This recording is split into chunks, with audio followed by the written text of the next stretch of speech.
Official court now in session. All Stephen. Excuse me. Three boys. Thank you. Good boys. Man, sorry, went down the wrong hole. We're fine. Thank you. Please be seated.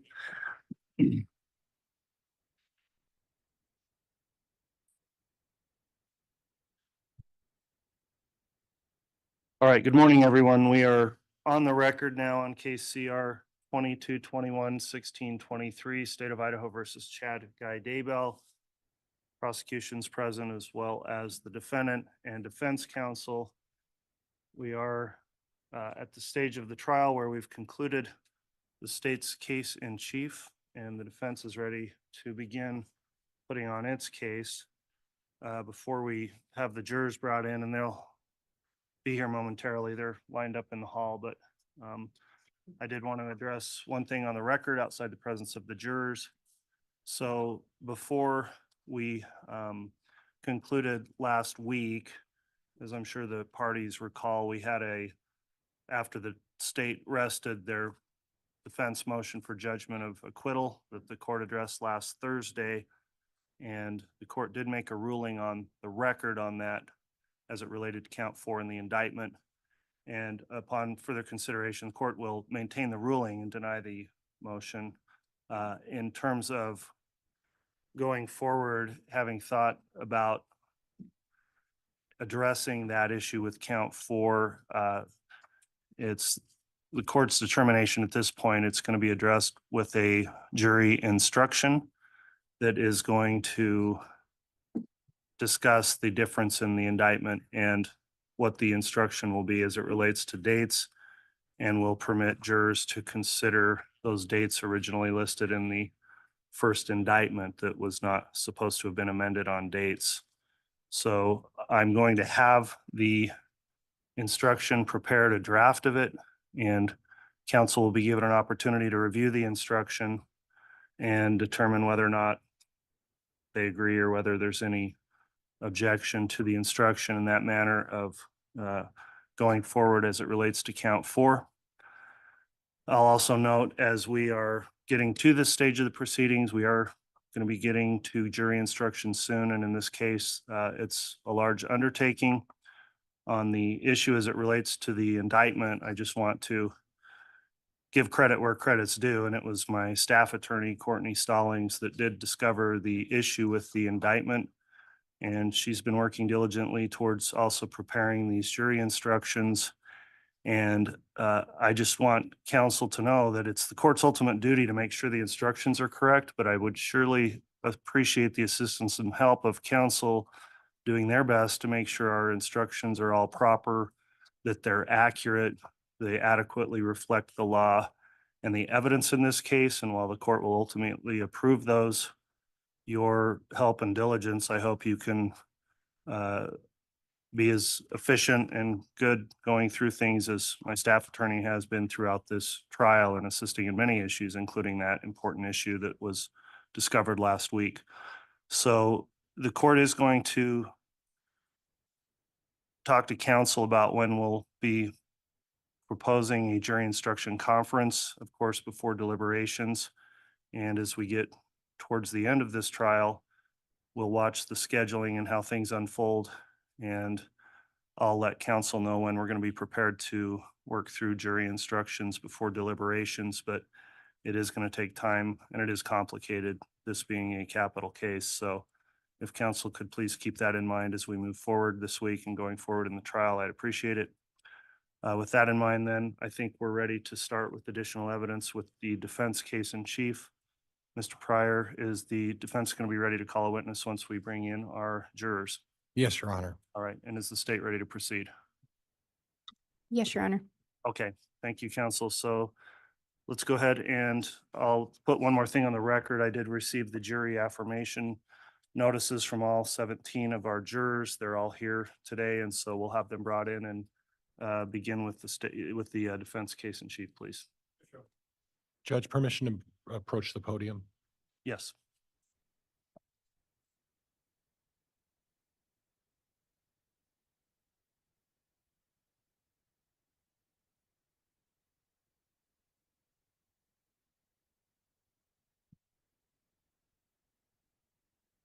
All right, please.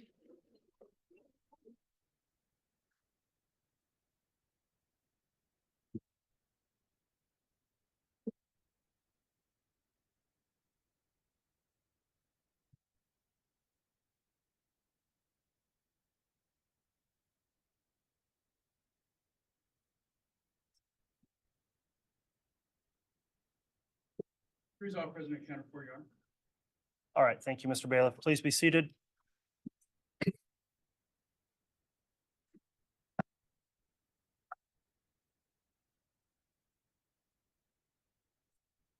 All right, we are on the record on case CR 22-21-1623, State of Idaho versus Chad Daybell. The state rested last week before the weekend. We're going to continue on in trial now with the defense case in chief. The court would note the jurors are all properly seated, and the court has received the juror affirmations signed by each one of our jurors for following the court's continuing instruction as we broke for the weekend. So thank you again, each of you, for following that instruction as you have throughout this trial. Your time and efforts are very much appreciated, I'm sure, by the parties in the court as well. And so we're ready to commence now with the calling of the first witness for the defense case. Mr. Pryor, who's the witness going to be? Emma Murray, Judge. Very well. We'll go ahead and have the witness brought in, please.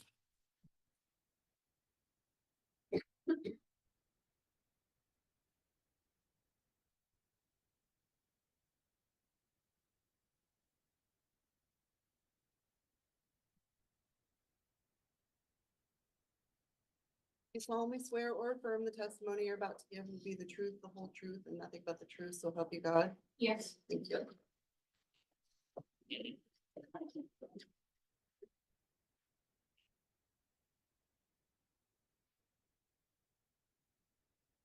Right to the microphone, and then your first working picture.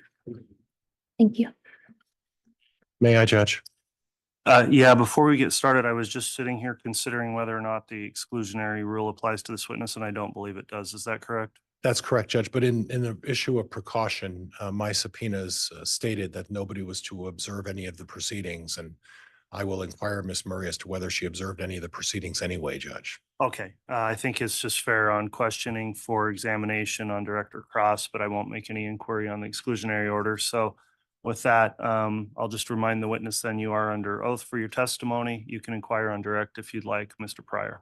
Would you state your name, spell your last name for the record for me, please? Emma Murray, Murray. And Emma, there's a gentleman to my left in a blue shirt at the desk over there. Do you recognize who that is? Yes, that's my father. Now, I noticed that your last name is Murray. Can you explain that to me, please? I was married and changed my name. You are married, Yes, I'm married. and your husband is Joseph Murray? Yes. Did you receive a subpoena from either the prosecutor or the defense in this particular case? I received a subpoena from both. And at no point you were called for the prosecution, is that correct? I was not. And you did receive a subpoena from my office to appear as well. I did. And in that subpoena, did it indicate that we would rather you not review the proceedings as part of this, as part of your testimony in this case? Yes, and I did not. I want to talk a little bit about how often we've had an occasion to talk about this case, you and I. And can you explain to the jury how often we've spoken about this case? I've talked to John maybe 3 times. And last night we met prior to your testimony today. That's correct. That's correct. At any time, did I indicate to you any way you're supposed to say or anything that you should say or were supposed to say as part of your testimony? You told me just to tell the truth. Okay, and you're prepared to tell the truth today. I am. I want to talk a little bit about where you're living right now. And where do you live right now? I live in the house that was my parents'. Okay. And at this point, you're not aware of any financial situation. Is it true that you're not aware of any financial situation between myself and your father regarding that house? That's correct. And you don't have any personal knowledge of anything that is any arrangement between your father and I. Is that correct? Yeah, I made an arrangement with my father. I don't know what he's decided with you. Okay. I want to talk a little bit about your mother's health. What can you tell me in general about your mother's health in the last year or so? Her health started declining. I was really worried about it. She, well, she'd always been one to be able to meet the demands of daily life without being exhausted. And she started going to bed at like before dinner some nights. It would be like 5, 6, 7 o'clock at night. And she would sleep in too if given the opportunity. So suddenly needing to sleep a lot was very confusing to me. Are you aware of any health issues that your mother may or may not have had?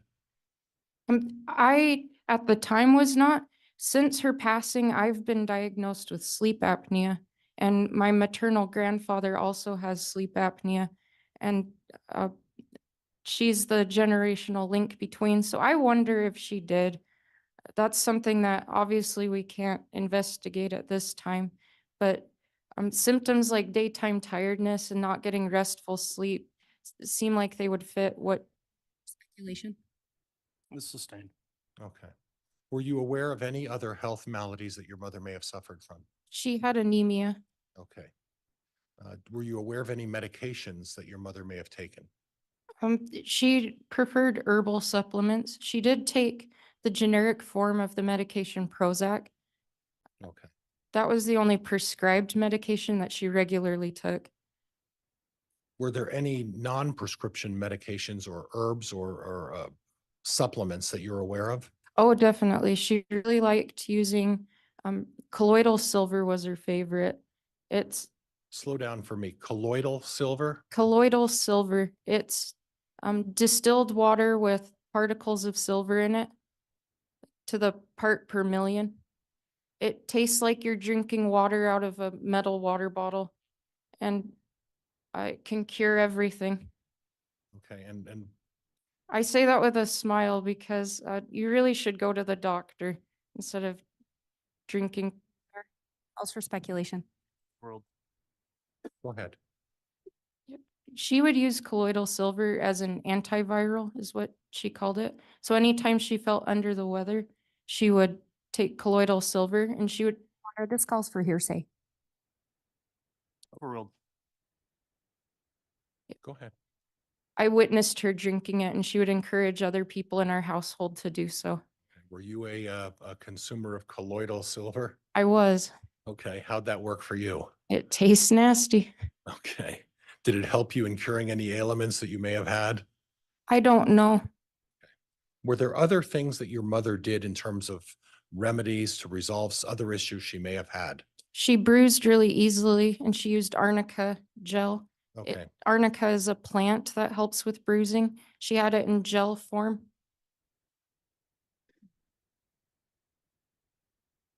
And when you say she bruised easily, can you elaborate on that?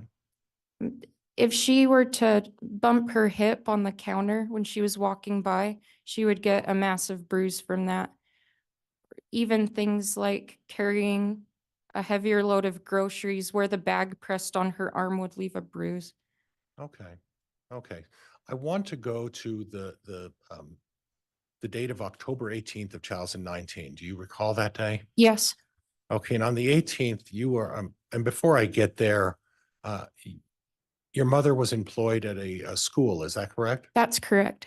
Now, in terms of the physical size of that school, can you describe the physical size of that elementary school for me, please? This was a smaller elementary school built in a rural area. The area is growing, but the school is still small.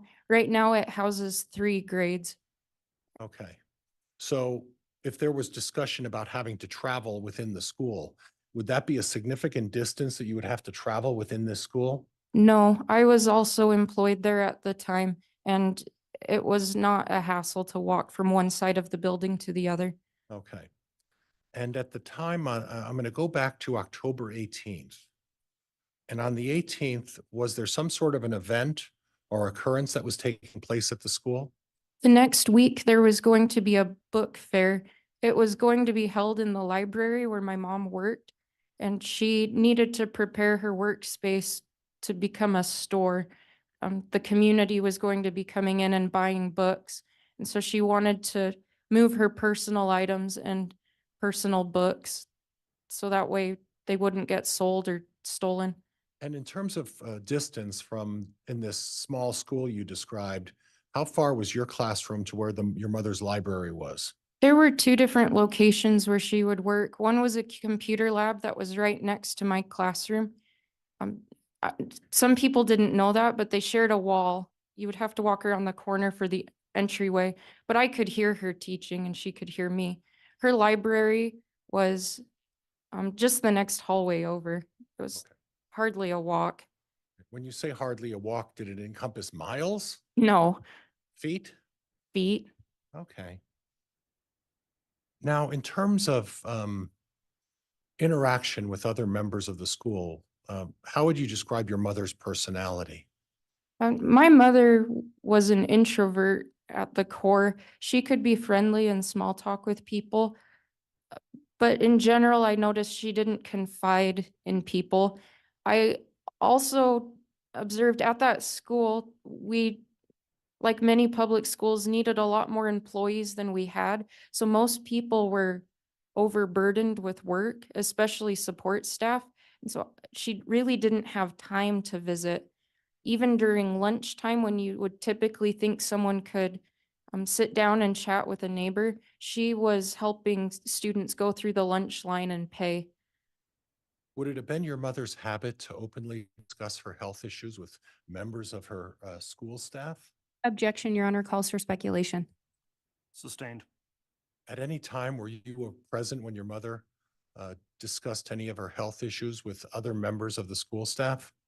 Any chance that I got to, I would go visit her in her classroom, and I never observed her talking about her health with our coworkers. She seemed pretty embarrassed about. Objection, Your Honor, calls for speculation. Sustained. Did you observe your mother in terms of her interactions with other members of the school staff? I did. And what did you observe? I did not observe her talking about her health. Okay. Would you describe your mother as a very private person? Yes,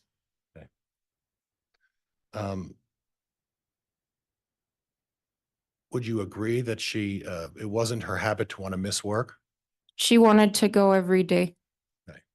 Was that her work ethic or was there some other underlying reason? Her work ethic, she was also not a salaried employee, so she was paid by the hour.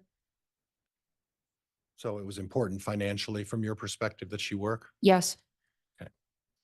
I want to talk a little bit about the book fair on the 18th and the preparations that were involved. Did you personally observe anything as far as your mother preparing for the book fair? She loaded her personal belongings in boxes and loaded them heavier than perhaps she should have, because I observed her walking down the hallway and she was resting the box against her body, on her arms, holding it back and walking with a lot of effort. I was in a meeting and I actually stepped out to help her because it was way too heavy for her. And on that occasion, what vehicle did she drive to the school to load those boxes and unload those boxes? She drove my parents' Dodge Dakota that day. Okay. And then I want to go back to approximately 2017 forward. Who was the primary driver of the Dodge Dakota? My father. Okay, and what would your mother be driving? She would be driving a Chevy Equinox. She Okay. always liked to drive the nicer of the two vehicles. Now, there were exceptions to your mother and father switching vehicles. Would that be fair? That's correct. But primarily, your dad was the one driving the Dodge Dakota. Is that correct? That's correct. Eventually, that truck was sold to who? My husband and I. Okay, do you still have that truck? Yes.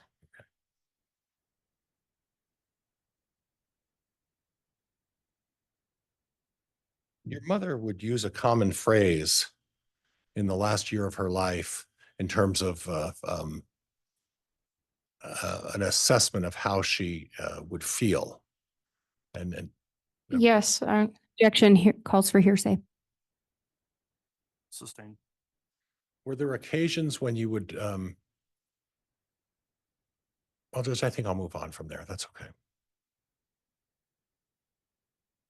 I want to talk a little bit about the Fitbit. Your mother had a Fitbit, is that right? yes, she had a wristwatch that would count her steps. Okay. And at this point, was it her habit to use that Fitbit on a regular basis? Yes, she would wear it during the day and then charge it at night Okay. when she was sleeping. So she was counting her steps during the day as part of that Fitbit. Yes, And is it your assessment that your mother physically was in a fit state? but no, part of why she wanted the Fitbit was to increase her physical fitness. Okay. She was working on her physical fitness. Yes, she had one, I had one, and she bought my dad one, but he wouldn't wear it. Okay. I want to talk a little bit about your husband Joe's parents. Who are they? Ed and Charlene Murray. Okay. And was there some sort of a competition between your mother and Ed and Charlene Murray? If you make an account in Fitbit, you can add friends. They're people that you know, and you can compete with them to see who takes more steps during the day. Okay. And were you aware of any competition that was going on between Ed and Charlene Murray and your mother? Yes, my father-in-law took a lot of steps during the day, and she wanted to be the winner, and so she would try to beat him. Would you describe your mother as a competitive person? Yes, Okay. Okay. And was there anything unusual with the way your mother operated her Fitbit? yes, Objection, Your Honor. Calls for speculation. Sustained. At any time, did you observe your mother using an unusual manner in which to operate her Fitbit? the Fitbit is designed so that way you walk and it measures your step by your arm moving. You can count more steps than you are actually taking if you shake your arm. And at nighttime, Honor, I'm going to object and voir dire native objection. You may voir dire, Ms. Blake. Thank you. Ms. Murray, do you recall visiting with your dad on or about November 17th of last year? no, Do you recall a conversation you had with him about the Fitbit and your dad telling you that your mom would hang her arm over the bed and swing it? I observed my mom do that. Do you recall having that conversation with your father? No, All right, Ms. Blake, is there an objection? No, Your Honor. Okay, you can continue, Mr. Pryor. Thank you. So back to the question, you mentioned in response to Ms. Blake that you observed your mother with her Fitbit, and exactly what was she doing? she was trying to get more steps to beat my in-laws. There was a competition. Yes, And where did you observe her doing this with the Fitbit? she had 2 locations where she would do this. She called it exercise. Okay. She would be in the living room. She would place an iPad on the back of a recliner and play the game Candy Crush while shaking her arm. And she would also lie in her bed while reading a book on her Kindle while shaking her arm. Okay. Was it your habit of your mother to read at night? Yes, Okay. Okay. I want to change gears a little bit. And at the time of your mother's passing, where were you living? I was living across the street, diagonal kitty corner. Okay. So if there are, my recollection is there's 3 or 4 houses on that corner. Is that correct? Correct. So your house that you were staying in would have been on what location? The southwest or southeast? I'm bad with directions. Okay. I live close, that house is closer towards Rexburg. Okay, directly across the street, not diagonally. Is there a neighbor that you know over there? There's 2 houses. There was a house that Matt and Regan Price were living in. Okay. And then there's another house on the opposite There's side. another house. I don't know those people though. Okay.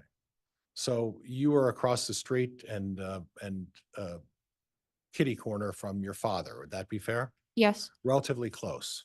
yes. Okay.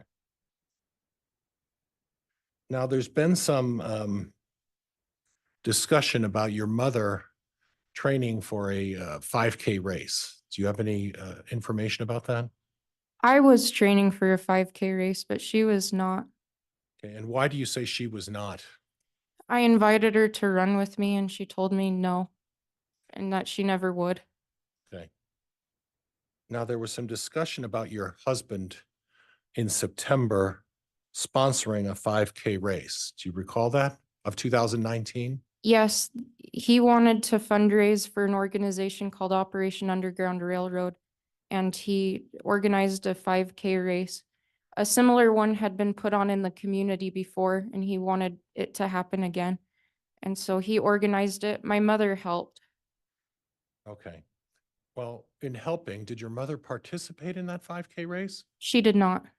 There was a discussion about some previous testimony about someone observing her. I believe it was a principal observing her crossing the finish line.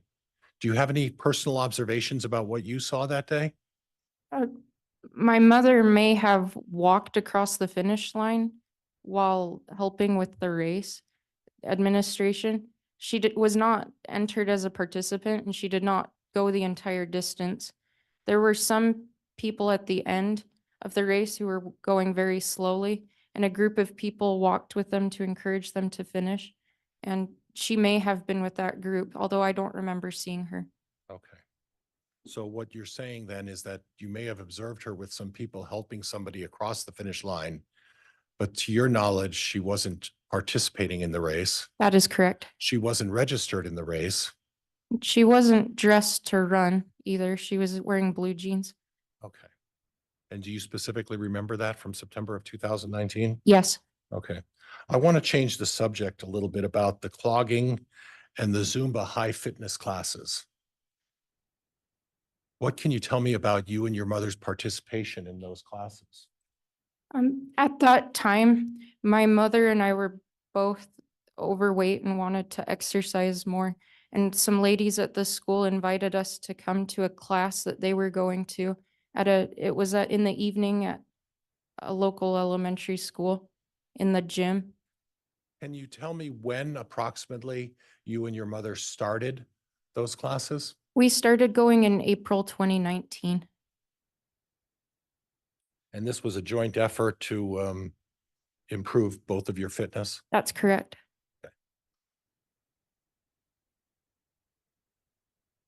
In your situation, was that shortly after a birth of one of your children? That's correct. And I got a lot of heat for suggesting people's weight and size and everything else, but needless to say, you felt personally. Yes, that is my own words. I was overweight and I wanted to get healthier. Okay, and your mother, from discussions with her, shared the same view? Yes, I don't know how much she weighed. Objection, Your Honor, calls for speculation. Abstain. Okay.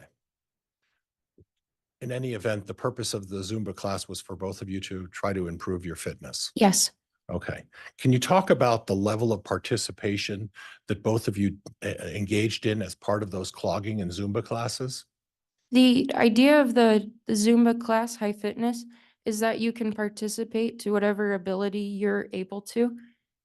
The way that the gym was set up is it was a school multi-purpose room, so it had a basketball court and a stage.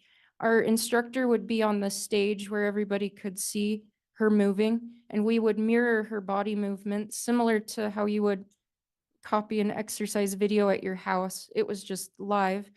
We would dim the lights in the room and turn on party lights to make it feel more fun than a typical aerobics class. So it was dark in the room. You could see silhouettes of people in front of you, but you wouldn't really be able to see people around you. That's part of why it was appealing, is if you couldn't dance very well, nobody would make fun of you. Okay. And in terms of location, where did you generally stand or participate in these Zumba classes? My mother and I would go to the back of the room. Was there a purpose for that? There were different skill levels in the classroom, and we were on the poor end of that spectrum, and so we didn't want people looking at us. Was it a requirement that you participate fully in every part of the dance or every route? And I don't know what the proper term is, routine or dance? I think routine is fair, but no, you're not required to. the entire thing is voluntary to even show up and participate. Okay. Okay. And then as far as the clogging, do you recall how often the clogging classes took place? We would go once a week on Wednesdays. We went for about 6 weeks. Okay. And for about 6 weeks? Yes, So if I do my math correctly, and you're the teacher, not me, that's 6 times? just about. Okay. And then did that continue out? When did the clogging end? She stopped going when she died, Okay. And then when did it start? about 6 weeks before. It was with the beginning of a school year. So if there's a suggestion by anyone that your mother had been clogging and doing Zumba class for over a year, would that be accurate? Objection, Your Honor. Argumentative calls for speculation. Sustained. I want to talk a little bit about your mother's other experience. Did she have any self-defense training? Not through a formal class, but our church would periodically organize evenings, enrichment night, where you could learn different skills. And in Springville, they would routinely have the police show us self-defense skills, And how often did you do that? maybe once a year. And if you were to assess your mother's ability to fight off someone if they were attacking her, how would you rate that? Objection, Your Honor. Lack of foundation and calls for speculation. Sustained.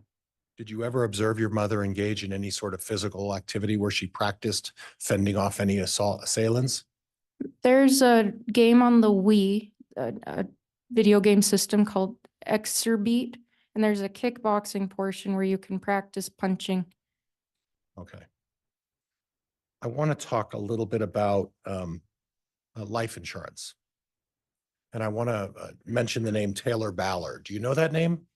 Yes, the Ballard Insurance Group offers insurance for our school district. Okay. And did you have an occasion in September at the start of school to engage in a presentation by the Ballard office? At one of our faculty meetings, they came and talked to us about life insurance and increasing it. And they showed us that the rates were competitive, or it was really cheap insurance. And so they encouraged us to purchase some, and both my mother and I purchased some at that meeting. Okay. And at the meeting, was it at the meeting that both of you just elected to purchase the insurance? Yes, So prior to that, and I can't remember, in September of 2019, I believe you were married at that point. Is that correct? I was. Did you consult with your husband before you elected to up your insurance at that point? Objection, Your Honor. Relevance. Sustained. Are you aware as to whether or not your mother consulted with the insurance, with your father prior to upping her insurance on that meeting day with Taylor Ballard? Objection, Your Honor. Calls for speculation. Overruled. Are you aware of whether or not your mother consulted with your father on that day to up her insurance? Objection, Your Honor. Calls for hearsay. Overruled. You can answer it. We were sitting at a table and filled out the paperwork together. We both signed to take out more life insurance on ourselves, and we did not consult with our husbands. Okay. And at that point, did you take up the maximum amount of insurance that you could purchase at that point? I did not because I could not afford it. I later did. Okay, at the next period. Yes, But it's your understanding that without discussing with your father, your mother elected to up her insurance to the maximum amount. I saw her check that box on the paper. Okay. I want to change gears a little bit. And there was some testimony about a Google search for south-southwest wind. And that would have been on 9/8 of 19. Do you recall that? I do. And was that your father who did that search? That was me. And what was the purpose of doing that search? I saw a rainstorm. We were planning an outdoor event, and I wanted to know if those clouds were coming our way.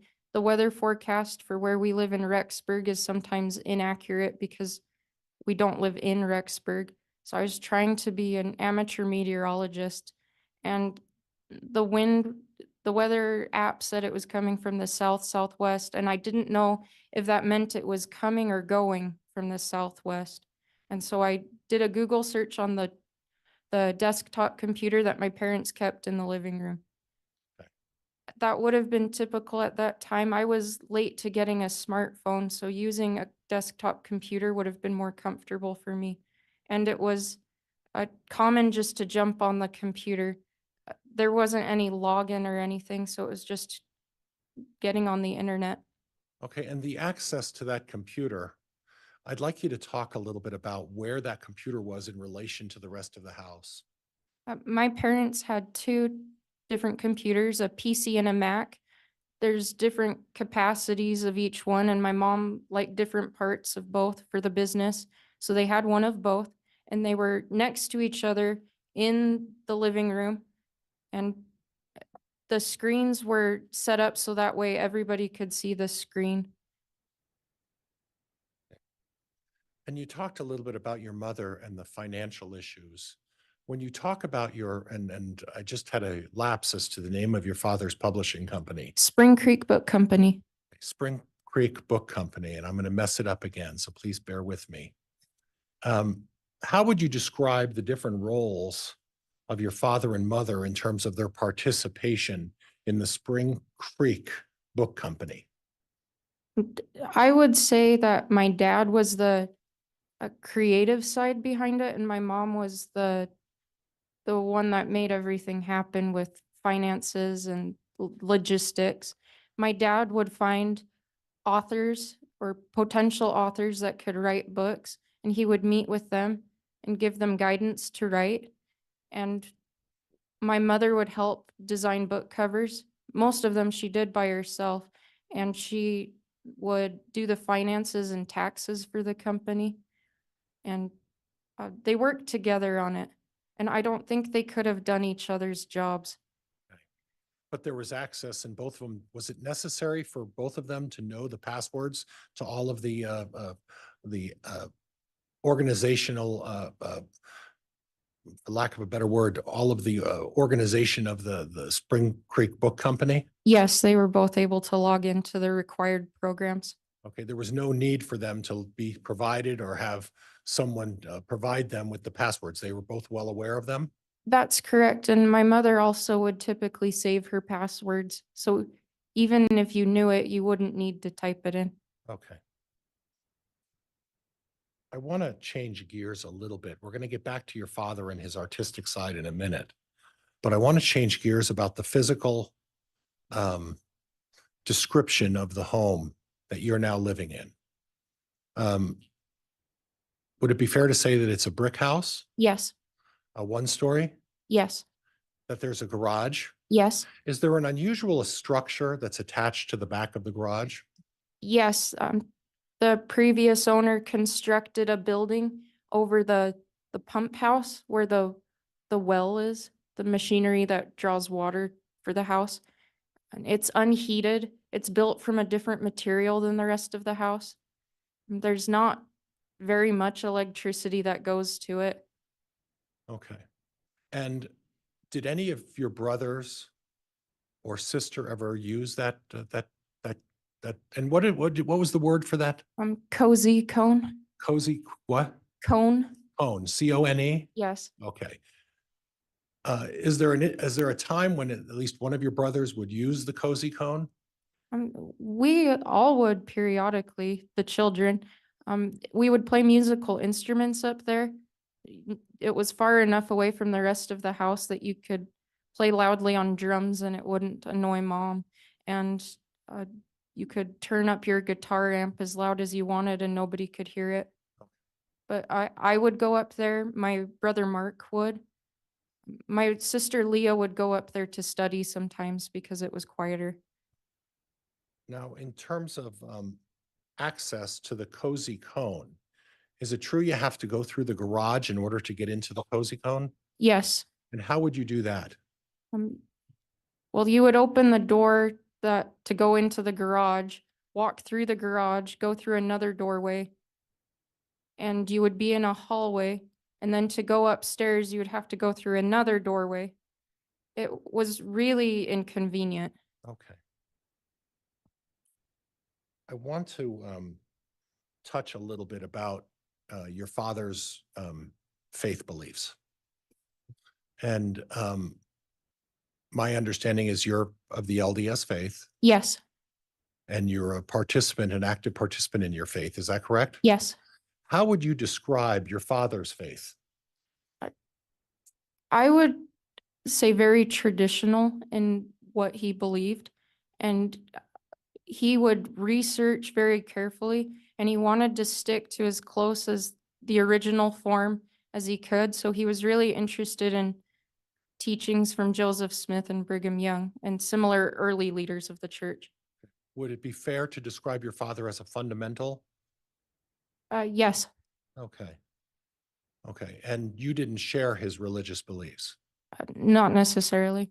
Okay. Some of them you were, Yes, some of them that are consistent with your current LDS faith. Is that correct? yes, Okay. But you would describe him as someone from days gone by, foregone? yes, Okay. Very traditional? yes. Okay. Literalist? I don't know what you mean by that. Looked at the words and applied the plain meaning of the words? Yes, Okay. And there's some theories that you didn't necessarily agree with him. Is that correct? yes. Would that be a subject of discussion at the dinner table Uh, when you were growing up? yes, Okay. And do your brothers and sisters all share your father's fundamental beliefs? I think they're more similar to me, that there's elements that they might feel drawn to and others that they don't. Are there elements of your father's faith that you don't necessarily agree with? Yes, Okay. Okay. There's been some discussion about the idea of light and dark. Can you describe to me what you understand to be the concept of light and dark?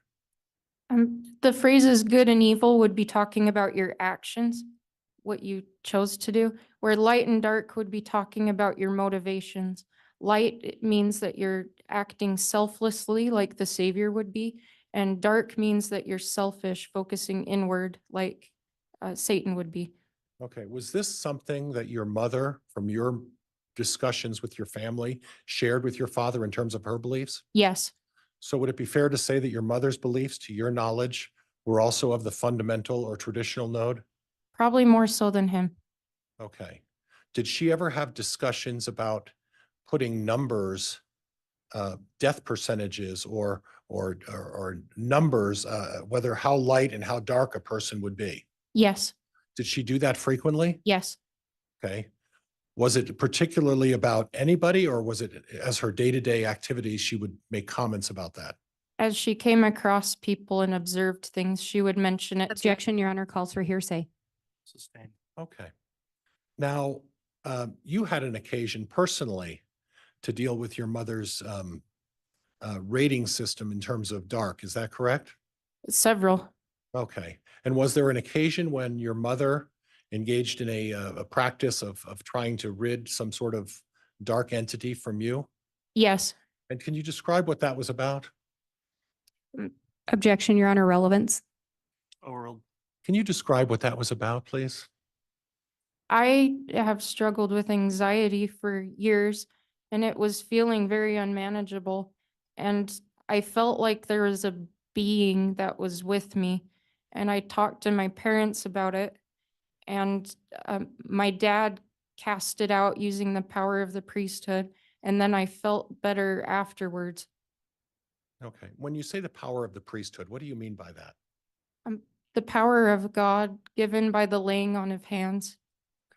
Is that something that has to be specially endowed upon something, or is that some sort of patriarchal role that someone gets as head of a family household?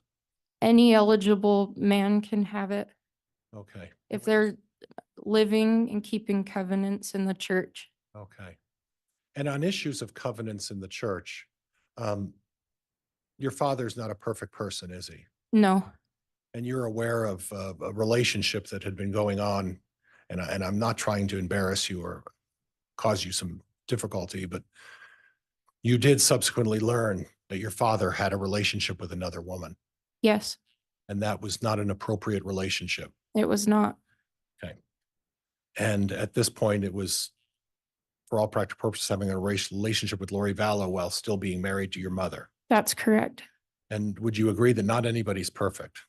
Yes, You're not perfect. no, None of us are perfect. nobody. So when you say qualified male to help with the dark spirit or the dark entity, what do you mean by that? Like the procedure to get rid of it? No, just the type of male. Is it someone who's head of a family, or what is it? In that case, I wanted to talk to my parents, but because they were my leaders in our family. But any man who is an adult and can make the promises to keep teachings of the church and to use the power to serve other people is eligible to receive it. That wasn't unique to my father. And then and giving blessings in not your father's faith, but in your faith, it's not uncommon for people to give blessings to each other. Would that be fair? It's common for people to do that. And it's common for people to offer to give blessings to people in your faith. Is that fair? Yes, And it could come from any direction. Would that be fair? what do you mean? Anybody can give another person a blessing, Yes, as long as the man is eligible. or anybody can give a blessing to, if you felt moved, you could give a blessing to another male. Is that possible? In the fundamentalist views, around the time of Joseph Smith, there were women that would do that. That's frowned upon today, though.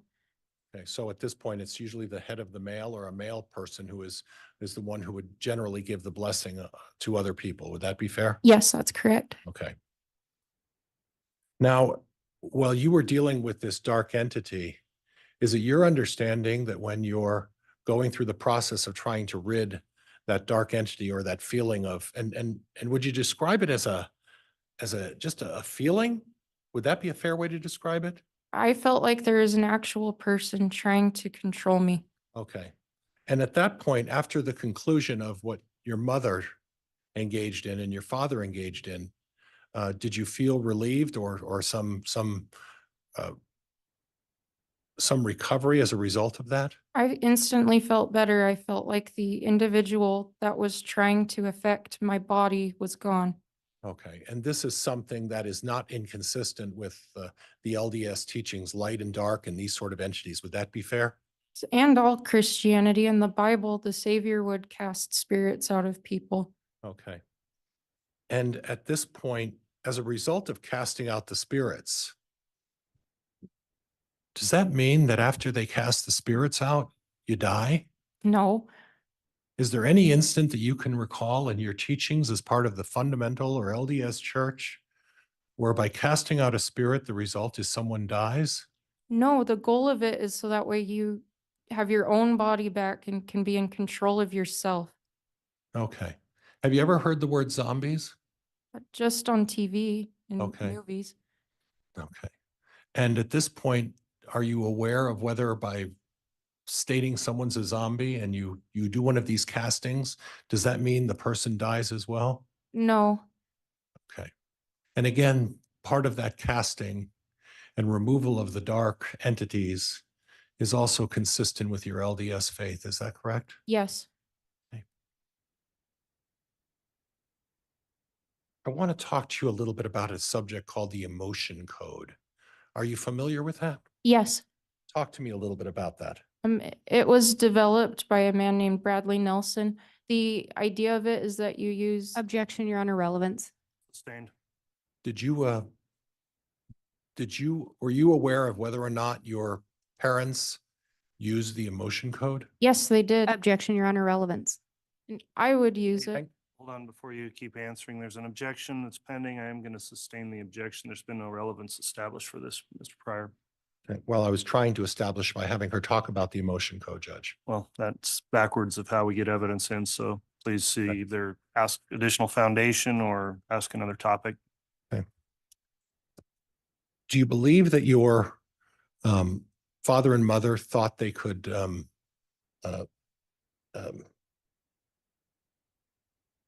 sense whether a person was light or dark? Yes, Was that something that was referred to as the emotion code? No. What is the emotion code? Objection, Your Honor, relevance. Sustained. That's okay, Judge. We'll move on.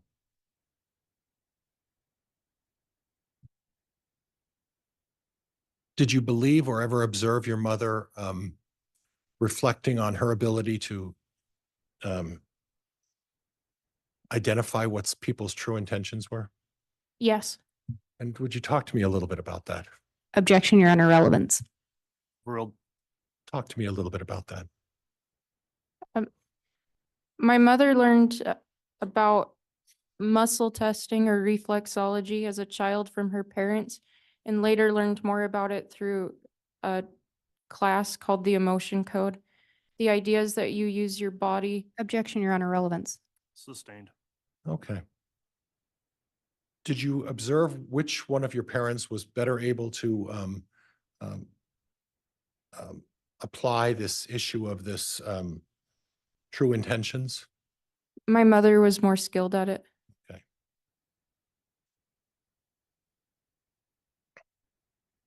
I want to talk to you a little bit about your father's books. And how would you describe your father's novels in terms of fiction or nonfiction? He did write some. Ideas in his books, where do you think he derived most of his inspiration from? Objection, Your Honor, calls for speculation. Overruled. You may answer. The Latter-day Saint Church Okay. and his own ideas. Okay, and I want to clarify a little bit.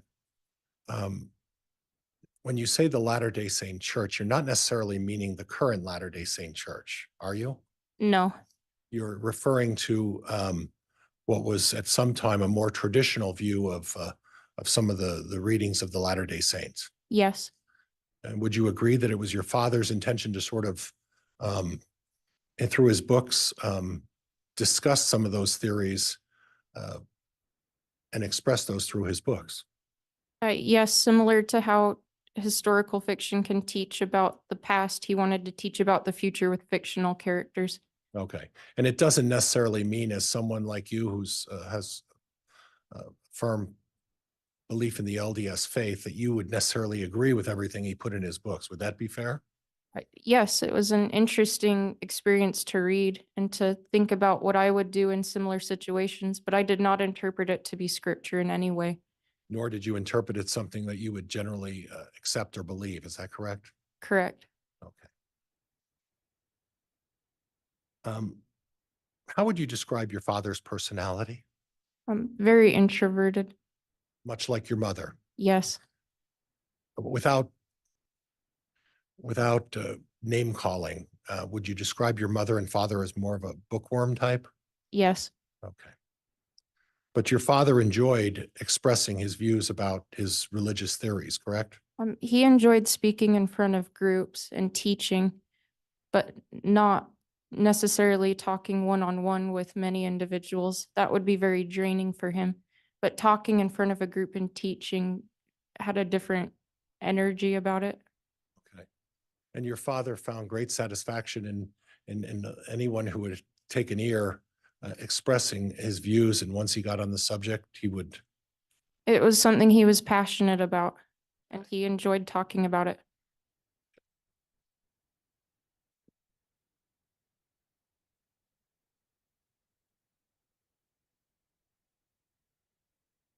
And Judge, if I could just have a moment, I've got more to do, but if I could just recap real quick. Go ahead. Sorry, Your Honor.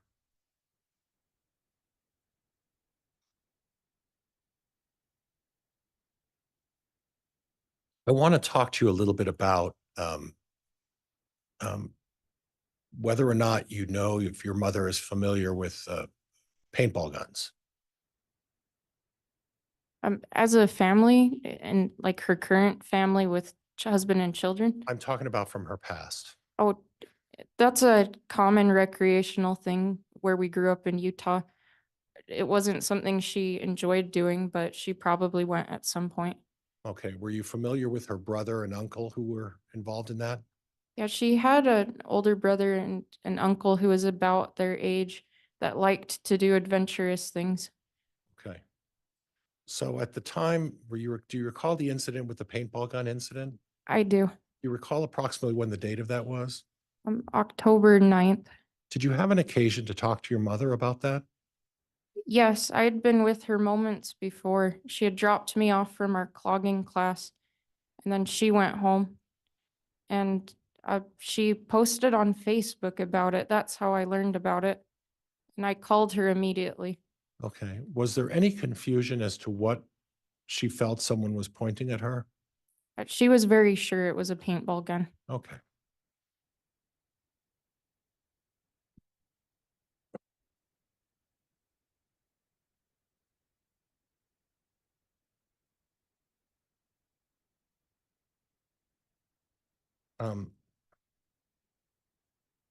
I want to talk a little bit about the day of your mother's passing. And if you need to take a break or use a tissue, please let me know, or water. Please stop me and we'll take whatever time you need, okay? You arrived at your mother and father's home approximately when on that day? Uh, I don't recall an exact time, but it was before 7 o'clock in the morning. Did you have an occasion to talk to Coroner Dye? I did. Can you tell me what the nature of that not necessarily what Coroner Dye expressed to you, but what you expressed to Coroner Dye? Coroner Dye was inspecting my mom's body, and she asked us some questions about our wishes, and she offered an autopsy. In the area that we live in, the body would have to be taken to Boise, which is about 5 hours away, and it would delay the funeral. And this is my own personal view. I don't think autopsies should be done on anyone. And the idea of my mother's body undergoing that was very distressing to me. Okay. Did your father at the time in front of Coroner Dye ever express an opinion as to whether he felt one way or the other about getting an autopsy? He did not. Objection, Your Honor, calls for speculation, lack of foundation. If you would rephrase that, Mr. Pryor, to make sure it's something she observed and not through other Okay. means. Did you ever observe your father have a discussion with Coroner Dye on the subject of an autopsy? My father was very distressed and was not speaking at that moment. Okay. He didn't express any opinion. Okay. Did you express an opinion to Coroner Dye about what your wishes were? I did not want an autopsy. Did your father agree with you or disagree, or do you know what kind of a position he may or may not have taken at that point? He nodded. Okay. But he wasn't the one insisting, to your recollection, on having an autopsy done, was he? Objection, Your Honor, calls for speculation. Sustained. At any time, did your father express an opinion as to whether or not he wanted an autopsy or not? Objection, Your Honor, this calls for speculation. Overruled. May I any- vote voir dire a native objection? That's the way it was worded. It's a proper question the court will determine. So go ahead, Mr. Pryor. Can answer that question, Emma. Will you repeat it?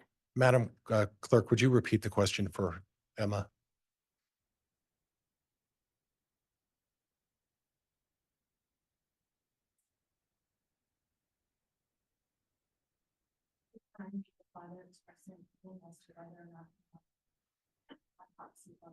Objection, Your Honor, hearsay. This calls for hearsay. Overruled. Go ahead. He never expressed an opinion. Okay. At the time of the discovery, the passing of your mother, how would you describe your father's emotions? He was more distressed than I've ever seen him in my entire life. I'm used to, well, at that time I was an adult, but he felt like an adultier adult. I was used to my parents being in control and in charge, and seeing him so distressed and emotionally out of control was very scary to me. And I didn't doubt his grief at all. I'd never seen him more upset than in that moment. Would you be able to assess whether that was genuine grief or not? It appeared to be genuine grief. Is there any doubt in your mind? No doubt at all. Okay. You understand that at the time he was involved in an affair with another woman, correct? Correct. But in spite of that, you still felt that he was genuinely grieved about your mother's death? But I know that the grief that he felt was real. He may not have had the same romantic relationship with my mother that he had in the past, but I know that he valued her as a person, and seeing her die was very traumatic. I want to move forward to a trip to California in November. Do you recall that? Yes, Okay. And can you give me an idea of approximately when that trip was in November? it was right before Thanksgiving and Okay. over Thanksgiving break. And in terms of how that trip came about, uh, I would like to start with, you started somewhere in Idaho, is that correct? Correct. And who was on that trip? My father, me, my husband, our son, my sister, her husband, their son, my brother Garth. So if I go back over that long list, your sister Leah was there Yes, with her husband, yes, your husband Joe, yes, you, yes, Garth. yes. Garth didn't have his wife at that point. He is was that- not married at that time. Okay. And then in addition, your father. Yes, And you left the St. Anthony Rexburg area fair. yes. Where did you go? We drove to the Salt Lake Airport. Okay. And then from the Salt Lake Airport, what did you do? We flew to California.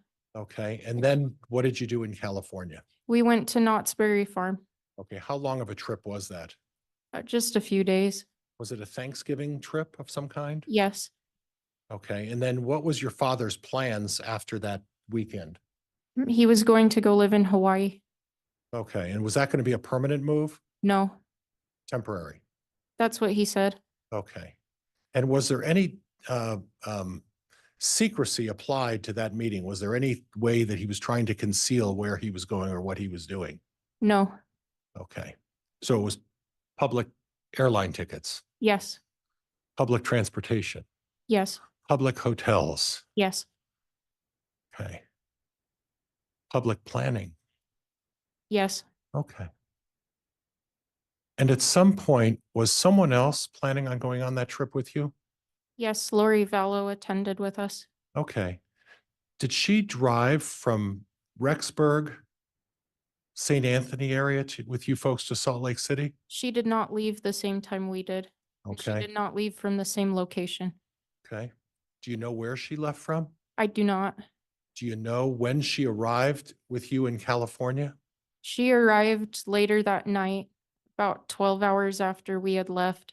She arrived by vehicle. Okay. Did you ever find out why she was not going with you folks for the drive to Salt Lake and then the plane trip from Salt Lake to California? She told me that she was with. Objection, Your Honor, calls for hearsay. Sustained. She told me that she was on. with, oh, sorry. Hang on. Can answer that. Was there a discussion with her about what she was planning on doing prior to arriving in California? Objection, Your Honor, this still calls for hearsay. Sustained. Was there at any time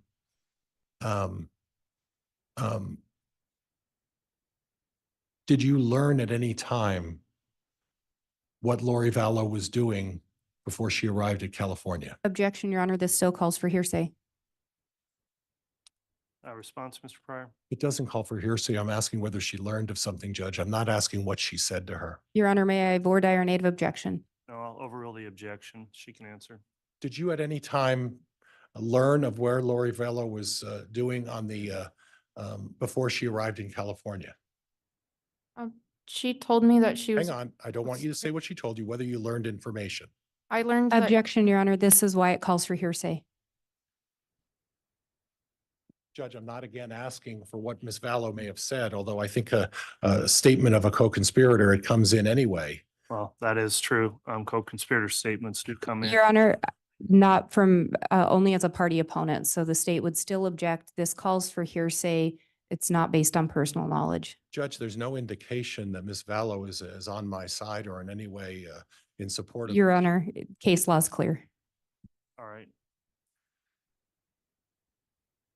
Judge, would this Let be me- time to take a break? Yeah, I don't want to have continued argument over this in the juror's presence. I want to make sure that the we're going into these types of issues, I get a clear ruling before we continue with objections in front of the jurors. So why don't we go ahead and take the morning recess a little earlier for 20 minutes here, and then I'll hear additional voir dire on this and argument in aid of objection if there is any, and we'll make a ruling before we get back on with additional testimony. So that'll be the time for the morning recess, and we'll go ahead and take the break now. And may she be excused to, at this point, she's coming back. May she be Sure, excused? to- she can step off the stand and Thank take a you, Your break also, just not to discuss her testimony with anyone else, including you, Mr. Pryor. Okay, thank you, Judge. All right. All right, please. Emma, you can go back. I just can't talk to you.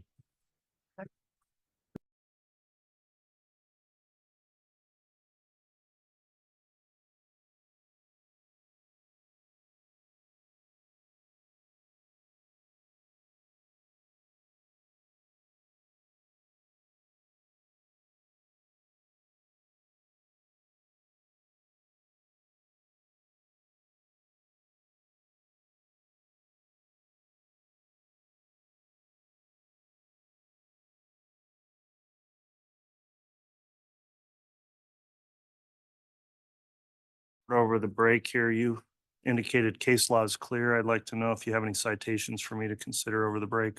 Your Honor, and if I may have a moment to find the brief, this issue was actually pre-litigated when the cases, I believe, were still joined. Okay, And so I do have a motion that was previously in a brief that was previously provided to this court on the issue of statements of co-conspirators. okay, we'll take the recess and I'll perhaps have my staff attorney, Ms. Stallings, see if you have a citation or a reference to a previous ruling the court's made on the issue and get that before we come back on for argument at some point. Likewise, if there's anything from the defense in support, Mr. Pryor, I'll give you obviously the same opportunity and then we'll argue it on the record before we make Thank you, any Judge. decision. All right, so we'll be on recess. All right. Folks, stay where you are for just a moment.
All rise. Mr. Court, again in session. Honorable Stephen W. Boyd, judge presiding. Thank you. Please be seated.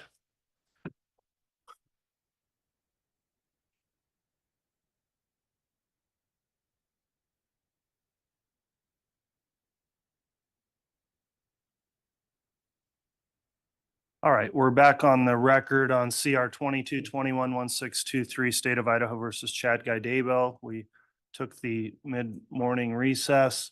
There was a pending objection on a hearsay grounds, and the court wanted to hear additional argument in making rulings on that because I think it's apparently a line of questioning that may come up more than just a single question. So there was a reference from the state that there was some either previous ruling or case law that may govern.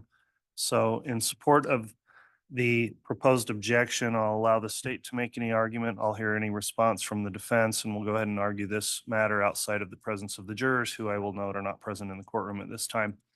Ms. Blake, what is the response from the state in aid of your objection on the question about statements made by Lori Vallow on this trip? Thank you, Your Honor. Idaho Rule of Evidence 801 D2E excludes from the definition of hearsay a statement by a co-conspirator made during the course and in furtherance of the conspiracy. The scope of the co-conspirator exception is narrow, and the requirements that the co-conspirator's statement be made during the course of and in furtherance of the conspiracy is a prerequisite to admissibility that must be scrupulously observed, as set forth in State v. Harris 141 Idaho 721. Idaho Rule 801 makes clear that an exception to a hearsay requirement is if it is offered against the opposing party. So specifically, and this is actually a case from the Federal Court of the Northern District of California from 2022, State v. Garcia, citation U.S. District Lexus 98958. And it says an out-of-court statement is not hearsay if it is offered against an opposing party and was made by the party's co-conspirator during and in furtherance of the conspiracy. The statement of a co-conspirator is admissible against the defendant if the government makes a showing. I think there is some reference that can be made to the Crawford analysis when it comes to testimonial statements. However, nothing being proposed to be offered today would even be testimonial. I think Rule 801 and laying out the hearsay exceptions make it very clear, as well as that case from California, that the statement of a co-conspirator is the co-conspirator is a party opponent to the state, not to the other co-defendant or co-conspirator. Therefore, the introduction of a statement made by a co-conspirator is not an automatic hearsay exception for a co-conspirator, since the state would be the party opponent, not the other co-conspirators. Statements of co-conspirators are admissible as hearsay exceptions against other co-conspirators as introduced by the state. So I think the only times that there could be an exception would be if it was the testimonial and would fall under the Crawford exception in looking at whether or not there's a confrontational clause that comes into play. I don't think there's any indication that we're even within that realm. And I think the rule alone in Idaho is pretty clear that it is a statement of a party opponent. Co-conspirators are not party opponents. All right, thank you, Ms. Blake. Mr. Pryor, how would these responses not be subject to the hearsay rule? Judge, a statement by a party opponent, and Mr. Blake was kind enough to point out that she's the party opponent in this case. And a statement is not hearsay if it's made against a party opponent. The allegations that the state are making is that somehow Ms. Vallow and Mr. Daybell were involved in a conspiracy. The statement by Ms. Vallow would suggest that Mr. Daybell was not part of that conspiracy, and thus a statement against the party opponent, the state of Idaho, in their prosecution of Chad Daybell. All right, I've considered the argument here, and on the ruling, certainly interesting issue, and I appreciate the parties allowing time for the court to consider this also. I think two things looking at, number one, whether or not this would be some statement coming in furtherance of the conspiracy. And I think obviously it's problematic if the defense is proffering that these statements are in furtherance of the conspiracy that involves the defendant being alleged as a co-conspirator. And also on the exception for an opposing party in the State versus Garcia site. Looking at the rule here where this is being offered in the defense case in chief and the statements of this co-conspirator, this is different than obviously the state putting on evidence alleging a conspiracy amongst co-conspirators. This is a witness called by the defense, and I do again think it's really problematic if there's some sort of proffer that statements were made here in furtherance of the conspiracy, which is generally where that rule allows for the exception. I also find that the state is not a party opponent. We're not quite ready, sorry. False alarm.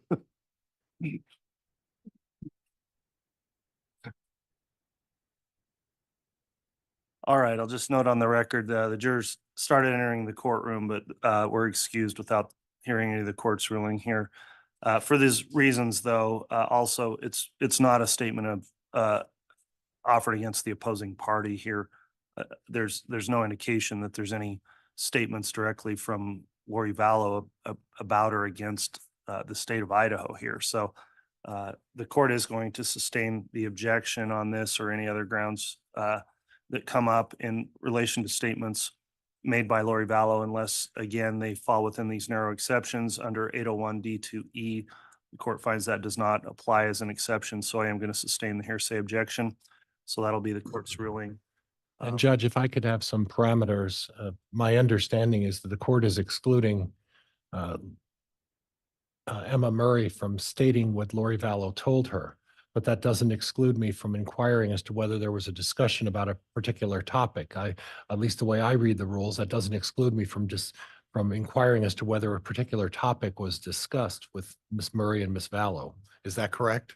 All right, well, my ruling is limited to the line of questionings that came up. So whether or not, again, it goes into hearsay and eliciting statements made by Lori Vallow that are asserted for the truth of the matter asserted, the court would take those up individually if they come up again. But this is the framework going forward as it relates to comments she may have made. So there may be other exceptions that would apply, and I don't know what comments or statements she made and whether they'd be subject to any other rule.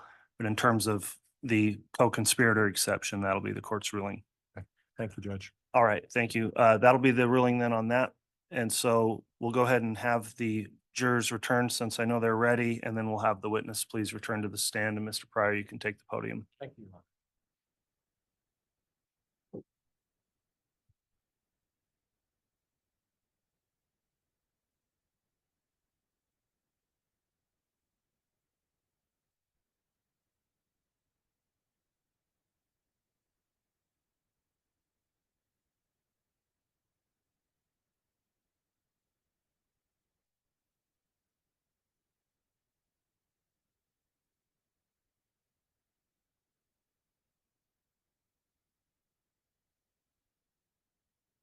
All right.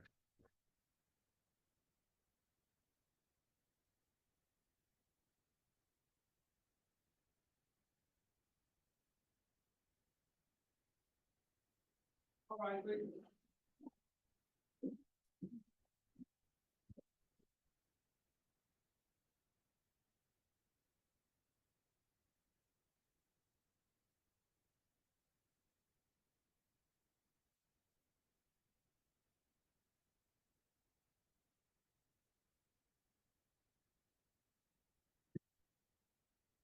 you talk with the for you. Thank you. Please be seated.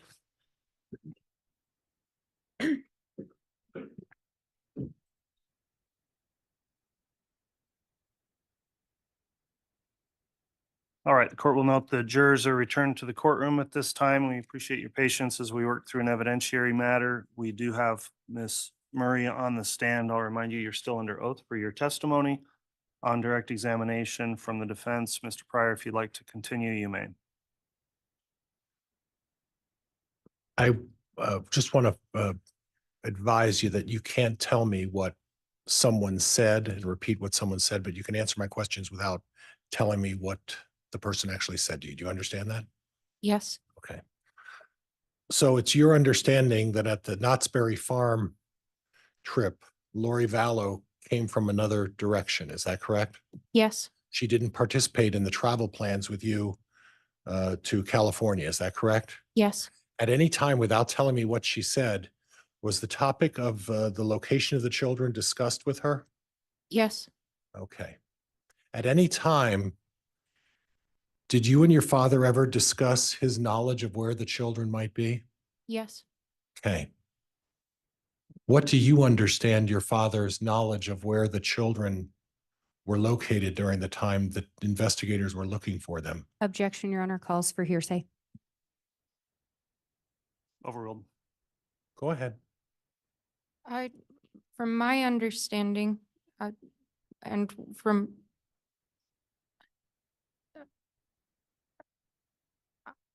I was told that the children were in a safe place. Okay. And was that understanding through your discussions with your dad?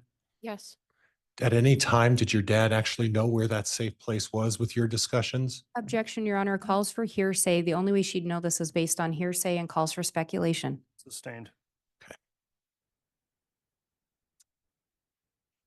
At any time, did your father ever tell you where he might think the children might be? Objection, Your Honor, calls for hearsay.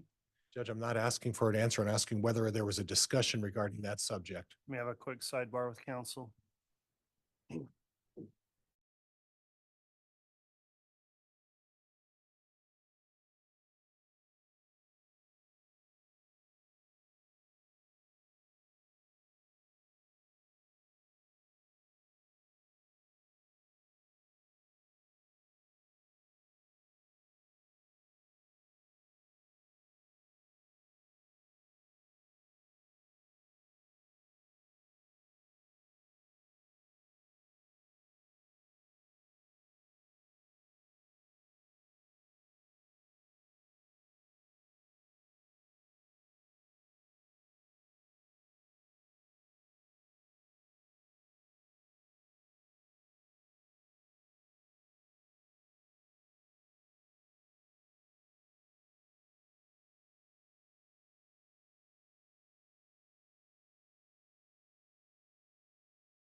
All right, thank you, counsel. The court reviewed that previous ruling objection to hearsay. The court is going to sustain the objection.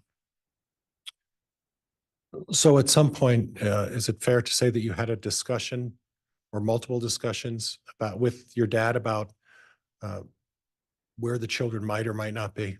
yes,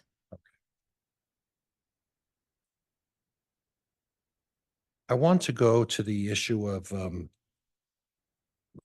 planning of your mother's service. Were you present at the time for the planning of that service? yes. Who was present at that time? Um, when we first talked about choosing a day for the funeral, we were meeting with the mortician and Who was that? it was from he was from Flam Funeral Home. I don't recall his name. Okay. And Were you given a couple of options as to when to have the service? yes, And what were those days? they gave us the choice of Tuesday and Saturday. There were other customers that the funeral home was helping, and those were the only days that they were available to have her ready by. Okay, so I want to clarify something. Your mother passed on that Friday, Saturday. Yes, You're not talking the actual Saturday where the unfortunate time you've discovered your mother. You're talking a week later? yes, 7 days after that. So was that a family discussion as to whether or not you would do it on the Tuesday or the Saturday? Yes, And then the decision to have the funeral and I'm going to hack the town again, Springville. yes, Is that the name of the town again? yep, Springville. Spring Creek, Springville. I'm going to mess this up. So please forgive me. So the decision to have it in Springville, was that also a family discussion? Yes.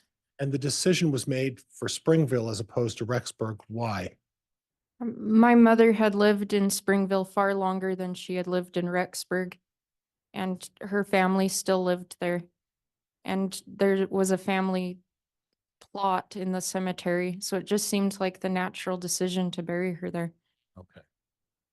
Okay. I want to go back a little bit about the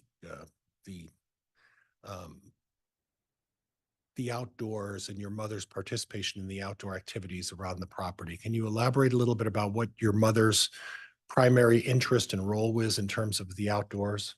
She loved to nurture things, so taking care of animals and gardening and growing plants. She really wanted to have a strawberry patch and raspberries. She liked cute little critters like ducks and chickens and rabbits, and she would take care of them. Now, in terms of managing the pet cemetery, was that your father's role or your mother's role to manage that? My mother's, Okay, and she was the one primarily responsible? yes, So your father didn't necessarily go there and participate in anything with the pet cemetery. Would that be fair? yes, that's fair. Okay, so anything that changed or anything that was modified in terms of the pets or pet cemetery, would your mother be aware of it? She would be aware. Okay. Okay. And you recall that you've seen some evidence, actually the news, it's been all over the news about an email that your father sent to your mother on September 9th, correct? Yes, Mr. Pryor, quick sidebar, please.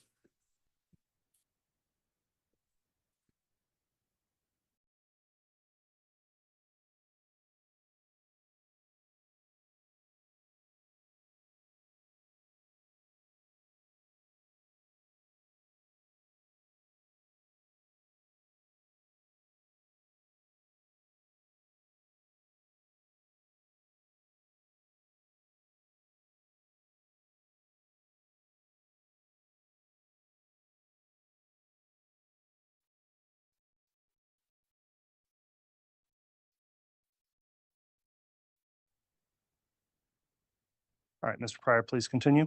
You recall reading an email on September 9th about shooting some raccoons and burying it in the pet cemetery. Is that correct?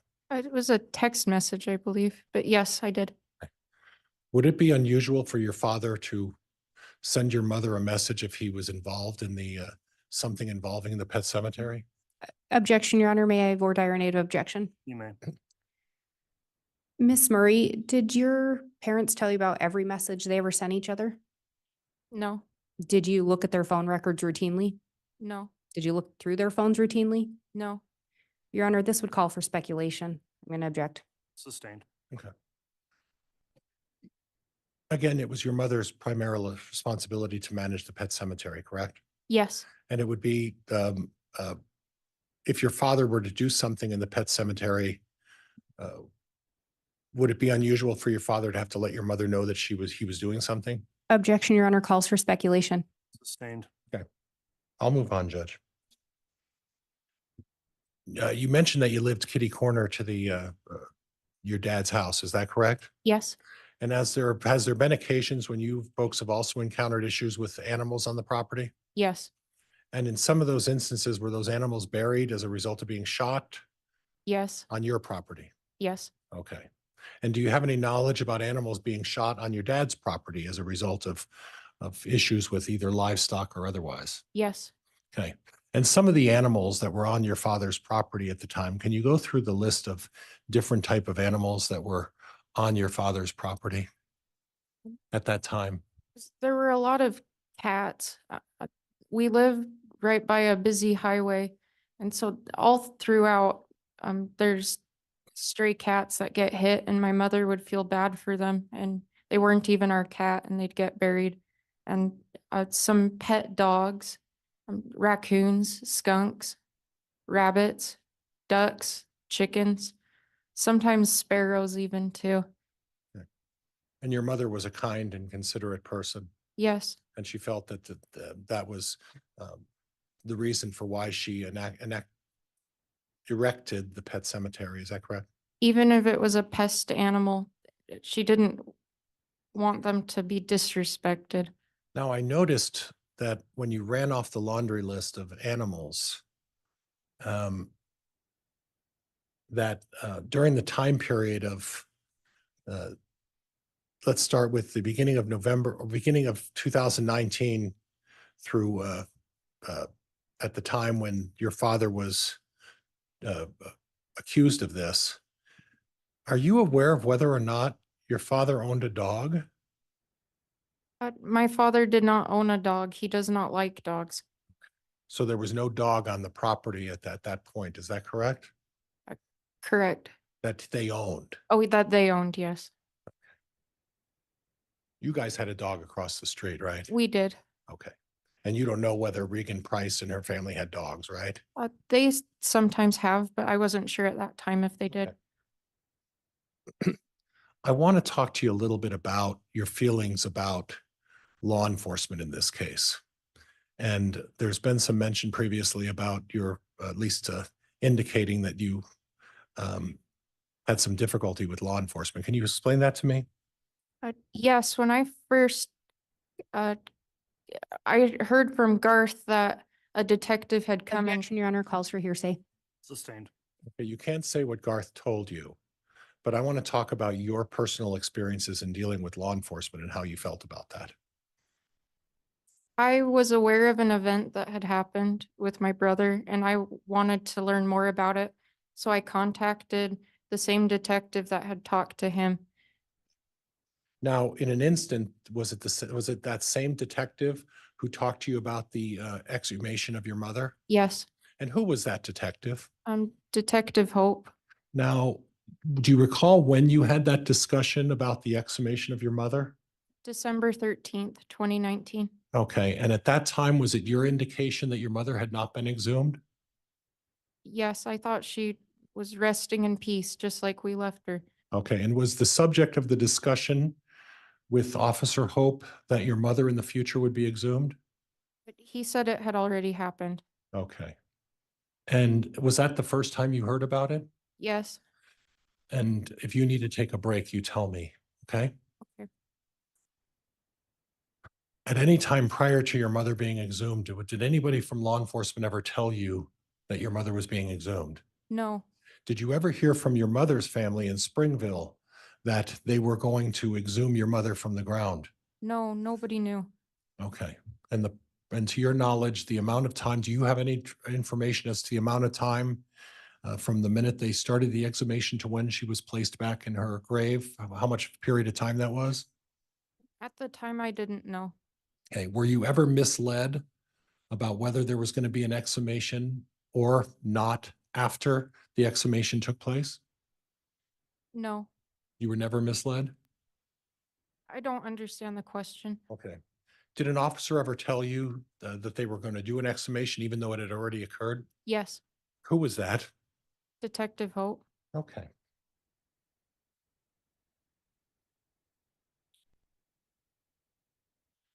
At any time, did the events that led up to your father's arrest cause you to have concern about law enforcement? Yes, What kind of concerns did you have with law enforcement? Objection, Your Honor, relevance. Sustained.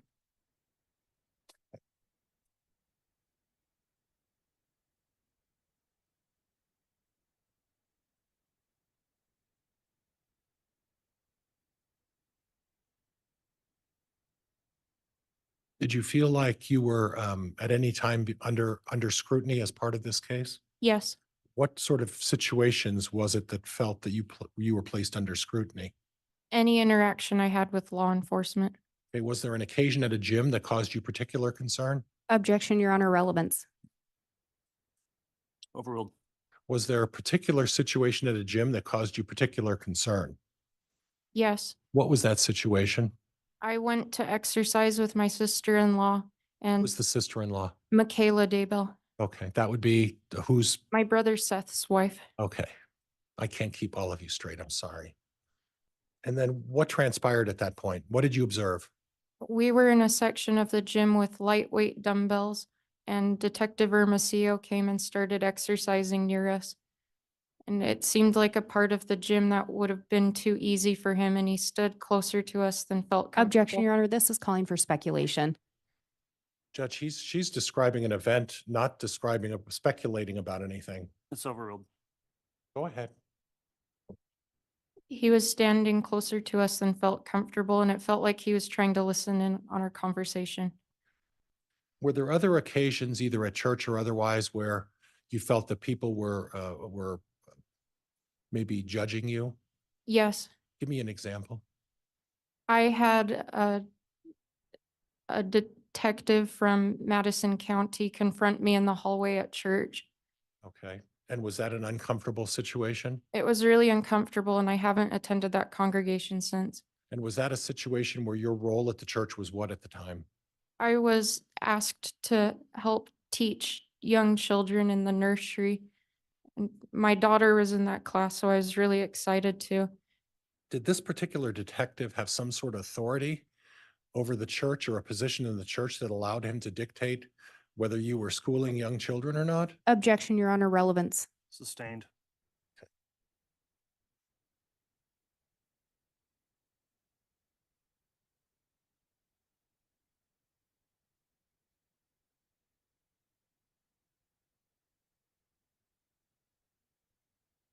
And Judge, if I could have just a moment, please. You may.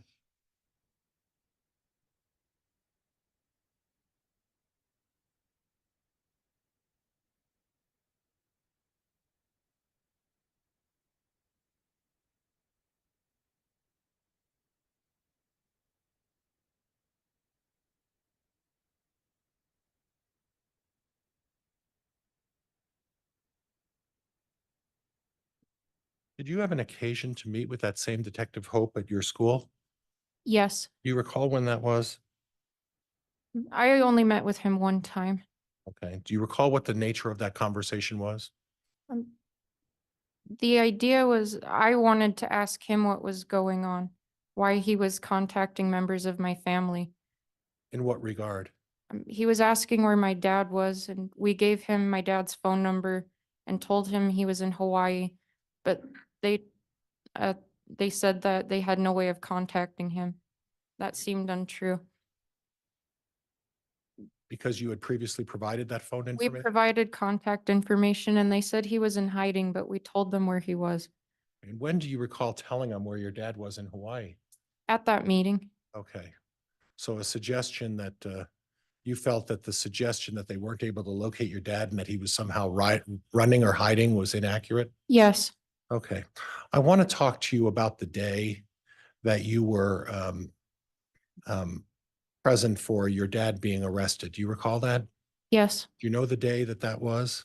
June 9th. Okay. And on that particular day, we've previously seen some videotape of you approaching your father, and it was an emotional situation. Do you recall that? Yes. I want to talk to you a little bit about how the car was positioned in relation to the property, your father's property. It was parked parallel on the side of the road, What road was that? Do you recall? 200 north. Okay. So if the car was pointed towards Salem Highway, the nose of it, correct? Yes, And the rear was parked down 200, correct?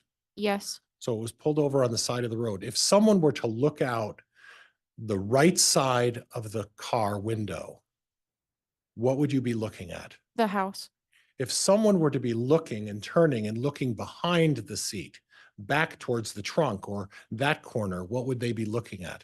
Objection, Your Honor. Calls for speculation. Overruled. What would they be looking at? Whatever was behind the car. It wouldn't be by turning around and looking back, you wouldn't be looking at the property, would you? No. Okay. Now, there was an occasion that during this investigation of your father's property, that your father was over at your home that day. Is that correct? Yes, And did you have a discussion with your father about what he was intending to do? yes, Did you have an occasion to observe him leave the house? yes, Did he leave the house at that time? And I'm going to use a phrase, flee the scene? Objection, Your Honor, calls for speculation. Sustained. Did you observe your father racing off at a high rate of speed once he left the house? but the speed limit's 50 miles per hour. I saw him drive that speed. Okay, and he left the house and did it appear to you that he was in a hurry? No, Okay. Now you have a recollection of who he was going to see, correct? yes, Yeah. And who was he going to see? Objection, Your Honor, calls for hearsay. Sustained. Was there a discussion with you being present that he was going to visit a lawyer? yes, Objection, Your Honor, move to strike, calls for hearsay, leading. Sustained, and I'll strike the question and the jury's disregard that question. But in any event, your father was not. Objection, Your Honor, this is going to call for speculation. I agree, and it's leading, so sustained. Okay. Did you observe your father speeding off from the house on the day of June 9th? Objection, Your Honor, asked and answered. Sustained. And again, Judge, if I could have a minute.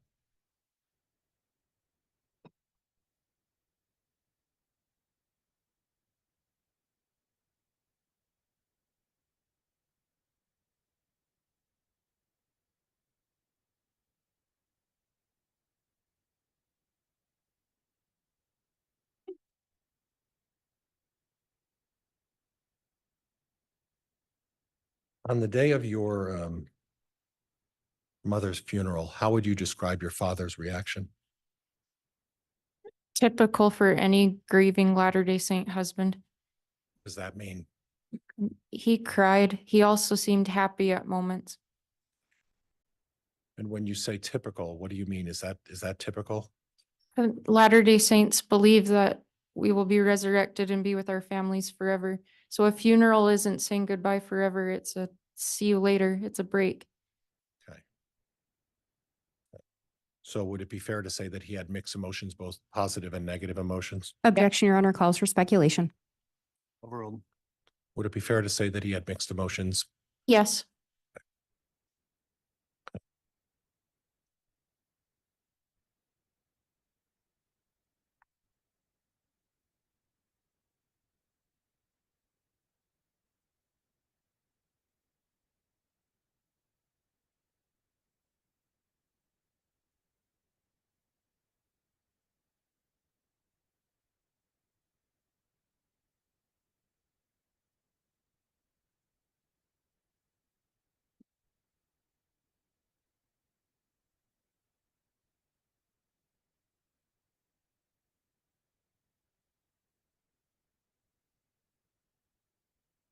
Judge, that's all I have. Thank you. All right, thank you, Mr. Pryor.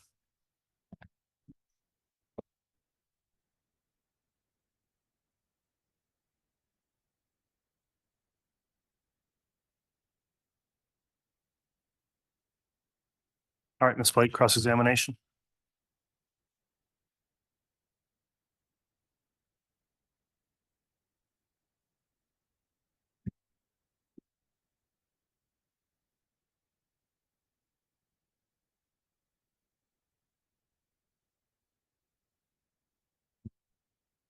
Miss Murray, is it okay if I call you Miss Murray? yes, Mr. Pryor started off saying that he told you to tell the truth here today. Do you recall that? yes, And you said you'd met with Mr. Pryor maybe 3 times. that I recall. You've been talking with your dad almost daily over the last several years, correct? Yes, Lots of conversations with your dad. yes, Do you recall your dad in early June of 2020 telling you not to cooperate with law enforcement? I don't remember him saying that. You don't remember a phone call in which he relayed to you, probably better if you just don't cooperate? I don't remember that. Do you remember then telling the FBI you were not going to meet with them anymore? I chose not to do that because of counsel from another attorney. But it was after having that conversation with your dad, correct? No, Was it after June 9th of 2020 that you told him that? yes, After June 10th of 2020 that you told him that? I don't remember.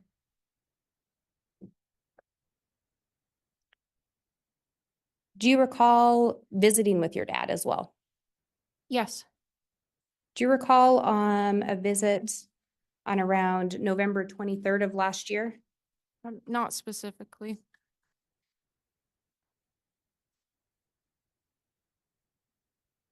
Do you recall having a visit where you and your dad talked about that 5K race?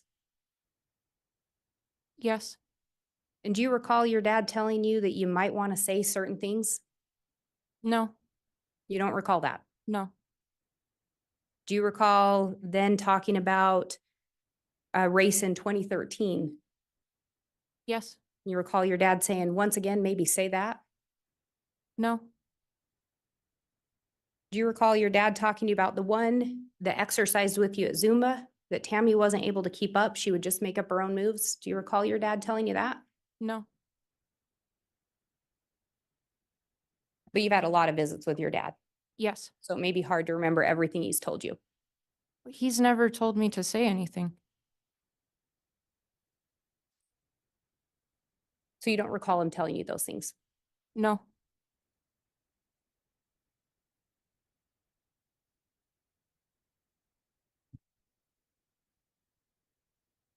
You talked about you were worried about your mom's health, yes, but your mom went to a doctor, right? She'd been there for a wrist recently. just for the wrist. Surprised you to learn that no mention of current anemia in her medical records? Because she hadn't been to the doctor since 2017. When did your mom go to the doctor for a wrist? In 2019, that's a Okay. 2-year gap. You just answer the question. So when did your mom go for her wrist? In 2019, Her medical records say nothing about current anemia. Does that surprise you? yes, Her medical records say nothing about sleep apnea, correct?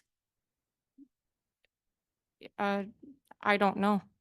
Would it surprise you that they don't say anything about sleep apnea? No,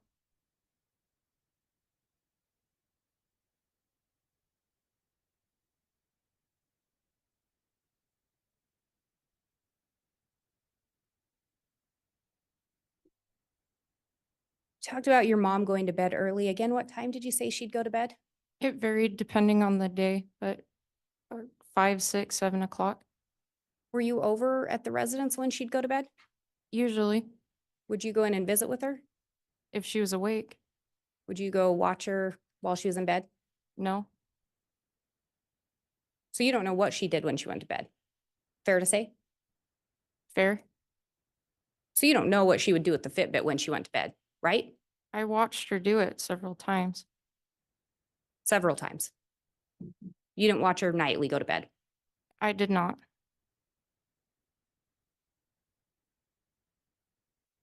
You say your mom went to bed that early, 6, 7, 7 at the latest. Is that your recollection? On some nights, she probably stayed up later. How much later? I don't know. Because you weren't there, right? Correct? So surprise you to learn that on October 18th, there was activity on her phone at 10:22 p.m.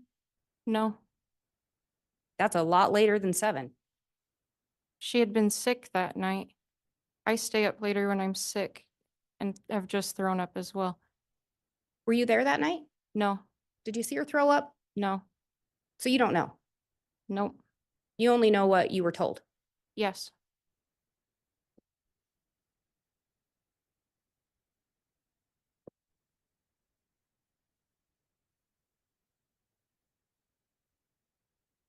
You were asked about this book fair.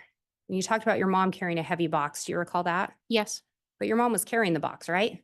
yes, So she was able to carry a box, barely, but she was doing it, correct? yes,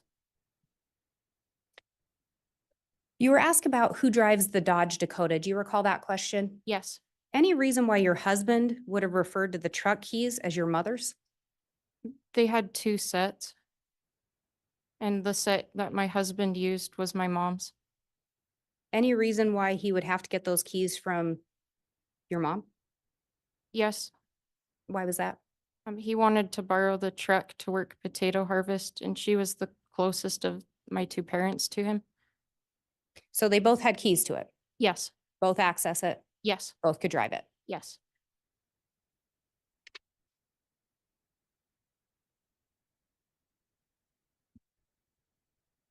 You talked about your mom playing on the Wii.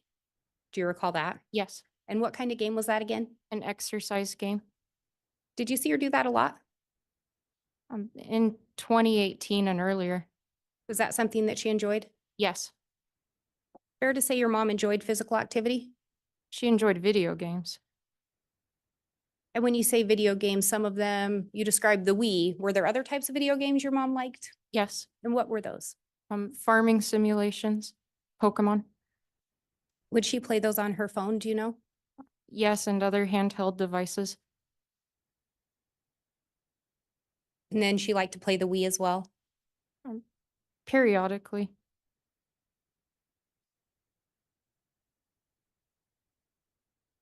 And she took self-defense classes, Not formal classes, it was with our church. but was that a voluntary thing? Yes, So she wanted to go do that, yes, and that's physical activity. yes, She wanted to participate in Zumba, correct? yes, She wanted to do clogging. yes. She was training for a 5K. No, You say she wasn't training for a 5K. she was not training for a 5K.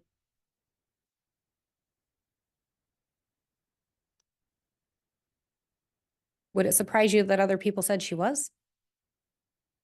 No, We talked earlier a little bit. You weren't privy to all your mom and dad's communications, right? no, You weren't privy to all your mom's conversations that she'd have with people, correct? correct. So at school, she may have conversations when you weren't around, right? Yes, She may tell people things that you have no idea she told them, right? yes,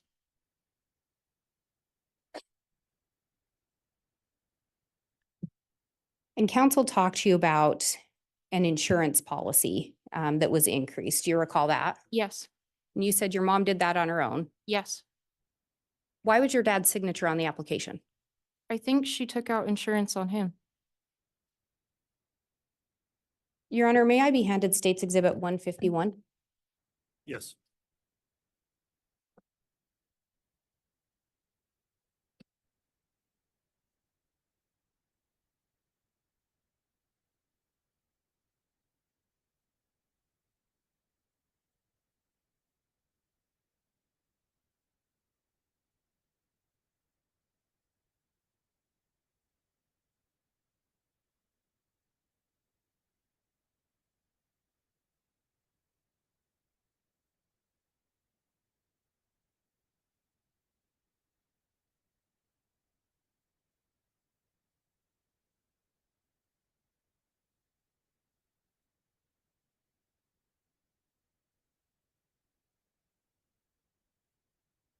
And Your Honor, may I ask that the witness be shown this exhibit?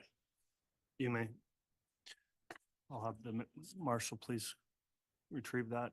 And I don't know if council needs to see this as well. I'm good, Judge. Thank you. I'm good. No, I'm good. Okay. Thank you.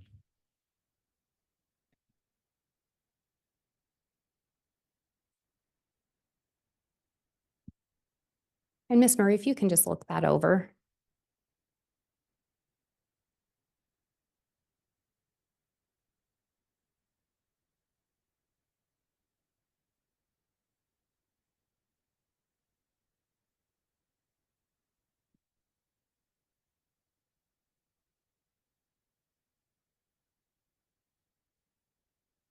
Did you have a chance to look that over? Yes, Do you see on the back page whose signatures were there? yes. And whose are those? It says employee's signature, Tamara M. Daybell. Spouse's signature of applying for coverage, Chad G. Daybell. And do you see dates by those? 9/8/19. Is it the same date on both signatures? Yes, And can you see that that's only insurance for your mother? yes, Your Honor, may I be handed that exhibit? Yes, I'll have the bailiff retrieve that, please. And Permission to publish from the Elmo. You may publish.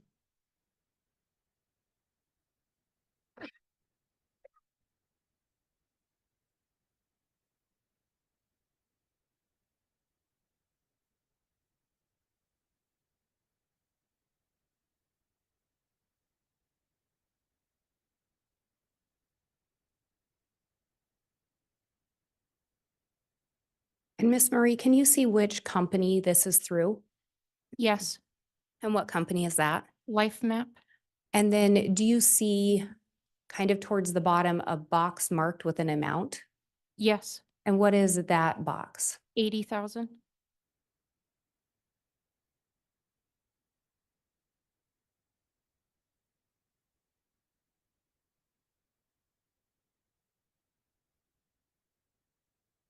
And then is this back page the page you were just looking at? Yes.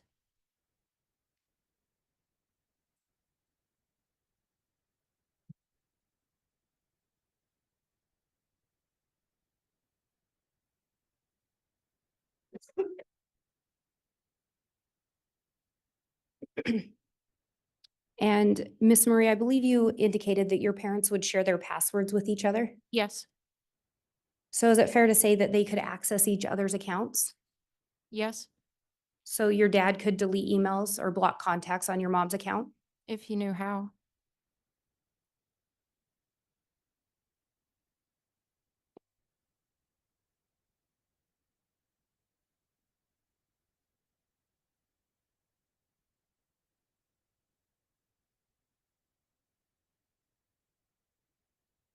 And you were asked about whether or not your mom was familiar with paintball guns. Do you recall that? Yes.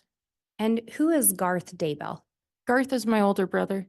Would it surprise you to learn or to hear Garth say that she wasn't familiar with paintball guns?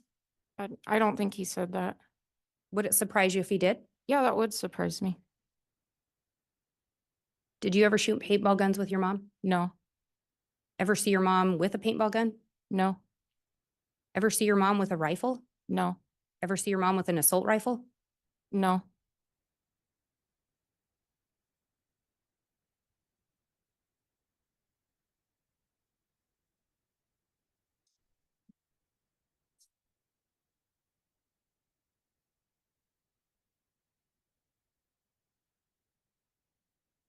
And counsel talked to you about when you learned your mother had been exhumed.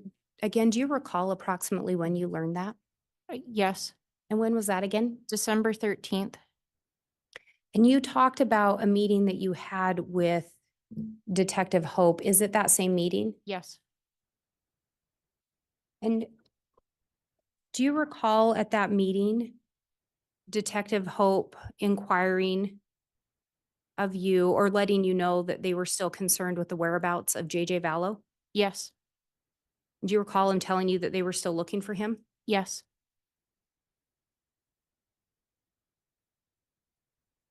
You talked about seeing Detective Hermosillo at the gym sometime. Do you recall approximately when that was? It was after my dad had been arrested, so sometime after 2020 or during that year.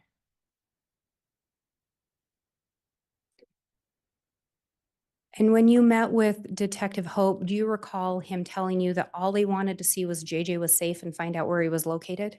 Yes.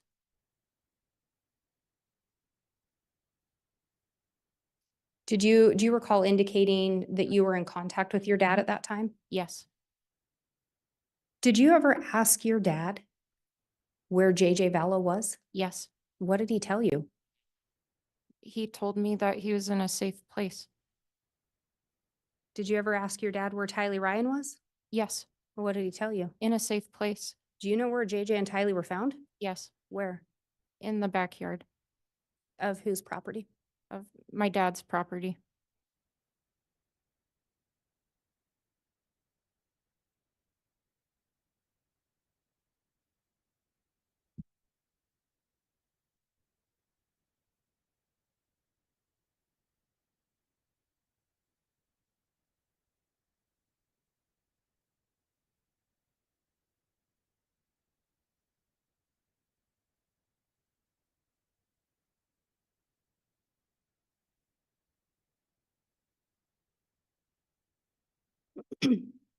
You indicated that you live kitty corner to your parents, or that you did live kitty corner to your parents' residence. Is that right? Yes, I used to.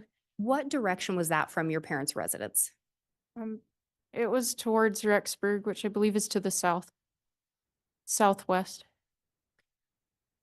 And you indicated that on September 8th, you were searching for southwest wind. Yes, So you happened to be searching for southwest wind the last day Tylee Ryan was seen alive? yes, The day before Alex Cox or a device associated with him was on your dad's property?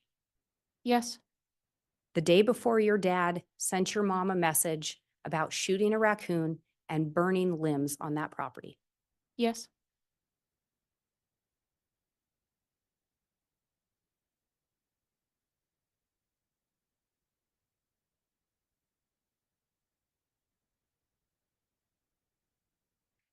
We talked about your dad, some of the things that he would teach you, including light and dark. Do you recall that? yes, Have you tried to discern light and dark? yes, Did your dad ever teach you about zombies? no, Did he ever teach you about castings? yes, And I think you talked about your mom doing something like that. yes, Is that correct? yes. Would you qualify that as a casting? What my mother would do? Yes. Yes, And you said that it helped you. yes, Are you still alive? yes,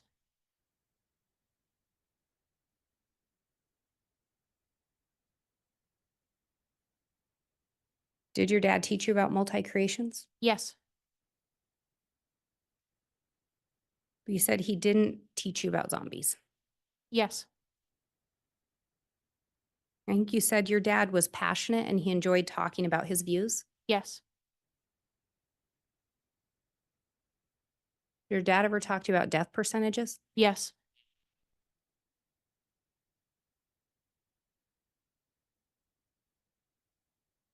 Did your dad ever talk to you about people being close to death? yes.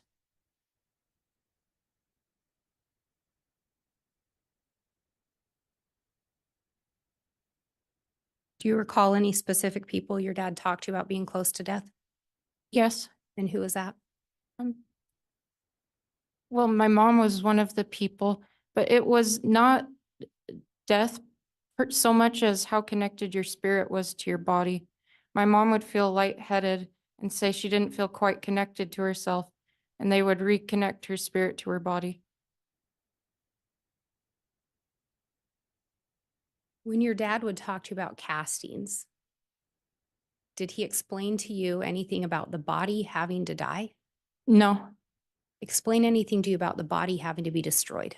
no, And again, didn't talk to you about zombies. no, Were you privy to all your dad's conversations with people? no. But your dad liked to share his views, correct? Yes. Your dad ever talked to you about Alex Cox? No, Did your dad ever talk to you about Lori Vallow before your mom passed away? no, So you don't know what he talked to Lori and Alex about. I don't.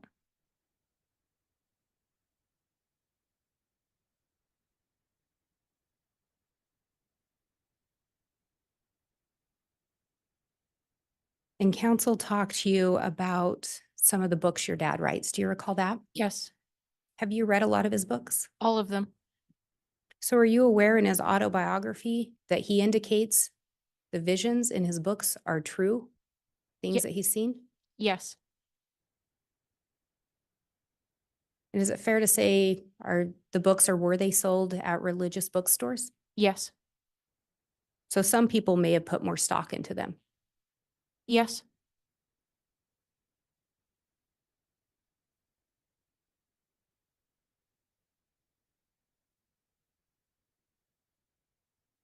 And you, counsel talked to you about priesthood blessings a little bit. Do you recall that? yes, And I think you made the statement, a man living the covenants would be worthy or could give a priesthood blessing. yes, Is committing adultery living the covenants? no,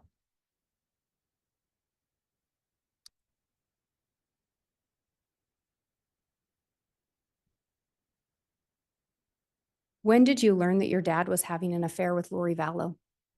After he was arrested. Was it quite a while after he was arrested? Well, I heard about things in the news after Lori was arrested in February of 2020, but I learned more after he was arrested very shortly after, once again, the news. Do you recall participating in an interview where you indicated that you didn't believe he'd had a physical affair? Yes, And that was about sometime in 2021? yes, Did you know of the physical affair at that point? no, So it was sometime after that that you learned of the physical affair? yes.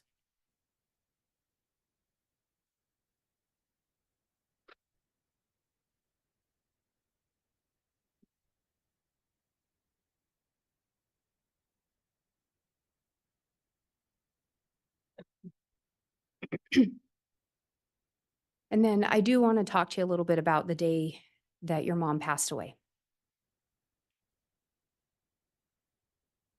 Were you present at the residence when 911 was first called? No.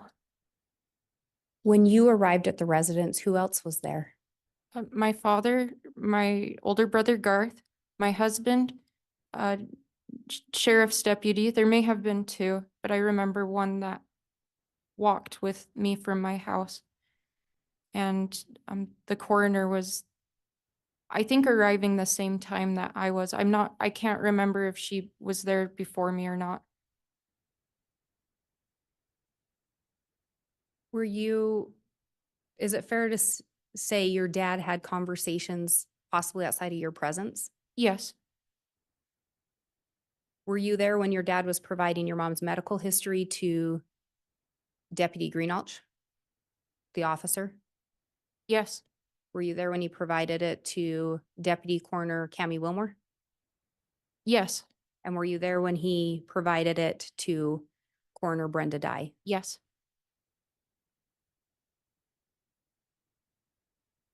Did you provide any statements about your mom's health at that time? I don't remember. You said that you had serious concerns about her health though, right? Yes, But you don't remember if you said anything. she wasn't talking to me, so I didn't answer her. At any point, did you reach out to law enforcement to tell them about any concerns you had about your mom's medical conditions? It wasn't a crime, so no. You were asked about when your mom was exhumed. Did you know there was going to be an autopsy? I assumed there would be. Did you reach out to anyone then to let them know of your concerns? Family members. Did you reach out to law enforcement? No, I didn't feel like they would help me since they were the ones conducting it. But you didn't reach out to them with any concerns. No, And you said you didn't want your mom to get an autopsy. Is that correct? correct. Once you learned she'd had one, did you want to see the results? I did. Do you recall law enforcement coming to meet with you and you telling them, nope, I don't want to know? I didn't say that. Do you recall telling them you didn't want to know? I don't recall that, so no. Do you recall not being willing to have them share with you the results of the autopsy? Judge asked and answered it just in a variety of different ways. Overruled. Do you recall indicating you did not want to sit down or that you were unwilling to sit down and have them share the autopsy results with you? No, You don't recall that. that's not what I said. What did you say? I told them I didn't want to interview with them. I wanted to see the results, and I did not want to discuss it with them.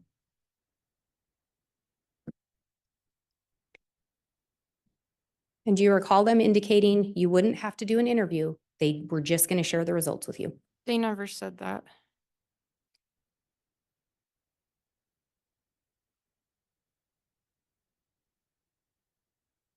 Did you in fact decline to see the autopsy? No, they never offered to let me see it without interviewing with them.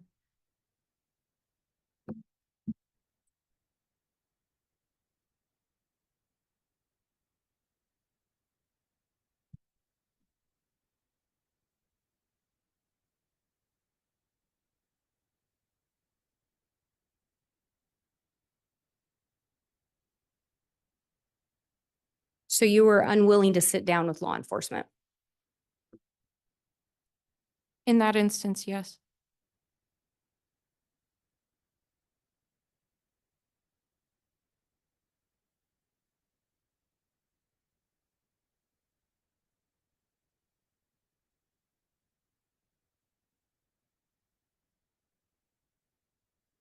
I think you talked about the morning of your mom's passing, it was difficult to see your dad not in control and in charge. Yes. Was it pretty common for your dad to be in control and in charge? Yes, as the patriarch of our home.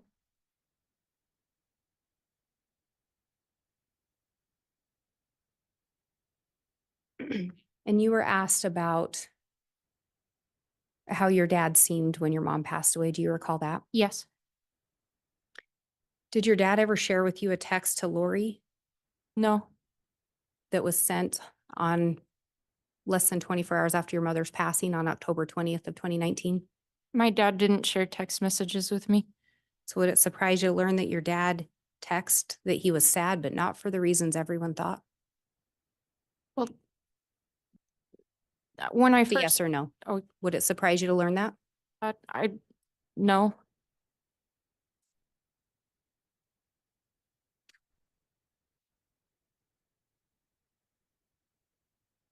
And council talked to you about the events of June 9th of 2020. Do you recall that? Yes. And do you recall speaking with your dad on that morning? Yes. And Your Honor, I'm going to ask to be handed State's Exhibit 300. Very well.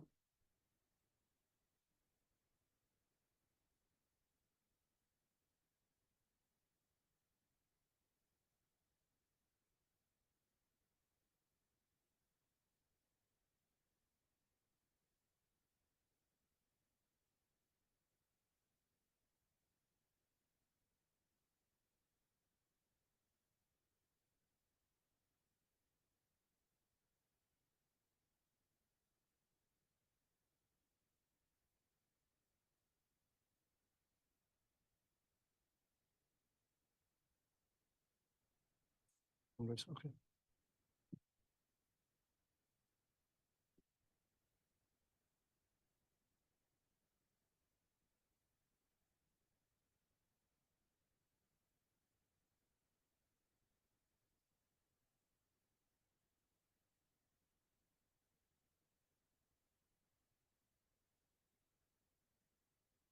Ms. Blake, if you could make some identification in the record before publishing, so we can ensure what is being published. Yes, Your Honor. And it was indicated that there may be an A and B, so I want to verify before publication as well that this is the correct one. All right, thank you.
Sorry if I may have just a moment.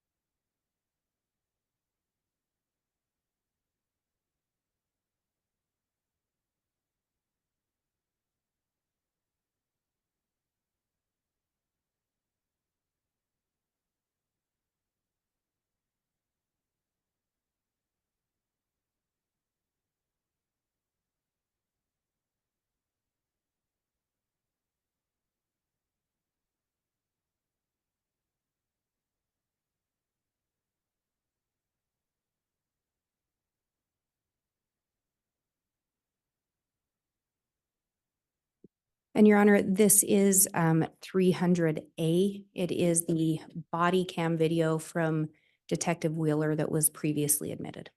Very well. Thank you, Ms. Blake. And I would ask permission to publish from approximately minute 1 hour, 2 minutes, 44 seconds. Okay.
Sorry, just another moment.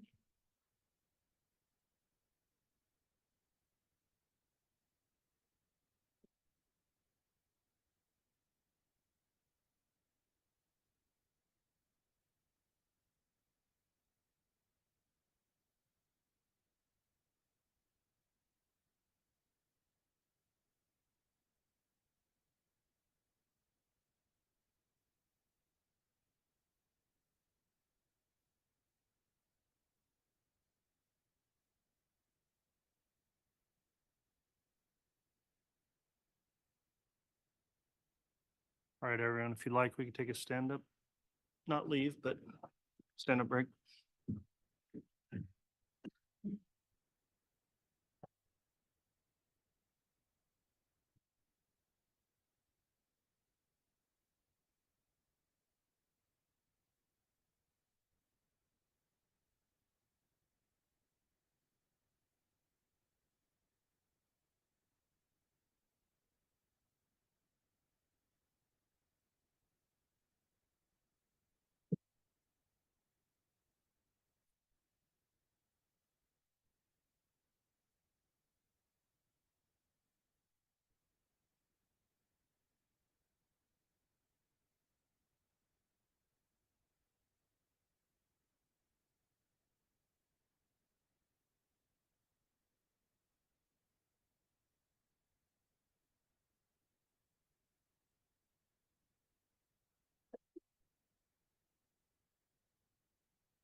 Thank you. For some reason, it did not like my computer today. So now starting from 1 hour, 2 minutes, 56 seconds.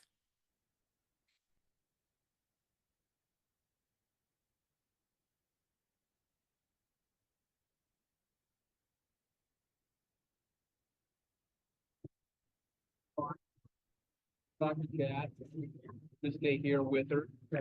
So you understand why I have to do that? Yeah. So you just stay here with them. Okay.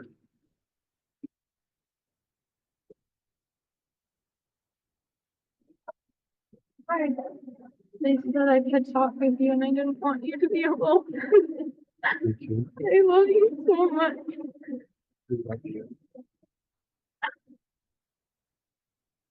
Glad you came over. I thought they had taken you downtown already.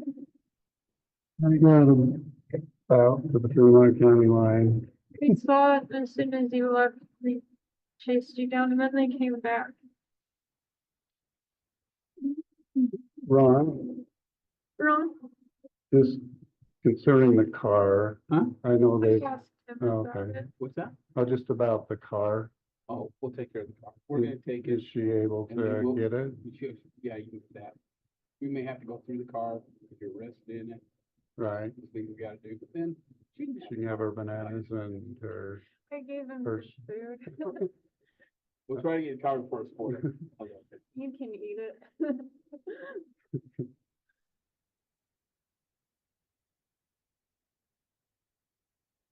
So Eric, clear on, so like my wallet, will that be able for her to pick up, or could I turn that over to her right now? Is that in the cards that here? It's right here. That's it's up to you. I don't see, can I look through it? Just make Sure. They're going to get marked. Lisa? No, Oh. Garth. Is there anything that you're gonna need in that? Well, she'll be running my finances, I suppose, so. That has a little money on it, you could, Okay, so these are credit cards, so you're good if she just takes it, yeah. correct? In the middle drawer on the left side in Mark's room, there's about $9,000 in 2 white envelopes.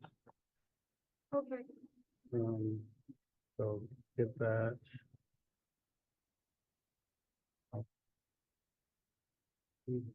Yeah, so we'll talk more about car payments and stuff, but you have that password. I do. I believe the Hawaiian, That's this one. First Hawaiian Bank, if you use that same password for this account, it's Chad Daybell. That's what else is in here.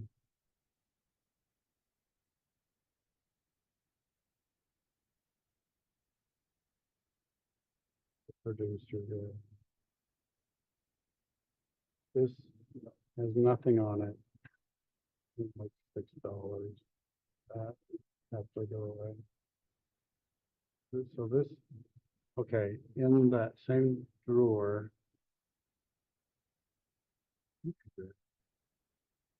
Is a piece of this that would fit in here, and it's got the company card, company business card. And so just make sure you get that. And this is all in Mark's room. Yeah, I put that in there. There's like a pamphlet with a guy who's sitting in a car. It's for the Wells Fargo auto loan. That's the loan that they went on. Yeah, and so that we'll talk about. So this has, if you go to Telmate, this is the card that's used. Okay. And so all you really do, you could probably just sign in as Chad.Daybell or start your own. I have an account that I've been talking with Lori on. Okay. But you could use this To card, add money. to yeah, and to her if needed. Okay. So, yeah, she'll need to still have commissary money. Usually puts 30 a week in there. So. And you can probably talk to her too. Okay.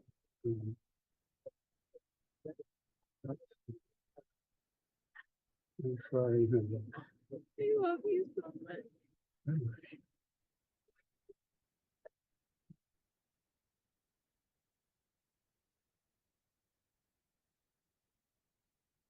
Cooperate with them as much as you feel.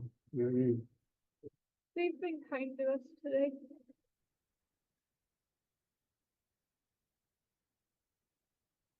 I texted John Pryor, so he has my number. He said thank you. okay. And a lot of the company stuff that pays for the house should just auto pay still out of that company account. And I left 5,000 in there. Here, Okay. if you need something, come find me. Okay. Thank you.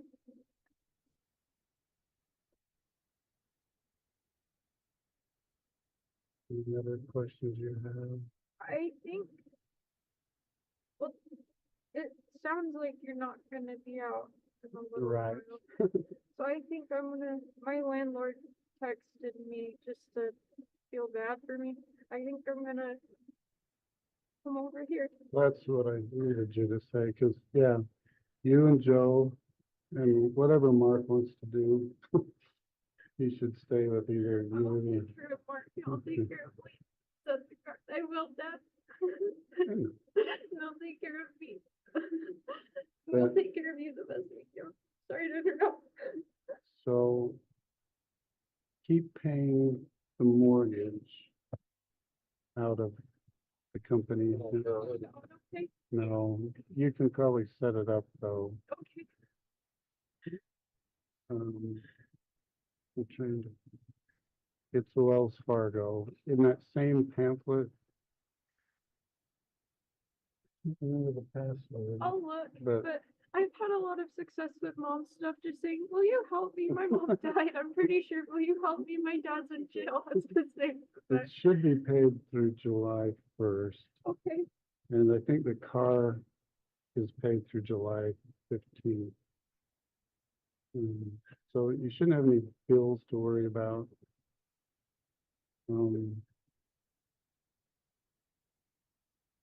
Yeah, I'm not coming back. So all that stuff that's in the baby room is Lori's and mine. The suitcases you'll see in the box. Just put it in the garage, I guess, after. store it, see what happens. You guys can. Yeah, take that mattress from upstairs, I guess, do what you want, put the books back on the shelf. We're gonna make it through. I'm glad we could talk. I'm glad they let you come over. I started crying and Lieutenant Ball went, do you want to talk to him? And I'm like, can I? He said, he's just over there. Like, oh, that changes things. So you probably saw us out Yeah, there. I was watching. So,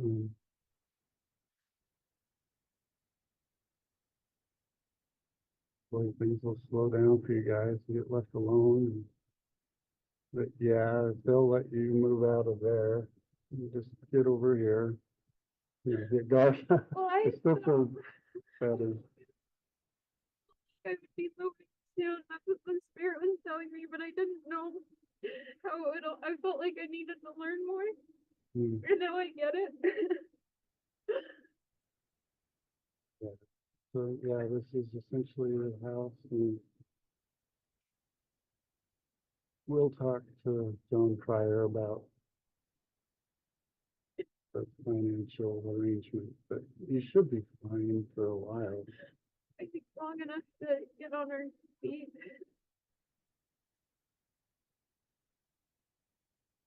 And stopping at 111:54.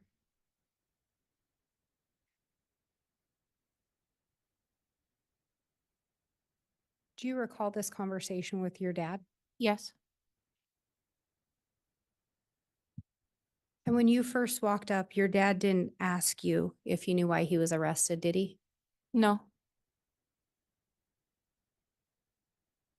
Do you recall a conversation in there about moving a mattress from upstairs and putting the books on the shelves or something along those? yes.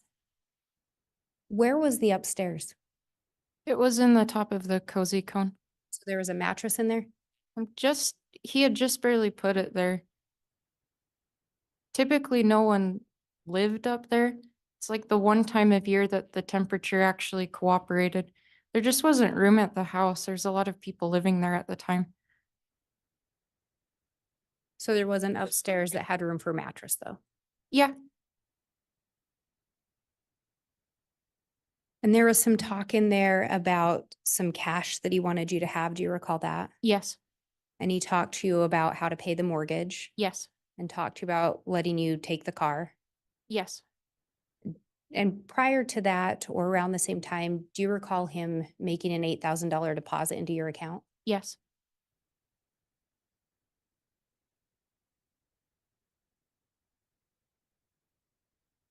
Do you recall conversation that day about a body being located? yes. And do you recall then a conversation about a second body being looked for? A conversation with my dad? Yes. Yes. Whose bodies were those? Tylee Ryan and JJ Vallow.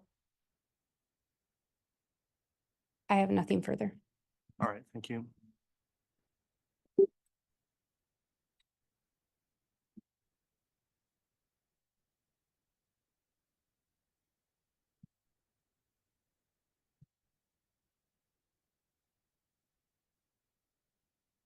All right, Mr. Pryor, redirect. 151. Okay, we've got that. We'll have it presented. Counsel, do you want this? I can keep it if you'd like. No? No, sure. Thank you. And Judge, may I publish? Yes. Thank you. On the Elmo.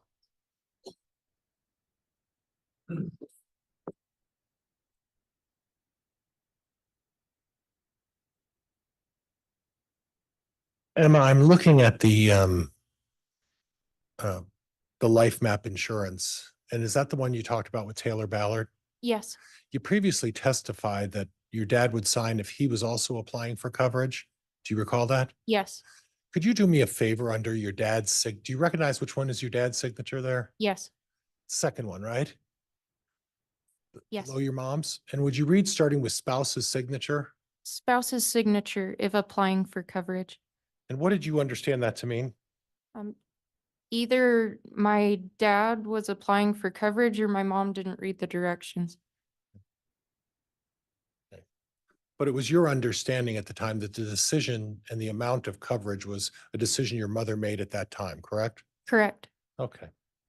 Now, the prosecuting attorney, Ms. Blake, talked to you about whether your dad discussed with you where the children were, correct? Yes, Okay.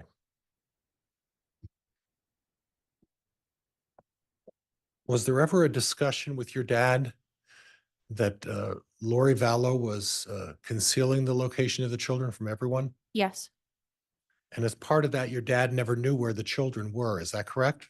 yes, What he did know is that Ms. Vallow had indicated to him that the children were safe. yes. Objection, Your Honor, calls for hearsay and speculation. Well, it's untimely, overruled. So is it your understanding that your dad never knew where the children were, but only that they were safe? Objection, Your Honor, calls for hearsay and speculation. Sustained.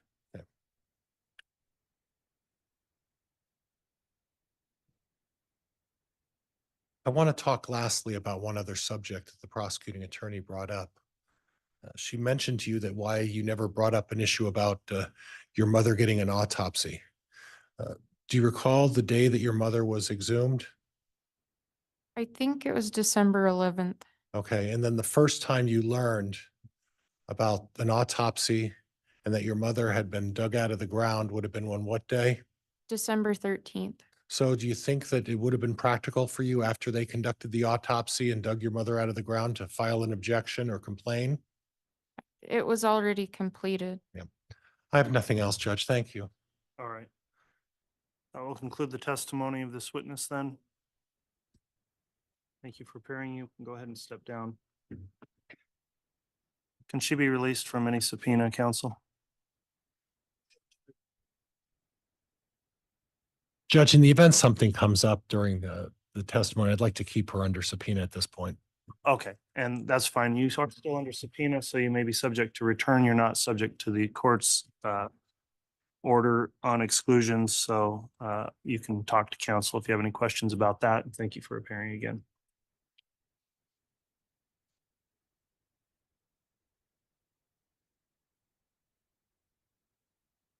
My preference would be to get started with another witness before we take lunch, if we could, since we have about 20 minutes. Is that all right, Mr. Pryor? Yes, Your Honor. It would be Garth Daybell, Judge.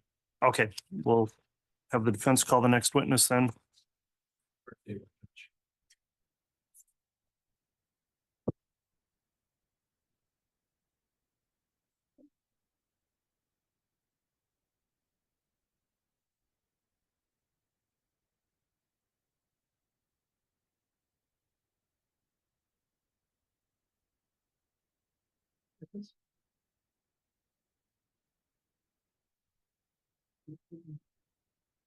solemnly swear or affirm the testimony you're about to give will be the truth, the whole truth, and nothing but the truth, so help you God.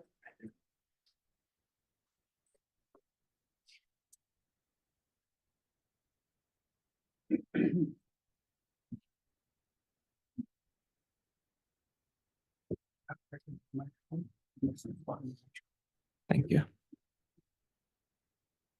All right, you can go ahead and inquire Would you state your name, spell your last name for the record for me, please? Garth Daybell, Daybell. Okay, and Garth, can you tell me what your relationship is to Chad over there to my left? Chad is my father. Okay, and can you tell me how many brothers and sisters you have? I have 4 brothers and sisters. I'm the oldest, and then 2 brothers, 2 sisters. Okay. Now,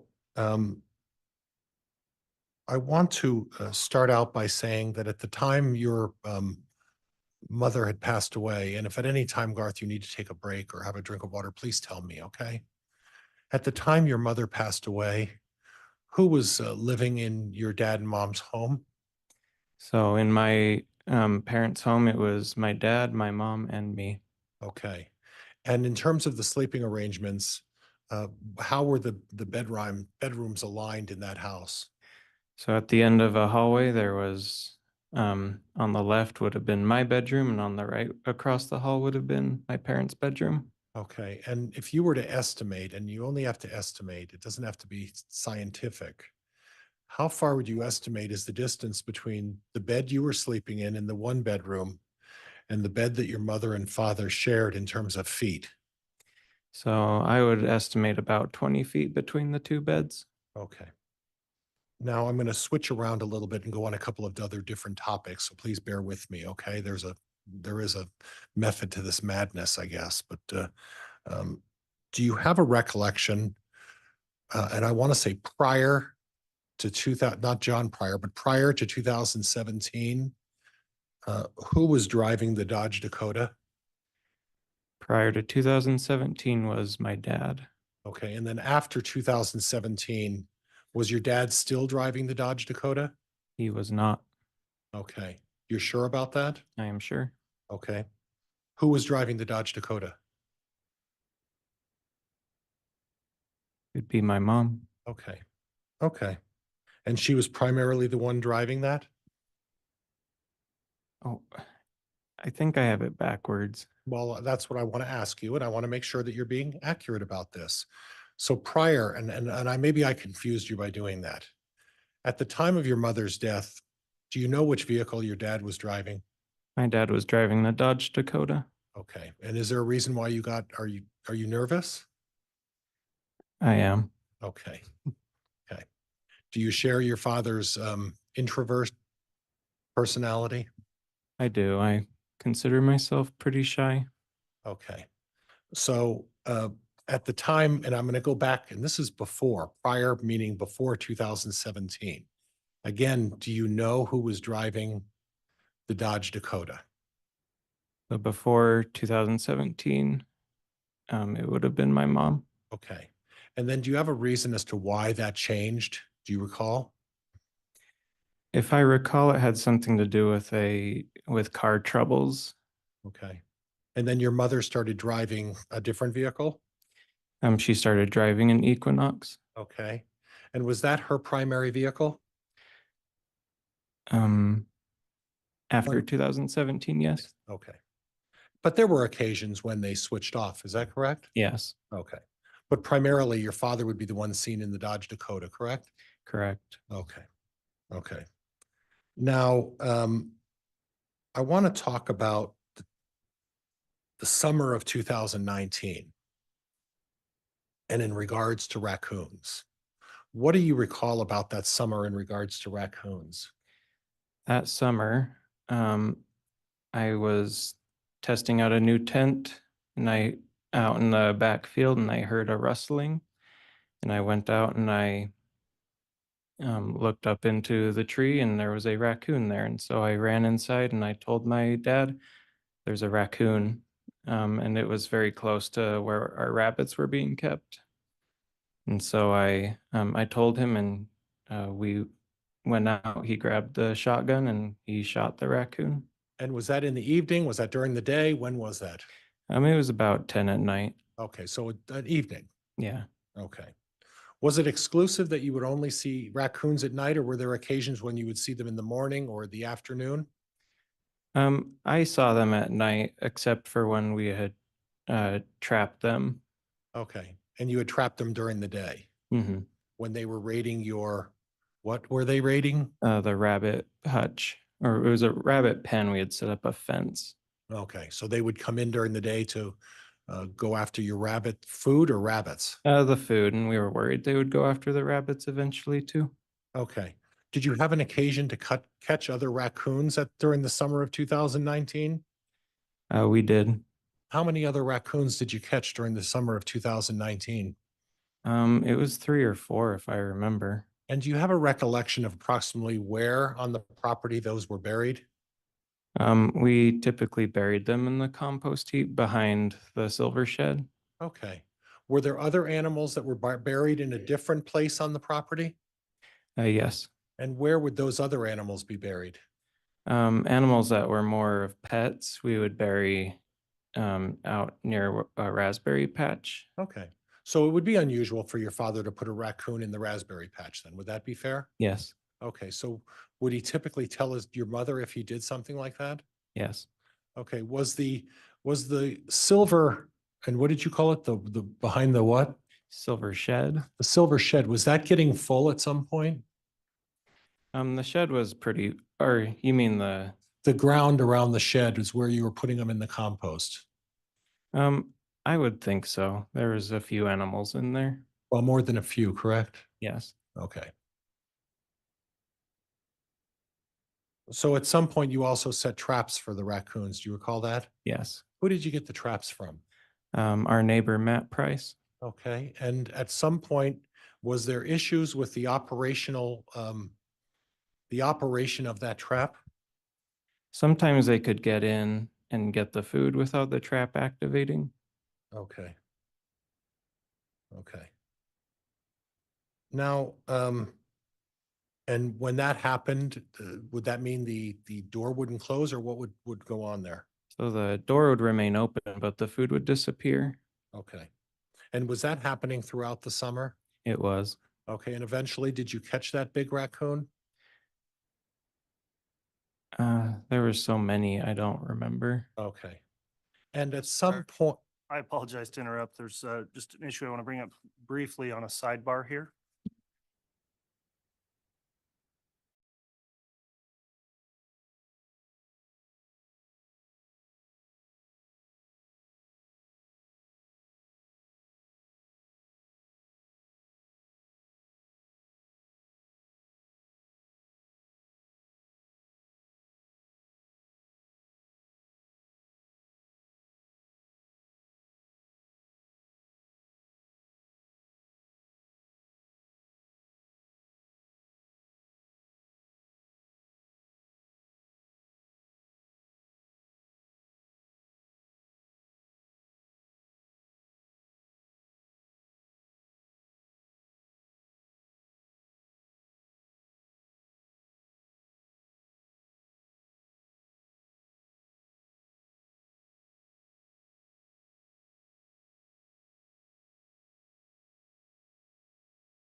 All right, thank you, counsel. The court had that quick sidebar. It was nothing to do with any question or any impropriety of a question or objection or anything like that. It was simply a matter of management of witnesses in the case. And so because the issue came up and we need to address that briefly, and given the timing, Mr. Pryor, I think it would be good to just break for lunch, then we can sort that Okay. out and you can continue with direct. okay. So we'll go ahead and take the lunch recess. We'll take an hour. So if we can come back on just before 1 o'clock, that will be when we'll resume. Thank you.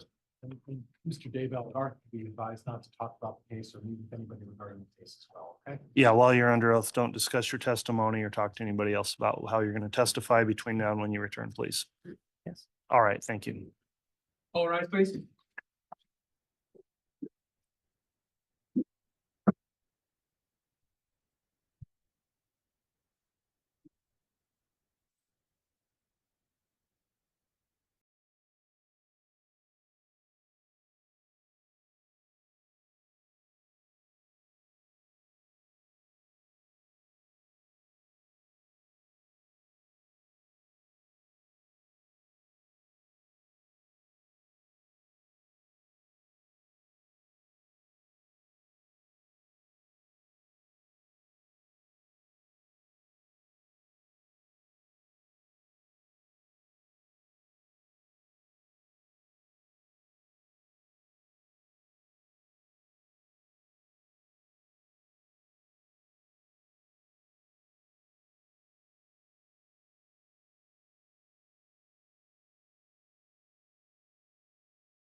All right, we can have the jurors brought in, please. Yeah, let's have the witness return to the stand first. Thank you. You may.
All right, please.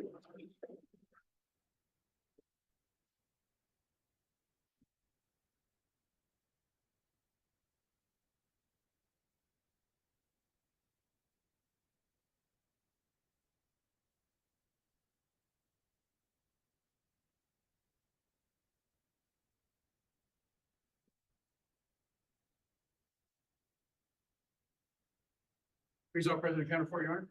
Thank you. Please be seated.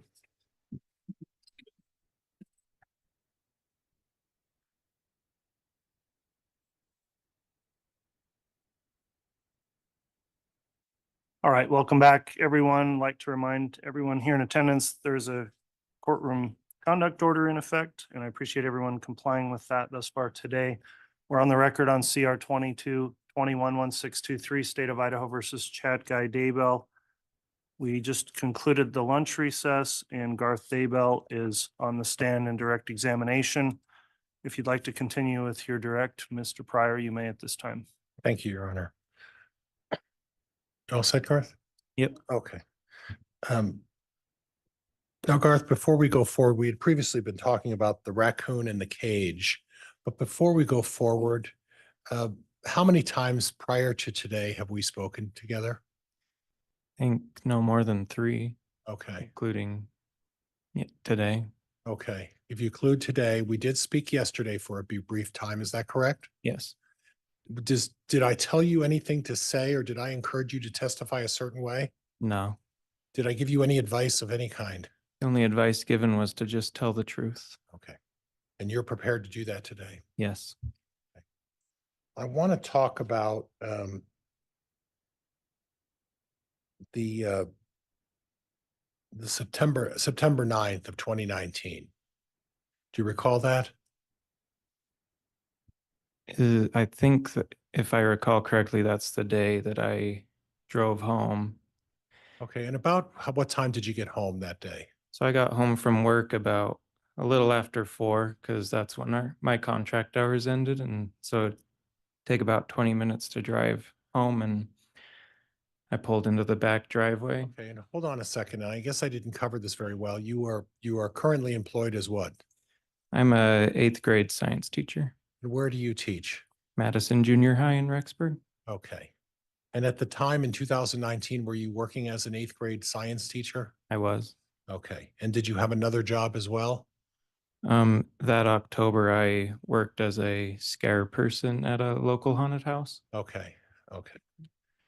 So on the date of September 9th of 2019, you had testified that you were just getting home. Is that correct? Yes. Did you have an occasion in that, and that, was it late afternoon or evening? Do you recall? It was late afternoon. The sun was still up.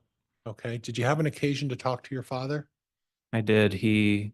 As I pulled in, he came up to me. He was in work clothes and All right. Now hold on. When you say close, what does that mean? yard work. Okay. And he sounded very excited. He said, "Hey, Garth, I killed another raccoon." Okay. Was that the raccoon that you folks were having difficulty with that was breaking out of the cage? I believe it was. Okay. And did he express that to you that he finally got that raccoon? He did. Okay. And then at that point, did he show you where he buried that raccoon? He showed me that it was buried behind the silver shed. Okay. Okay. Did he ever say to you that he buried a raccoon in the pet cemetery? Objection, Your Honor, calls for hearsay. Sustained. Okay. Now, are we confusing the raccoons? You know that you buried some in the silver shed. Is there possibly that some were buried in the pet cemetery? I think, or they were all buried behind the silver shed. Okay. Now, we talked a little bit with your sister about your mother's health issues. What concerns did you have about your mother's health? I was concerned that she was getting tired extremely easily, that she would work extremely hard all day and then just come home and collapse. Okay. And did you ever encourage her to seek medical help? I did. She had hurt her arm, and I wanted her to go get it looked at. She was trying to rub this bruising ointment on it. Okay. She refused to go. Okay. At some point, she did go to the doctor for the injury, however. Do you recall that? I don't recall the exact time that happened. Okay. Were there other issues that you had concerns about your mother's health? We worked in the yard together a lot, and I was her muscle.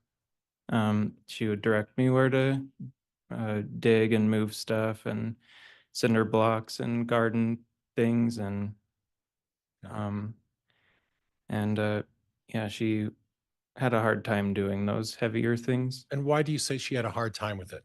She would get really winded really easily. Okay. And is that something that happened in the last year of her life, or was that the entire time that you knew her? I would say it became increasingly more towards the end of her life. Okay. Okay. Were there any other concerns about any sort of other medical issues of her being able to keep her balance or anything like that that caused you concern? She would have fainting spells. And how often would that happen? It was usually after she'd been kneeling for a while. Okay. Was there ever a discussion in your family about her having some difficulty in the temple with kneeling? Yes. What was that concerned? Objection, Your Honor, this calls for hearsay. Sustained. Okay. I want to go back to the incident with the paintball gun and your mother. Do you recall that day? I do. It was approximately the 9th of October, is that right? Yes. Okay. Do you recall where you were at that point? I was on the couch. Okay. Who was home at that point? It was me watching TV and my dad was working on the computer. Okay. And then at some point, did your mother come home? She did. And how did she approach you when she got home? She came in really panic stricken, saying someone had attacked her.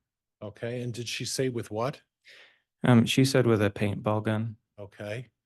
Did you have a discussion with her prior to taking any action?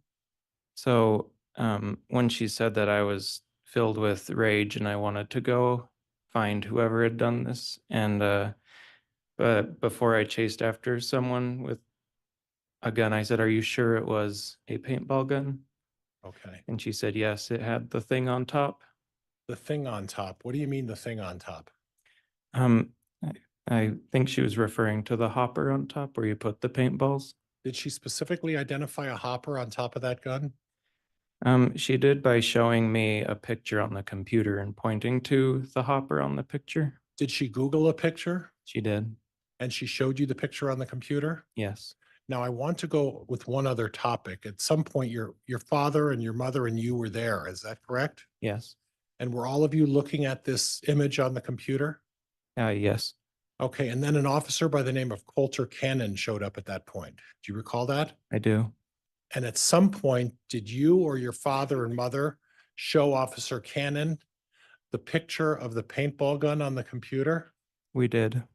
And who was present when that took place? I believe it was my mother, my father, and me and the officer. Okay, and is there any doubt that you showed the officer the image on the computer? There's no doubt in my mind. Okay. I'd like to move on and again, if at any point you need to take a break, you let me know. Or if you need some water or if for some reason you let I'll me know. take a quick sip. Okay. I want to talk to you a little bit about the evening of October 18th. Okay, and that was the evening before your mother passed. Yes. Okay.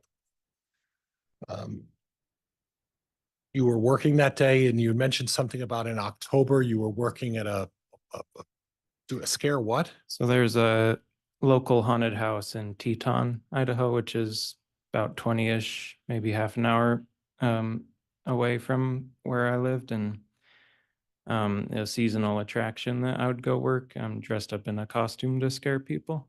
Okay. And at that point, did you have an occasion before going in to do that, to come home Come home from, from your first job? yes. And walk me through that as to what, after you got home from work from the first job, what did you do next? So I came home, and mom usually came home before me, if I remember correctly. Okay. And she told me, I just don't feel good today. I don't want to cook tonight. Can you go get some McDonald's for us? Now that's a long way to a McDonald's, is it not?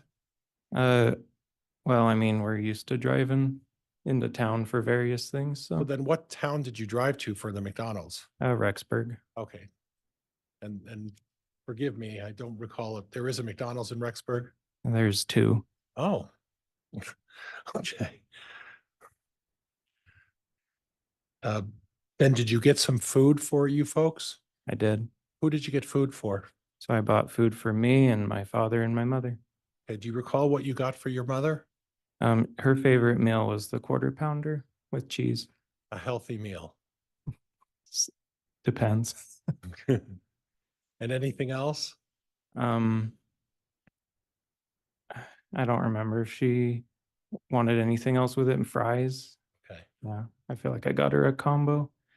And then you went to work at the Haunted Mill, is that what that's called? Yep. So so about 7-ish, I left, and she was sitting on the couch and said, "Have a fun time. We'll see you tomorrow. I'll let you sleep in." Okay. And then at some point you got home at about what time? So I got home about 1 a.m. shortly after that. Okay, and then at that point, again, you previously testified the distance between your bedroom and your mother and father's bedroom, is that right? Yes. And the distance there was about how far? About 20 feet. Okay, and then at some point, did you hear anything coming from your mother and father's bedroom? As I passed their bedroom, I heard my father snoring. And is it clear that it was your father snoring? Yes. Okay. You had no other indication of that your mother was snoring or making any noise? I didn't hear anything of that sort. You didn't see any images in the bedroom of any kind of a struggle or a fight or any kind of an altercation, did you? No, as far as I knew, it was a normal night. Okay. And then at some point, what did you do after you went into your bedroom? I got on my computer and I watched YouTube for a few hours. And when you say a few hours, what does that mean? Till about 3 a.m. So Okay. 2 hours-ish. Okay. And then at early in the morning, at some point, you were awoken, is that right? Yes. And how were you awoken? I heard my dad saying, Garth, Garth, get up. I need help. Okay. And I got out of bed and ran over to help. And then when you walked into your parents' bedroom, what exactly did you observe? I observed my mother had rolled partially out of bed with her legs entangled in the sheets. And my instinct was, oh, she needs help. So I immediately grabbed her by the shoulders and lifted her up back into the bed. Okay. And at that point, you felt her arms were cold? Yeah, I felt she was cold and stiff Okay. she was gray, and I realized she's not been breathing. Okay. Okay.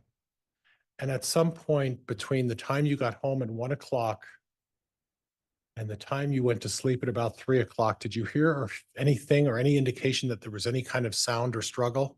I heard nothing. Okay. And would you agree that it's close enough that if there was some kind of a struggle or a fight or anything that you would have heard it? I would have definitely heard it.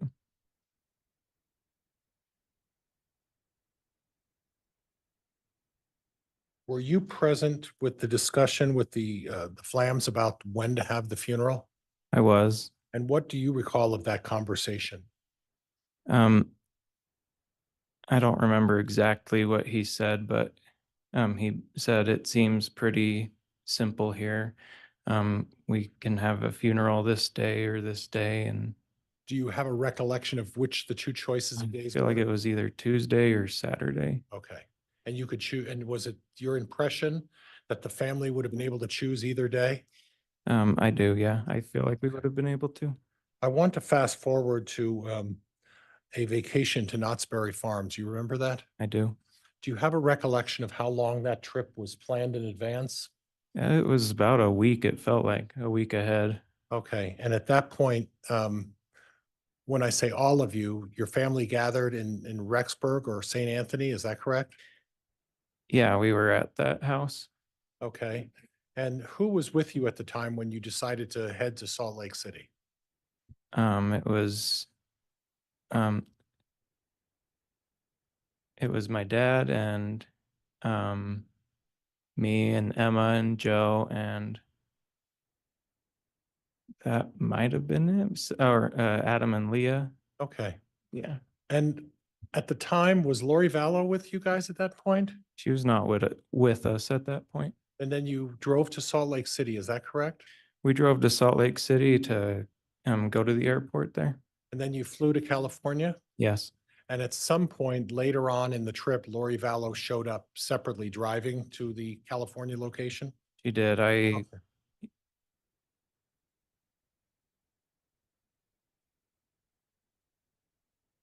I want to talk to you a little bit about how you discovered that they exhumed your mother's remains. Do you recall how you were able to discover that? I first heard about it from my sister, Emma. Okay. At any point, did any law enforcement officer ever reach out to you or to your knowledge, anyone in your family to advise you that they were going to dig up your mother? No one contacted us. It was a complete surprise. I want to talk to you a little bit about May 7th of 2021. Do you recall that day for some reason? I do. And what happened on that particular day? It started out as what was going to be a normal school day, and So I want to stop you there. When you say a normal school day, would that be a day that you were going to teach school? yes, I was going to go and do my job. Okay, what transpired on that particular day? I went out to the driveway to my car, and there were several law enforcement vehicles across the street, and several officers got out and surrounded me and insisted that I go with them. Okay, do you recall the names of the officers and which agency they were with? I remember that Detective Ball was there and Detective Detective Ron Ball? Ron Ball. Okay, Detective Hermosillo, that's Ray Hermosillo. Hermosillo, and then I called him Vinny Kaikamanu. Would that be Officer Kai Kamano right That here would- in the gray suit? That would be him. He was one of those that showed up at your house? Yes. Okay. And at that point, what transpired? I told them, "Do you have a warrant?" And they said, "No, but you need to come with us anyway." Did they give you any choice? I felt like I had no choice. And then what transpired next? They drove me to the police station. They confiscated my phone. Okay, was anybody with you at that point? At that point, no. Did you later learn that they also took custody of somebody else? Yes, they had then gone up to the door. Objection, Your Honor. Move to strike that question. It mischaracterizes the testimony. Sustained. Okay, what transpired after they took you into custody? Objection, Your Honor, again misstates the testimony. Move to strike. I'll rephrase, Judge, I'm sorry. After the police officers told you that they were going to take you, what transpired next? I was taken to the police station, and then I saw that they had also detained my wife and brought her in a separate car. Were you two kept together in the same room? We were kept in separate rooms the entire time. And when you say the entire time, how long did they keep you in the separate rooms? About 5 or 6 hours. Okay, at any point, did they try to talk to you? They did. Okay, and what was the nature of the discussion? They were telling me that my story was untrue and that I needed to change it. Objection, Your Honor. Move to strike. Calls for hearsay. Overruled. When you say they told you they needed you to change your story or that they didn't believe you, who is they? The 3 detectives that I've mentioned. Were there any other detectives there? There was a Detective Mattingly who was with my wife. Okay, and at some point, is it your understanding they were doing the same thing to your wife? She tells me they never talked to her. Objection, Your Honor. Calls for hearsay. Sustained. Okay. And at some point, did you ask to have an attorney represent you? I did. And at some point and you said it was between 5 and 6 hours? Yes, And at some point, were you released? I was. Were you subsequently charged with anything as a result of being detained? I was not. Did they take any further action with you as a result of being detained? They did not. Okay. And then subsequent to that, was there another occasion when you were accused of or asked to change your story? I was summoned to 2 separate grand juries. Okay, I want to talk about the second grand jury. Do you recall that? I do. And do you have an understanding of why you were summoned in front of the grand jury? It was made pretty plain that I needed to change my story to fit theirs. Okay, and in the event you didn't change your story, you would be indicted by the grand jury? Yes, and they had a list of charges that they were threatening me with. Okay, when you say they were threatening with you, who are you talking about? I didn't talk to them specifically Okay, myself. I had asked for an attorney who was going in between us. and who is that attorney? His name was Forrest Fisher. And at this point, you are willing to waive your attorney-client privilege and allow Mr. Fisher to discuss the case? Yes, Okay. And your understanding of going in front of the grand jury is that you were going to be indicted unless you changed your story? yes. And do you know what prosecutorial agency was attempting to do this to you? I believe it was Fremont and Madison counties. Okay, and at that point, did you testify in front of that second grand jury? I did. Okay, now before you testified in that second grand jury, you had previously testified in a grand jury that was related to your father, is that correct? Yes, And at that point, you told us what you believed was your version of the facts of this case, correct? correct. And at the second grand jury, they brought you in and the focus of the second grand jury, did you understand that to be you being charged with a grand jury offense?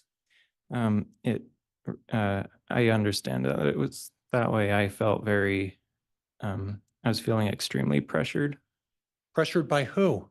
The prosecutors, And at some point you testified in front of the grand jury, is that correct? correct? Did you tell relatively the same story to both grand juries? I told the identical story.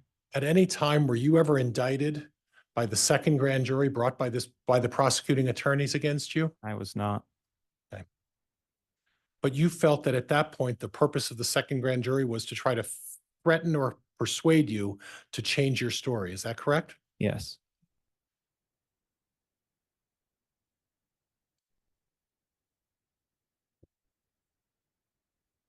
Now, your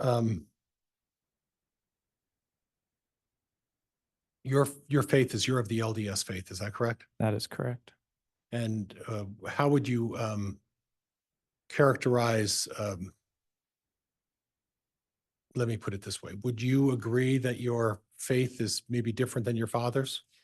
I believe I interpret it differently. Okay. How would you describe your father's faith?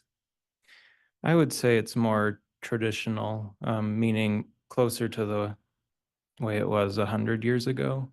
Okay. And you've had discussions with your father over the years regarding his faith. Is that correct? That is correct. Did he ever talk to you about a plan or a plan that he had in place? He had a, Objection, Your Honor, calls for hearsay. Sustained. Judge, I'm not asking him if he said, I asked whether there was ever that discussion. It's not hearsay, I don't believe, Judge. It's sustained. Were you aware that your father had beliefs about the 144,000? I do. Okay. Was there any discussion,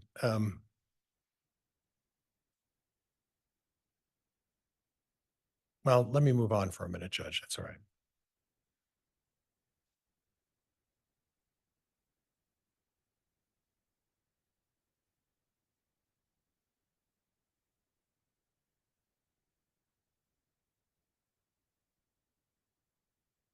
When you talk about the differences between your religious faith and your father's religious faith, can you identify some of the differences that you believe? You believe you're of the mainstream LDS faith. Is that fair? Yes. And you testified previously that your father's more traditional or fundamental or more traditional, I guess. Yes. And what would be the differences that you identified as differences in interpretation? Well, I teach and believe in evolution. Okay. I teach that to my students. Okay. I teach that the Earth is 4.5 billion years old, as opposed to 6,000. Okay. And do you share your father's views on light and dark? Partially. Okay, and explain that to me a little bit. Light and dark to me mean like good and evil, good and bad, opposing forces. Okay. Okay. And did your mother and father share similar views of fundamental LDS faith? They did. Okay, and your mother shared your father's beliefs to your knowledge of this light and dark? Yes. What about the idea of putting numeric numbers on people who are identified as either light or dark? They did that every now and again. Okay, and they did that in your presence? Yes. Okay. Now, your understanding, and I'm going to hack this this person, but I think I previously yesterday talked to you about the book Saints and about a Newell Knight. Newell Knight. And we talked about that yesterday, right? Yes. And in that situation, there was a casting of a sword, correct? Yes. And who was doing the casting? That was Joseph Smith. And who was he casting? He was casting a devil, as they described it, out of Newell Knight. Okay, and at the end of the casting, and was this more of a traditional story of the LDS faith? It's one that it's usually included in storybooks about the church history and stuff. Okay, but would you agree that it's more of a fundamental? It's not necessarily as mainstream as it once was? Yes. Okay, so it would be more akin to your father's beliefs. Yeah, I don't know if it's one that would be told as often anymore. Okay, and in that particular situation, this is the prophet of your church, Joseph Smith? Yes. And at that point, he expelled the devil or the demon from Newell Knight? Yes. Did Newell Knight die after they expelled the demon from him? No, he went on to do great things. Okay, and at some point, is it your understanding that when someone expels a dark spirit or a negative spirit, that they die after that? No, they continue living. Okay. Judge, I don't have anything else at this point. Thank you, Your Honor. All right.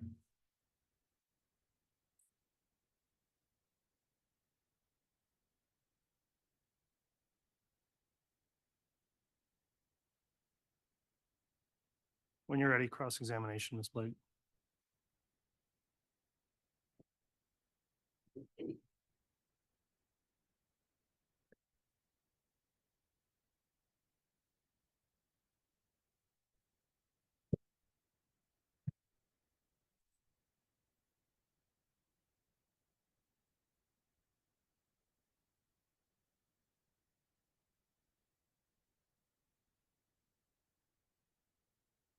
Mr. Daybell, I'm going to start with, there was some talk of who drove a Dodge Dakota. Do you recall that? Yes. And there seemed to be maybe a little bit of confusion there. I believe that since the events were 7 years ago, I had trouble recalling which was which. And your recollection is that your dad is actually the one that drove it in the later years? Yes, Do you know Joseph Murray? I do. How do you know him? He is my brother-in-law. Why would Joe Murray in 2019, October of 2019 to be exact, would it surprise you to learn that he referred to the truck as your mom's? I hadn't heard of that. Would it surprise you to learn that he had to return the keys, get the keys from her to borrow the truck and then return them to her? I hadn't heard of that. So your mom did in fact drive the Dodge Dakota, at least at times? She did on occasion.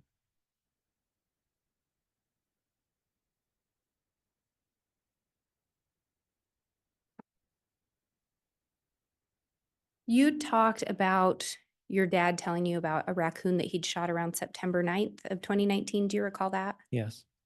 And you said that he'd buried it. Mhm. Do you remember where he buried it? He buried it First. behind, sorry. No, I cut you off. I apologize. Do you remember where he said he buried it? He showed me that it was behind the silver shed. Were you present when he buried it? I was not.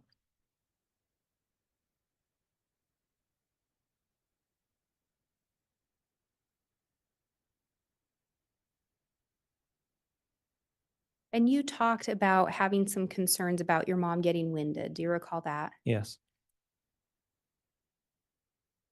Did you ever share those concerns with law enforcement or the coroner or deputy coroner that showed up on the day of your mother's passing? I don't recall. Did you ever share those concerns with law enforcement? I wouldn't have considered losing your breath to be something law enforcement would be worried about. At some point, did you learn that an autopsy was going to be conducted on your mom? I did after I had learned she had been exhumed. And even with an autopsy being performed, you didn't think that it might be something law enforcement would want to know? I assumed they would find it.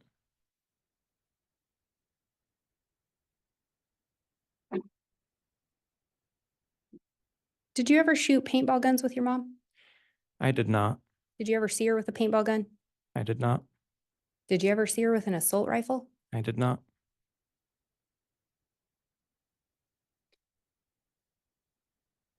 Would it surprise you if Deputy Cannon said he was never shown an image of a paintball gun on October 9th of 2019? It would because he was there.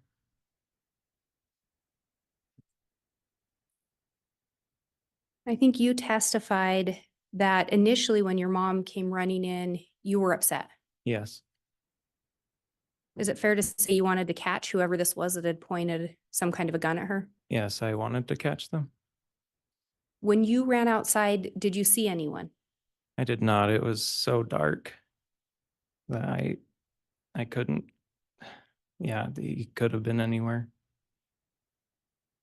And you said it was so dark that night? When I went out, yes.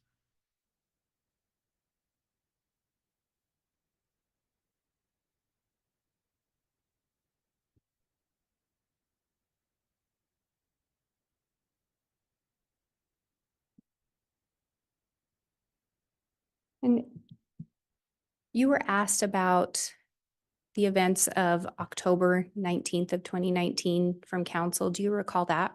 Yes. I want to back up a little bit.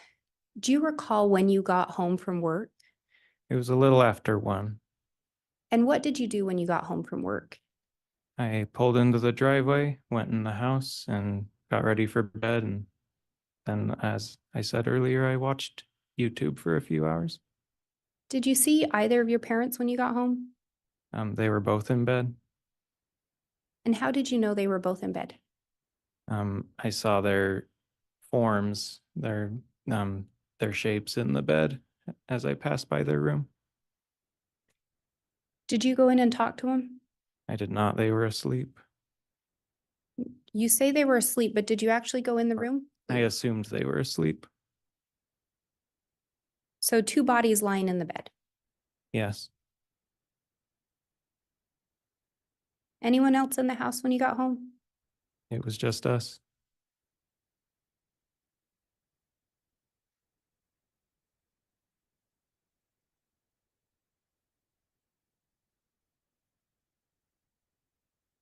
What woke you up on the morning of October 19th of 2019? I thought I heard a thump, and then I heard my dad say, "Garth, come help." And when you went in the room, well, let me back up. Did you in fact go in the room? I did. What did you see when you got in there? I saw her halfway off the bed with her legs still entangled in the blankets.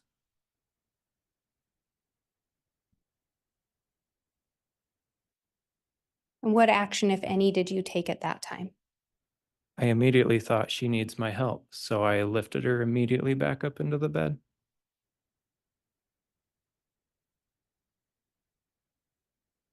Were you close with your mom? Extremely close.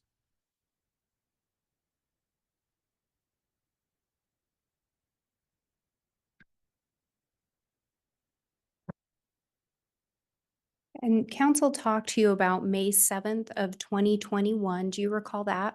I do.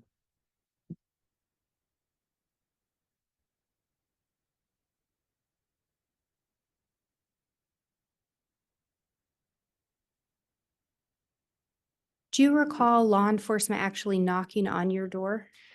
I do not. They waited till I was at my car.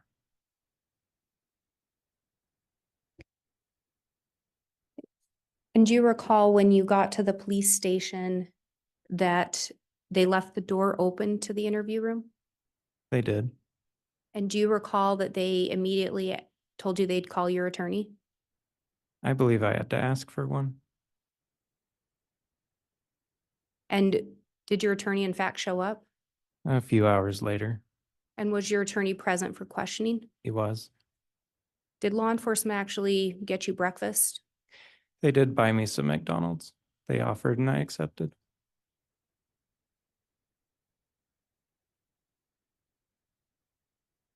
And prior to May 7th, had you had a meeting with law enforcement where they had talked to you about the results of your mom's autopsy? Yes, Detective Aikamanu and a FBI agent came to my classroom after school. And when they talked to you, were you willing to hear them out on the results? They did tell me the results. And do you recall on May 7th going over that autopsy again? I did not. Do you recall one of the detectives telling you that your mother's death Sustained.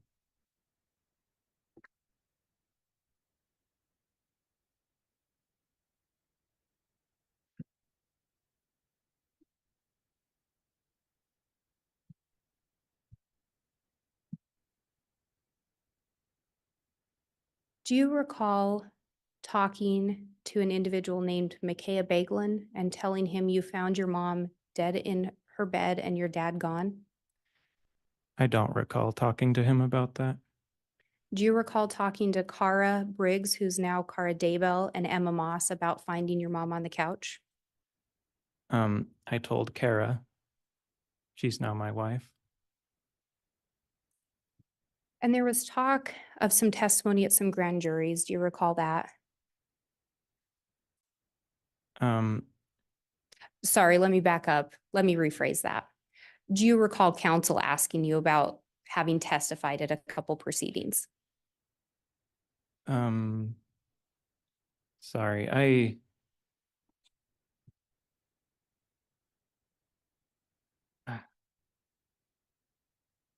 was I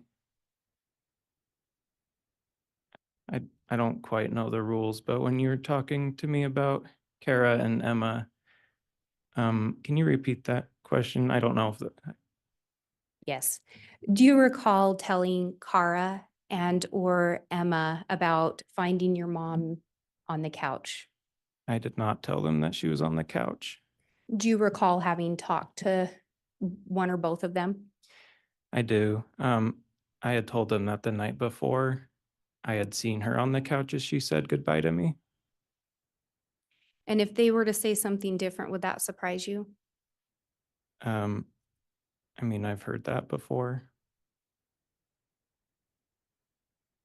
And then do you recall counsel talking to you about you having testified at a couple grand jury proceedings? Yes, And are you aware that the second grand jury was held based on the request of the first grand jury? Judge, I'm going to object. That calls for speculation. I'm asking her if he's Argumentative, aware. Judge. Well, the question. There's no is- foundation. Yes, just the question is whether he's aware. You can answer. Are you aware that the second grand jury was conducted based on the request of the first grand jury? I was not aware of that. And counsel asked you about Joseph Smith in a casting. Do you recall that? Yes. And what did you indicate happened to the person that they were casting on? He continued to live on and lived his life.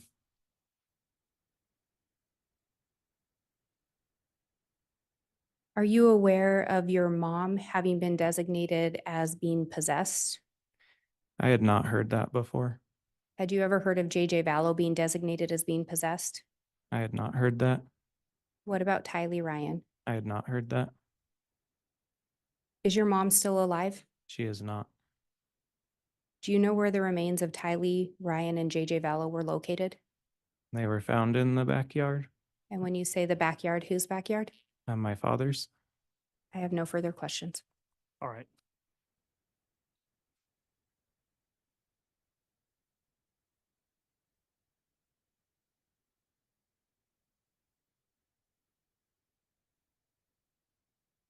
Redirect, Mr. Pryor.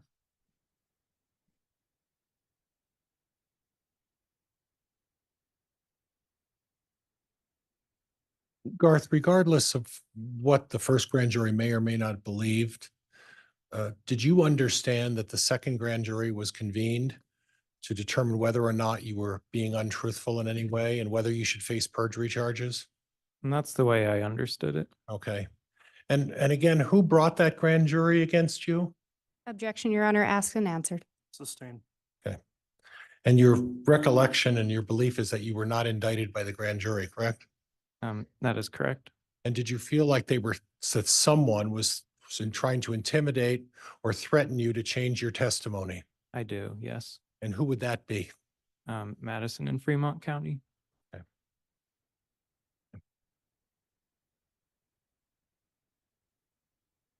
Judge, that's all I have at this point. And Judge, we need to sidebar just very briefly. Very And, well. Your Honor, before we do that, I would request a brief recross On what topic?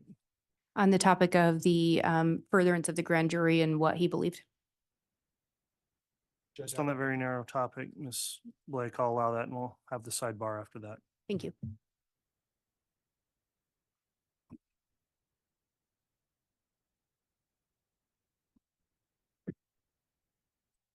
But Ms. Blake, not to expand the scope of where it's already gone on direct or cross, please. Mr. Daybell, did you in fact change your testimony between the first and second grand jury? I did not. No further questions. All right, thank you, counsel. Just sidebar, Judge. Very well.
All right, thank you, counsel. We're looking at scheduling here with the afternoon, and there's a matter we need to take up with the next witness outside the presence of the public and the jurors.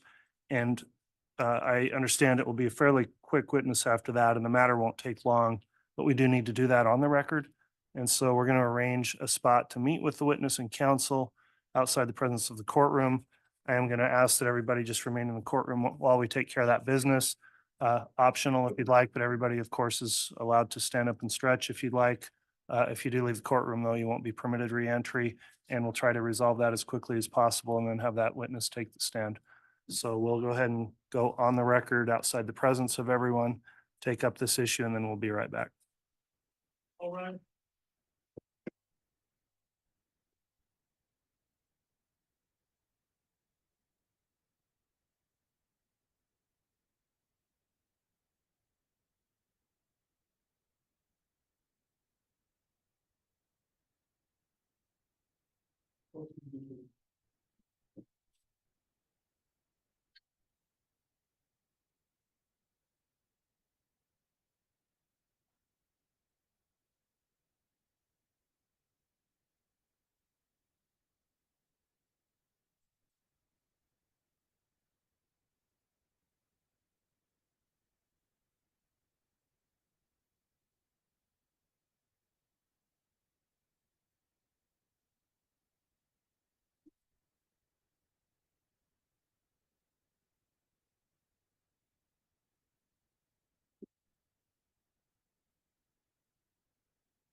Again in session.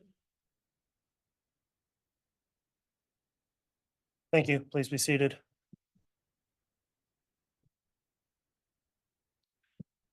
Very well. At this point, then I believe the testimony of the witness has concluded. Is the defense intending to keep the witness under subpoena?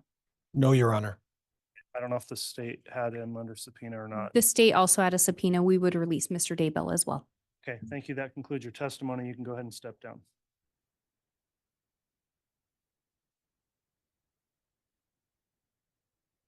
Judge, can I have again permission to approach the podium? Yes. Thank you, Your Honor.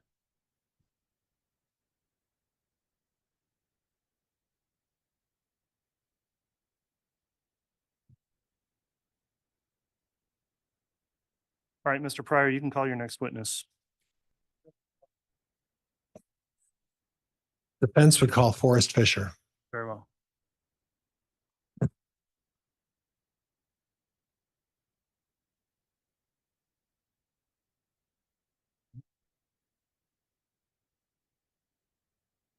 You solemnly swear or affirm the testimony you're about to give will be the truth, the whole truth, and nothing but the truth? So help you God. Yes, I do. Thank you.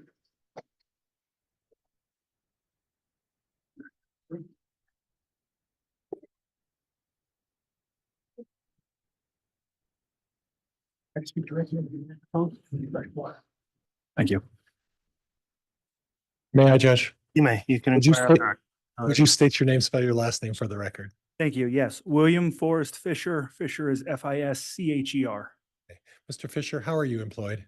I am an attorney with Moulton Law Office in Driggs, Idaho. Okay, and you're licensed to practice law in the state of Idaho? I am. Did you have an occasion in December of 2021 in regards to a client by the name of Garth Daybell?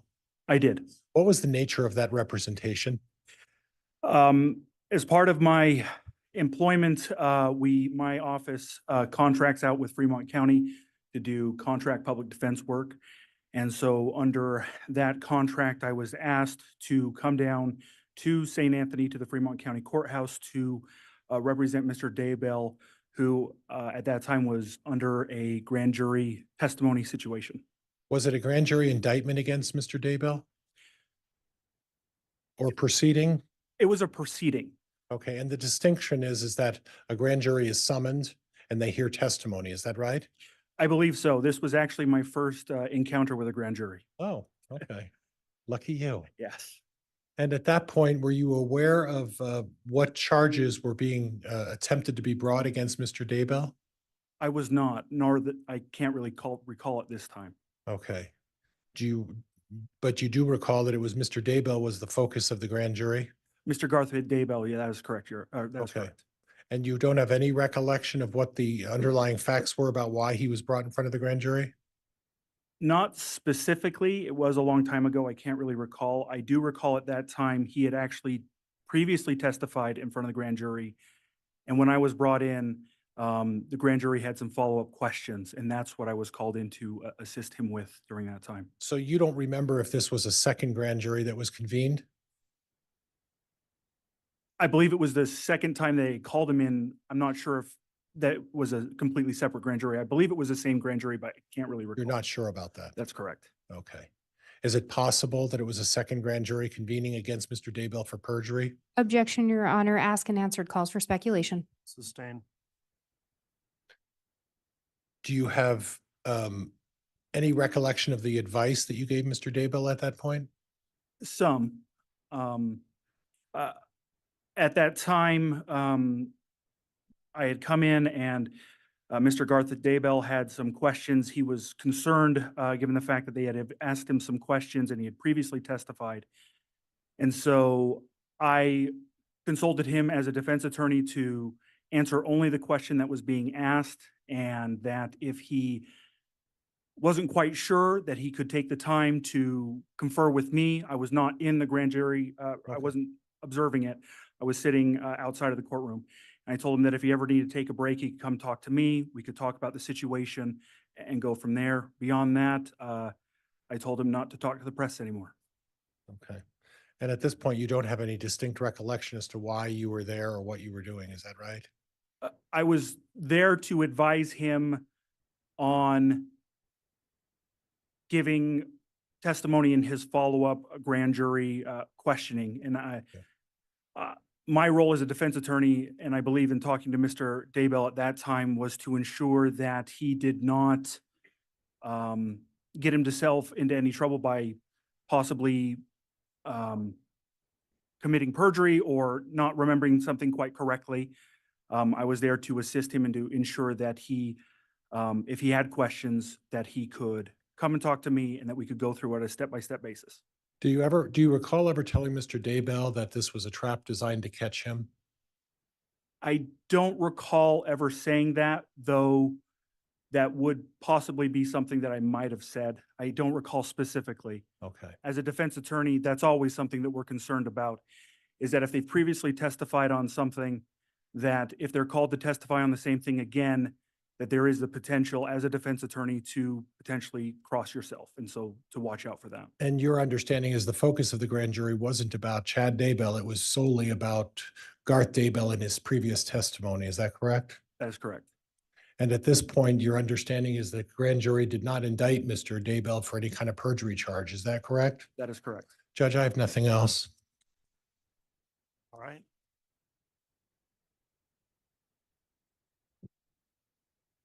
Any cross? Just briefly, Your Honor. Go ahead.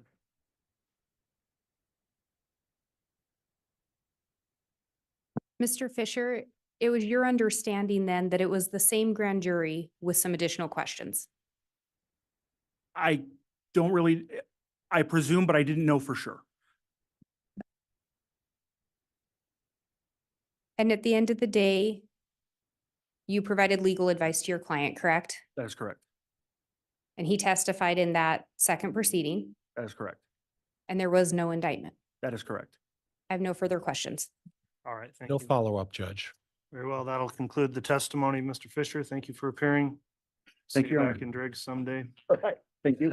I have cases out there as well.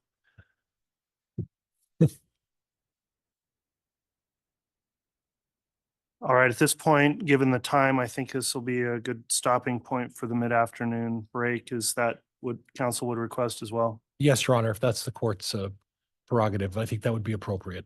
All right, we'll go ahead and take our mid-afternoon break then. We'll plan on starting right back up at 2:30, please. All right, please.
All rise. District Court's again in session. Thank you. We've got our jurors, I believe, lined up in the hall, so I think we can just stay standing and we'll have them brought in, please, Mr. Bailiff.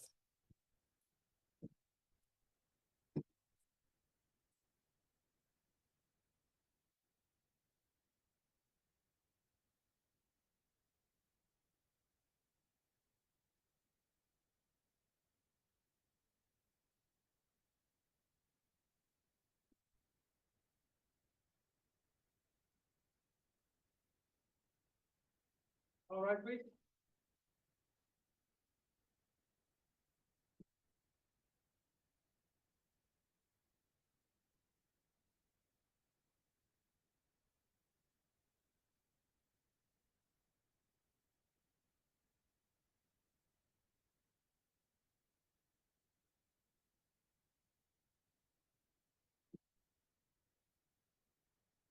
Here's our President Counter for Your Honor. Thank you. Please be seated. All right, that concludes the mid-afternoon recess. Mr. Pryor, continuing with the defense case in chief, if you'd like to call your next witness, you may. Yes.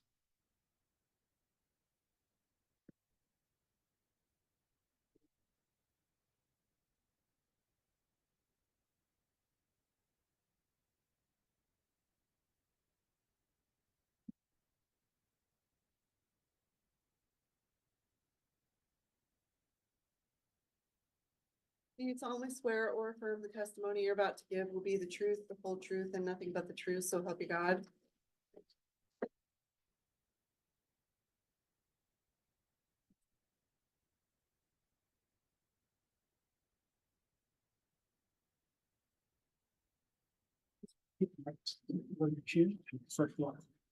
Right there. May I, Judge? Give me just a second. I'm checking one thing quickly. All right. Just checking the status of this exclusionary order, Mr. Pryor. I don't believe it applies here. So if you would like to inquire on direct, you can do that at this time. Would you state your name, spell your last name for the record for me, please? Joseph Murray. Do you want my middle name as well, or? That's okay. Joseph Murray's. And then Murray. And do you know the gentleman to my left in the blue shirt over there? I do. Who is that? That is my father-in-law. Okay, and you are married to Emma Murray? Correct. How long have you been married? This August will be 7 years. How many children do you have? 3. Okay, and a newborn, I understand, right? Correct. And to be fair, we met yesterday evening to discuss the case. Is that correct? That is correct. How many other prior occasions did you and I well, I don't think we ever met, but we spoke on the phone. Were there any other occasions Just once. prior to that? Yep. And it was very brief. It was maybe 5 minutes. Okay. Did I tell you anything to say to the jury or anybody else today? Nope. Did I ask you to do anything in particular in regards to this case? Nope. I want to talk to you about October 9th of 2019. Do you recall that day? Or 9th. If I say that there was a paintball incident, does that help refresh? your Okay. memory? Yes. Okay. Do you recall what you were doing on that day? May I ask what time of day? Just, is there a particular I time? wanna- In the evening hours. In the evening hours. Okay. In the evening hours, I was out in the shed behind my house, chopping wood for our fireplace. Okay. Did anything unusual occur shortly thereafter? While I was out in the wood shed chopping, I got a notification on my phone that Tammy, my mother-in-law, Tammy Daybell, had posted in the local Facebook group saying that somebody had attempted to shoot her with a paintball gun. And so I went inside to talk with my wife and asked her if she had seen the or she'd seen the message as well. And she said she hadn't. She called Tammy, and I asked her to because it was on speakerphone, I asked, did you call law enforcement? And she said, no. So then I made a phone call to law enforcement at that time. Was that prior to talking to Tammy about the incident? That I called. Yes. It was after. So you spoke to Tammy before you called 911? Correct. And do you recall, without saying what Tammy said, what the nature of the conversation was about? She said that. No, I don't want you to say what she sorry. said. So the conversation was of the nature that she or Emma had tried to figure out, what was going on.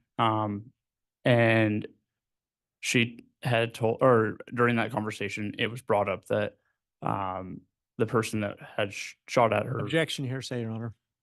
Sustained. Did you ever get any indication of the type of weapon that was used during this encounter? Objection Answers calls for here. hearsay, Your Honor. Sustained. Okay. At some point then, after discussing the case with Tammy, was your wife there as well? Yes. And in the Facebook post that she had written, it specifically said. Objection calls for hearsay, Your Honor. She said that it was a paintball gun and that it had something up on top similar to a paintball gun. Did you have an occasion to talk to Emma or without saying what they said? Did you have an occasion to talk to Emma or to talk to Tammy about this thing that was supposedly on top that you referenced? I hadn't. Okay. So then you took it upon yourself to call 911. Is that correct? Correct. Do you recall what you said during that conversation with the 911? That my mother-in-law had been, or had said that she had been shot at by a. Objection, hearsay. Sustained. What specifically did you say to the operator in 911 about, not necessarily what your mother-in-law said, but what you reported occurred? That my mother-in-law was shot at by a. Objection, Your Honor. It calls for hearsay. That calls in evidence, Mr. Wixom. So it's overruled. Judge, I did hear overruled. Yes. Thank you. Sorry, re-ask your question. Sorry. Madam Clerk, could you read back the last question, Tim? I want to make sure we're accurate on this.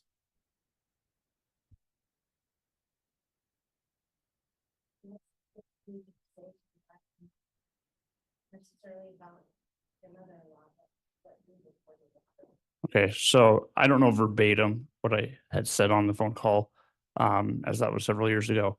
But I had told them that my mother-in-law was shot at by somebody with a paintball gun, and that somebody had and that the person had run off based off of what my mother-in-law had told me.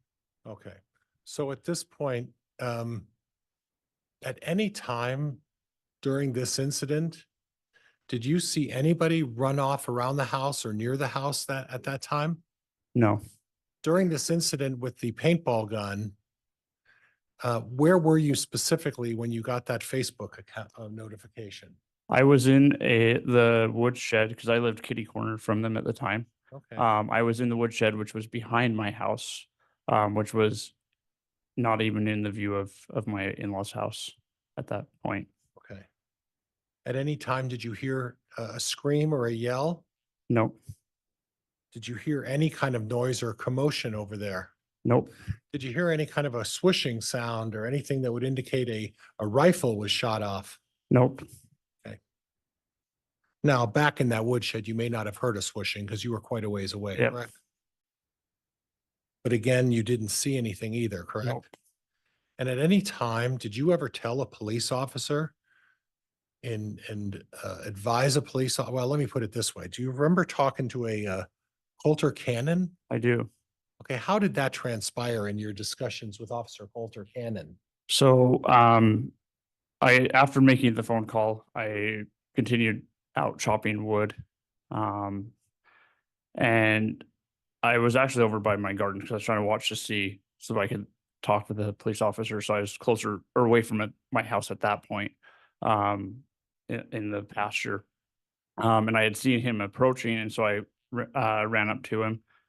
He was still in his vehicle at the time, just across the street on the west side of the home. And I told him what I had or that I had called, and that, based off of what I understood, that the person had run off, Okay. and I don't know what the person looked like. And how long of a conversation would this have taken place with Officer Coulter Cannon? Less than a few minutes. It wasn't very long because I wanted him to be able to have the time to go look for the suspect. Are you relatively clear on what you said to Coulter Cannon that day? I believe so, yeah. Okay. At any time, did you advise Officer Coulter Cannon that you observed someone running off from the house and running behind the house? I did not.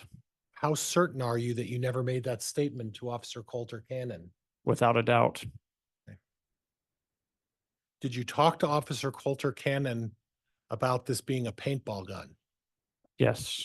At any time with Officer Coulter Cannon, did you mention the words high-powered rifle or scope or any of those descriptions? No, I did not. At a time, did you describe that Tammy Daybell saw a thing on top of the gun or the paintball gun? Not at that time. I did not. Okay.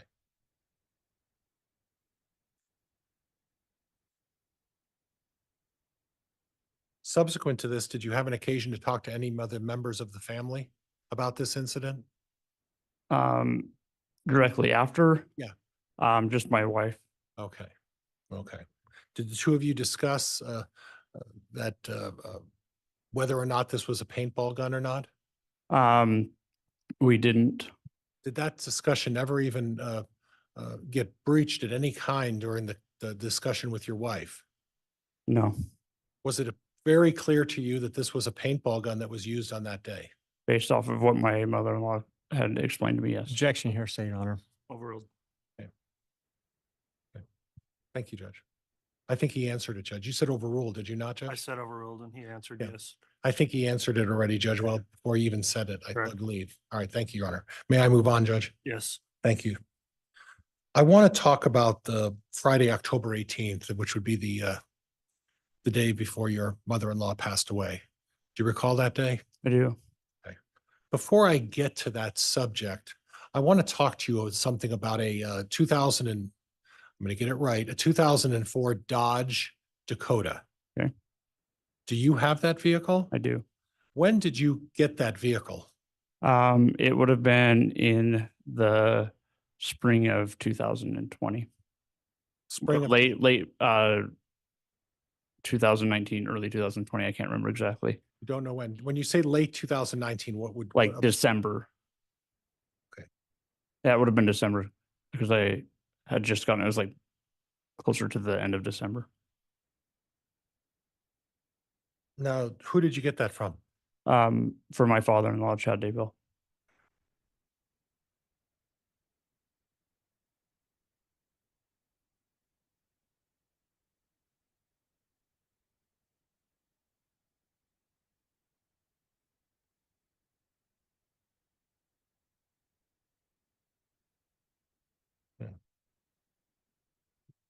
Now, you previously testified, well, maybe you didn't previously testify. I think you made mention that you lived kitty corner to Chad and Tammy's home. Is that correct? That is correct. With your wife? Correct. And at this point, I don't recall whether there were kids at that point, correct? Just one. One. Yep. You're up to three now, right? Yep. And growing. Yep. Okay.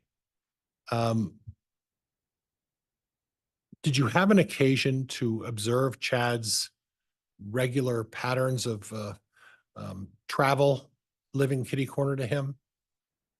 Yes, because at that time I was working I was working at the hospital, and my shifts would start usually at noon.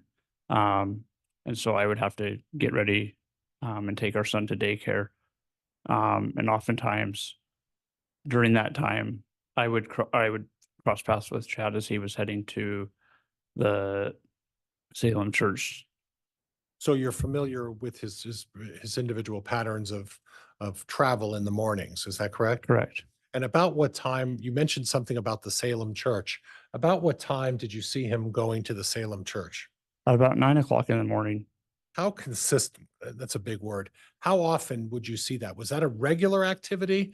A pretty regular situation, him doing that? Yes. Did he ever vary that a little bit and maybe go to a different religious institution that you're aware of?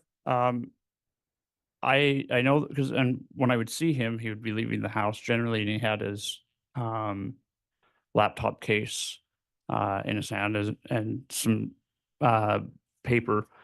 And sometimes he'd head to the Salem church, but there were other times that he didn't head to the church, but and I knew that he did some writing at the college as well. BYU library? Yep. And when you say consistent pattern, would you say that it was an everyday event that Chad would travel in the morning to either the Salem church or the BYU library? I would say I would say the majority of each day of the week of Monday through Friday. Okay.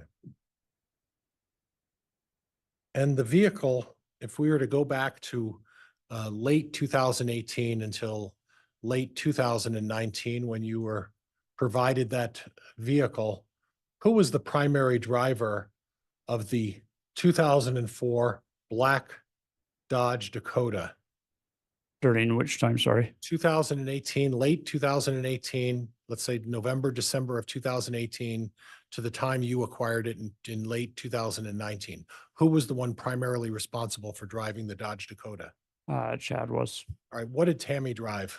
A black, well, I don't know when they got I think that was when they got the Equinox, because they used to have a blue Dodge Caravan.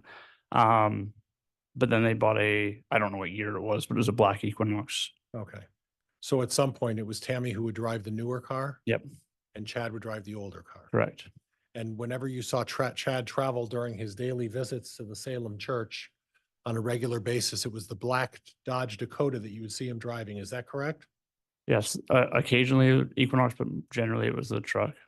Now, there was an occasion in October of 2018, which is where I'm leading to, that you had to retrieve keys regarding the black Dodge Dakota. Is that correct? Correct. And on Friday of October 18th, were you aware, or did you have any knowledge that Tammy Daybell on that day was involved in preparing for a book fair? Yes. Okay. And at that point, she had utilized the black Dodge Dakota. Is that correct? Yes. Okay. And did you have to go and borrow that for some reason? Yes. So that fall, there was a really major issue with like the potatoes freezing. And I was helping my friend who was trying to get their potatoes in. And at the time, my wife and I only had one working vehicle. And I was transporting her back and forth to work. And she was at work and I went to pick her up and I was talking to her about how my friend needed help finishing getting the potatoes in, but we didn't have a vehicle and I wasn't sure how we were going to get her home and be at work because we'd be in two different places. And Tammy said I could use the truck. Okay. And my wife would take her home. Now, you described to when you were interviewed, and you were interviewed several times and testified in front of a grand jury. Is that correct? I wasn't interviewed, but I testified in the grand jury. Yes. Oh, I'm sorry. That's correct. Yep. And at some point during that testimony, you indicated that you needed to go get her keys. Correct. What did you mean by her keys? Well, the keys to the truck. Okay. So it wasn't necessarily the truck she was driving all the time. It was just her set of keys. Yeah. Yeah. It was her set of keys that had both the truck key and the Equinox key on it. Oh, it did? Mm-hmm. Okay. Now, after you had borrowed the truck, you came back after, and my recollection is you were aiding your friend with the potato harvest. Is that right? Correct. Okay. And you decided to return, the keys to the black Dodge back to Chad and Tammy. Is that correct? Correct. Okay. And at that point, did you visit the home? I did. Did you have an occasion to visit with Tammy at that point? I did. And approximately what time was that? I want to say it was around 5 o'clock, 5:30. It was about the time I think I left. I can't recall exact, but it was in the early evening.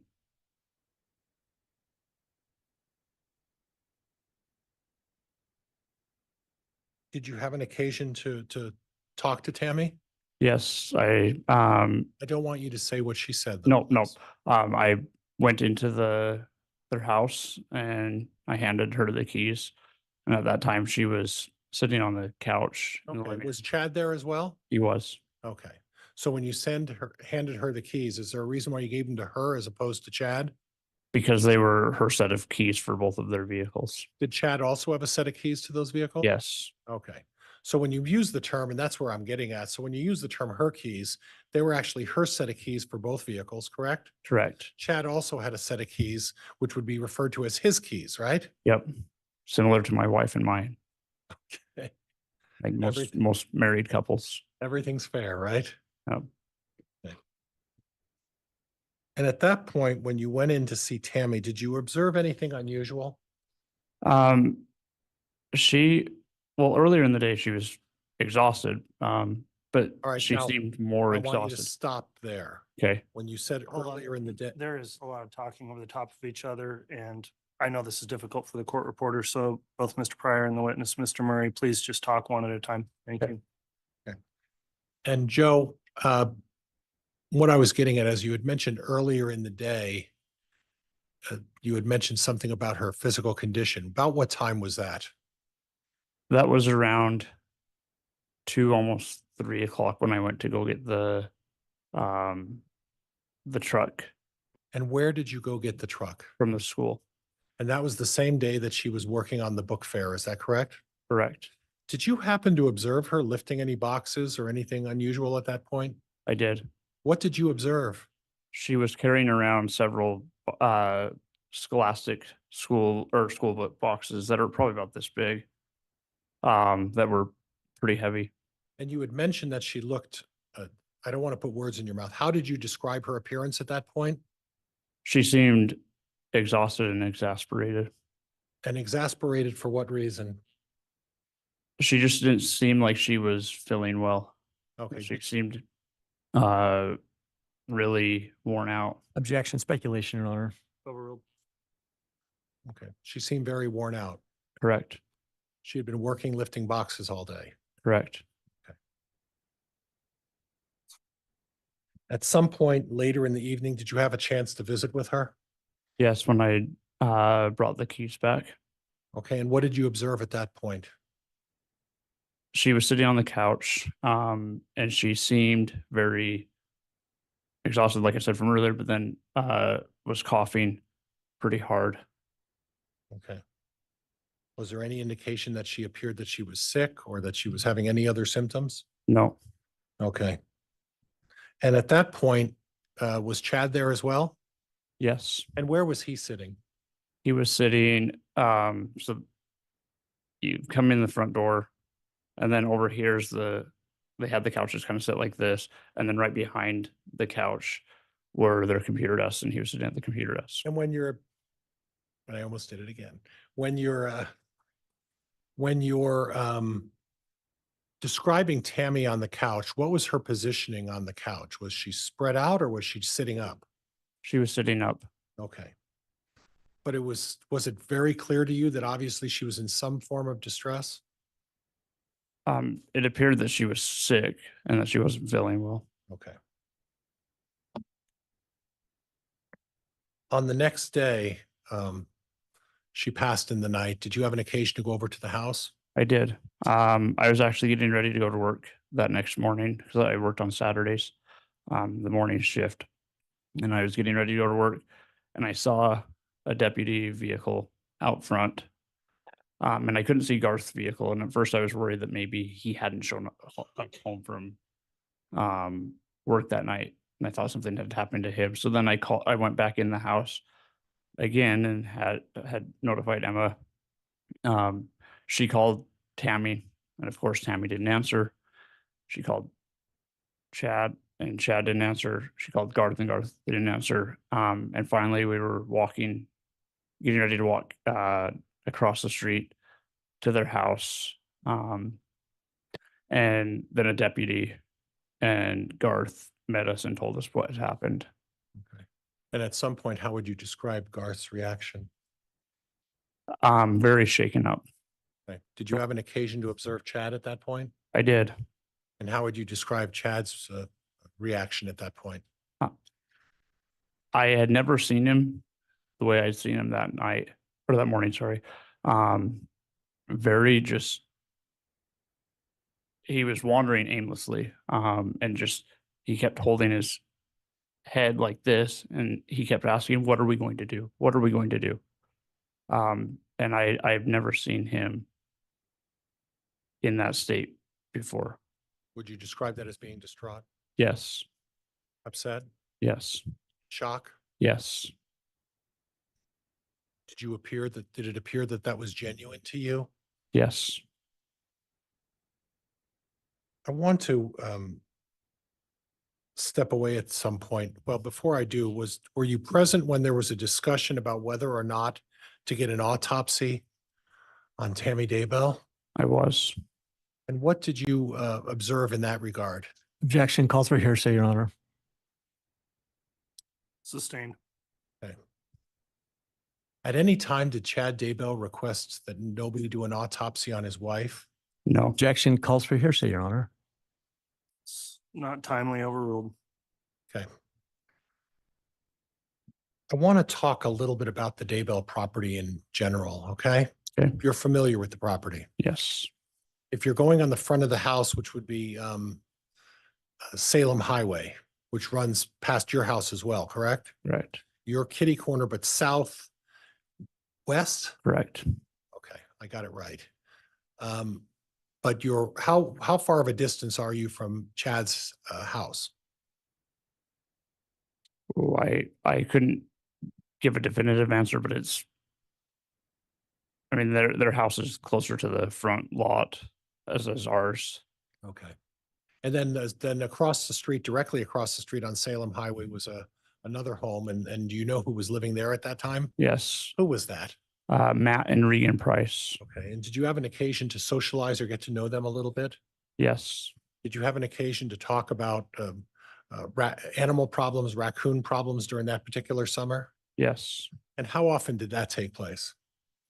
It was, I don't know exactly how often, but I know that there was a lot of problems with there being issues with raccoons, is what we believed it to be, that were getting into the animal feed bins. And so Matt Price had offered to let us use a trap to catch them. Okay. And on occasion, there were actually raccoons that were trapped and caught. Is that correct? Correct. Okay.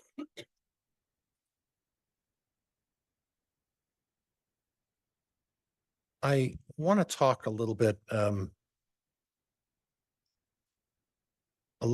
the rest of the house and the physical, some of the physical attributes of the house.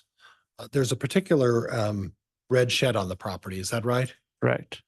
And you had an occasion to borrow tools. Is that correct? Correct. Okay. You actually, how I learned this is you borrow tools from Matt Price as well, correct? Correct. And you sort of had a neighborhood understanding. Objection, counsel's testifying, Your Honor. Sustained. Did you have some sort of an understanding in the neighborhood about the use of each other's tools?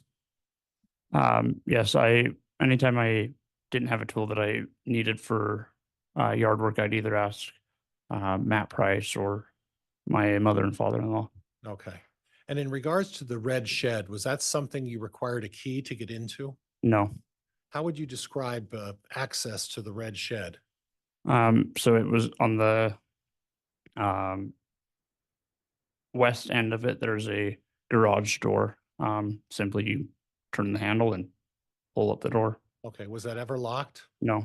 Was it ever at times when it was left open for longer extended periods of time? Yes.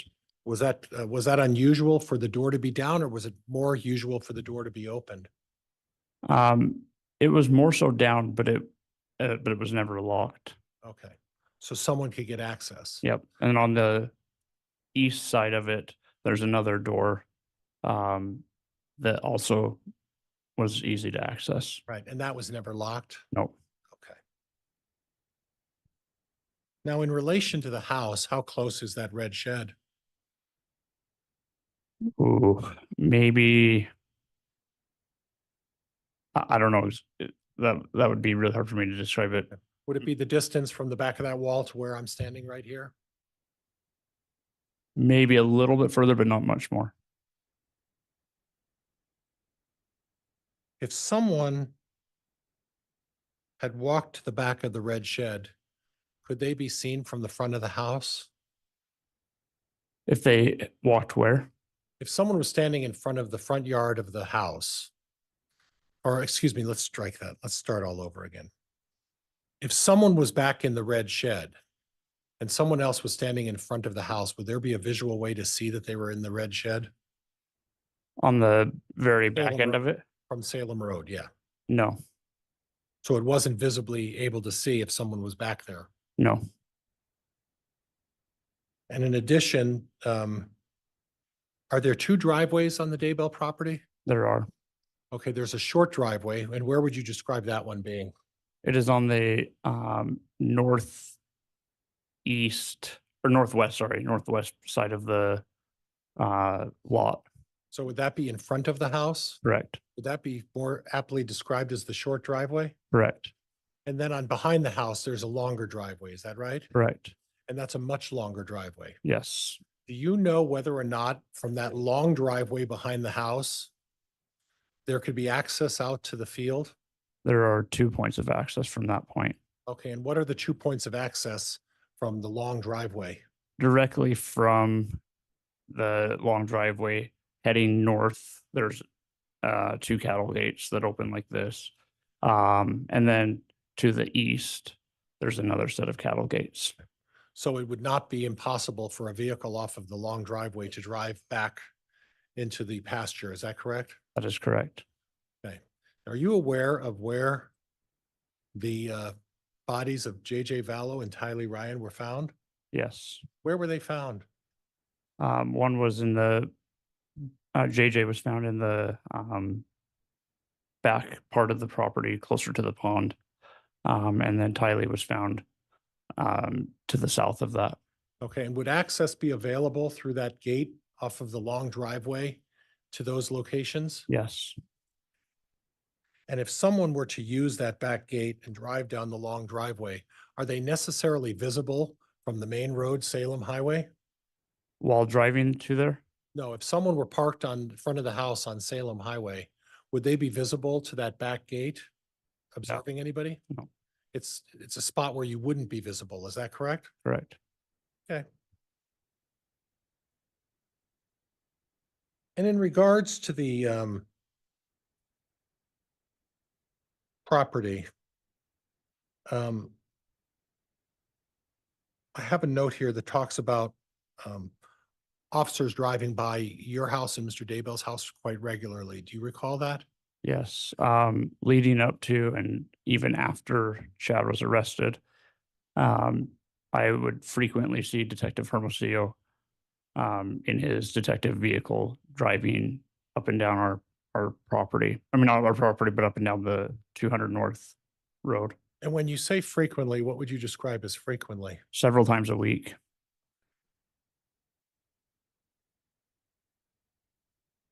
Now, I want to talk to you about a sponsored 5K race. And that was in September of 2019. Do you recall that? Yes, I do. Okay, what do you recall about that? What was the purpose in the sponsorship? So I had put on a race for an organization called Operation Underground Railroad. And I was the lead organizer of it. And it was to help children who were being trafficked to be able to be rescued. Okay. And at that point, you put on this 5K event, is that correct? Correct. And you were you responsible for reviewing and maintaining the list of people who signed up to run the race? I was. Okay. And your mother-in-law at the time, Tammy Daybell, was involved to some extent, is that correct?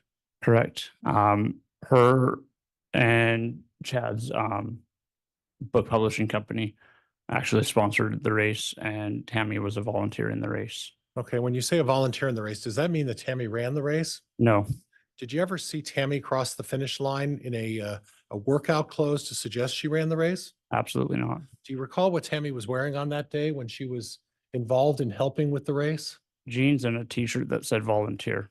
Okay. And you had a list also of who all the volunteers were, correct? Yes, And you were overseeing and supervising that race, is that correct? that is correct. Okay.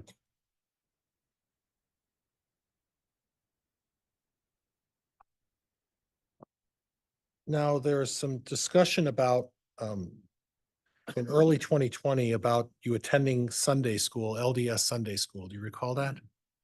Yes, Was that your habit to go to Sunday school every Sunday as part of your LDS faith? yes, Okay. And there was some issue about a lesson Matt Daybell was giving at that particular time? yes. There was a lesson that he had given about how his brother. Objections to relevance, Your Honor. Sustained. Okay. And at some point, did you gain, at least from your perspective, did you get a sense that people were judging the facts of what was going on with Chad? Yes. And what did you base that on? The setting in the Sunday school, it was pretty clear. A lot of dirty looks. And then on Facebook, the deputy prosecuting attorney for Fremont County at the time had made a pretty nasty post about it. Okay, and you read that post. I did. So in other words, aside from also the church making comments, it was your impression that at least one government official was also making comments. Correct. Okay. I want to change gears a little bit, okay? If that's okay with you. I want to talk to you about your mom and dad. Okay. And that's Charlene and Joe, is that right? Ed or Edward. You're Joe. Charlene and Ed, excuse me. Were you familiar with some sort of competition between Tammy and your mom and dad? Yes, there was a Fitbit competition that they were engaged in. And it was regarding the amount of steps that they would get each day. Okay. And your father was competitive, would that be fair? Absolutely. And would you describe Tammy as being competitive? Yes. There was some testimony previously about Tammy doing something with her wrist or leg in regards to the Fitbit. Did you ever observe that? Yes. Okay, was there any sort of a family joke about Tammy's use of that Fitbit in that way? Yes. Who was in on that joke? Emma and her siblings, and even Tammy would recognize that she was doing it for that purpose. To win. To win, yep. And you said the family was in on this joke. What about Ed and Charlene? Were they in on this joke? They didn't know that she was doing it at the time.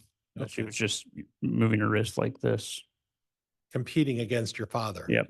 It was important to her, from your perspective, what you observed, to beat your father in this Fitbit competition. Is that right? Yes, because at that time, my dad had begun to lose weight and was beginning to run and exercise a lot. And so it was very important for him to win. And I sensed a bit of jealousy from, because it wasn't just my dad, my mom as well, but that was doing really well. And I had sensed a bit of jealousy and even had recognized that Tammy was a bit jealous to see that. Okay. So there was some maybe doing some additional things to increase your mileage. Would that be fair? Yep. Judge, I don't have anything else at this point. Thank you, Your Honor. All right, thank you. Counsel, let me have a brief sidebar if I could.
All right, thank you, counsel, for the sidebar. We were just discussing scheduling with this particular witness. I don't think it would be possible for the state to conclude their cross and then any redirect by the time we had today.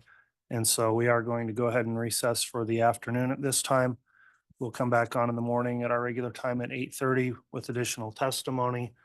At this time, Mr. Murray, I'll advise you'll remain under oath for your testimony continuing tomorrow. Thank you, ladies and gentlemen of the courtroom, for complying with the conduct order while you've been here today.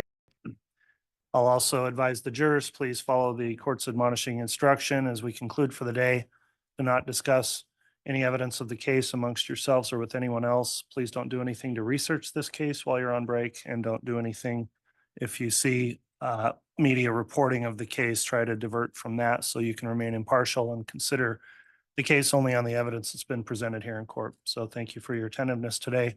We will continue again with further testimony in the morning, and we'll be in recess. All right, please.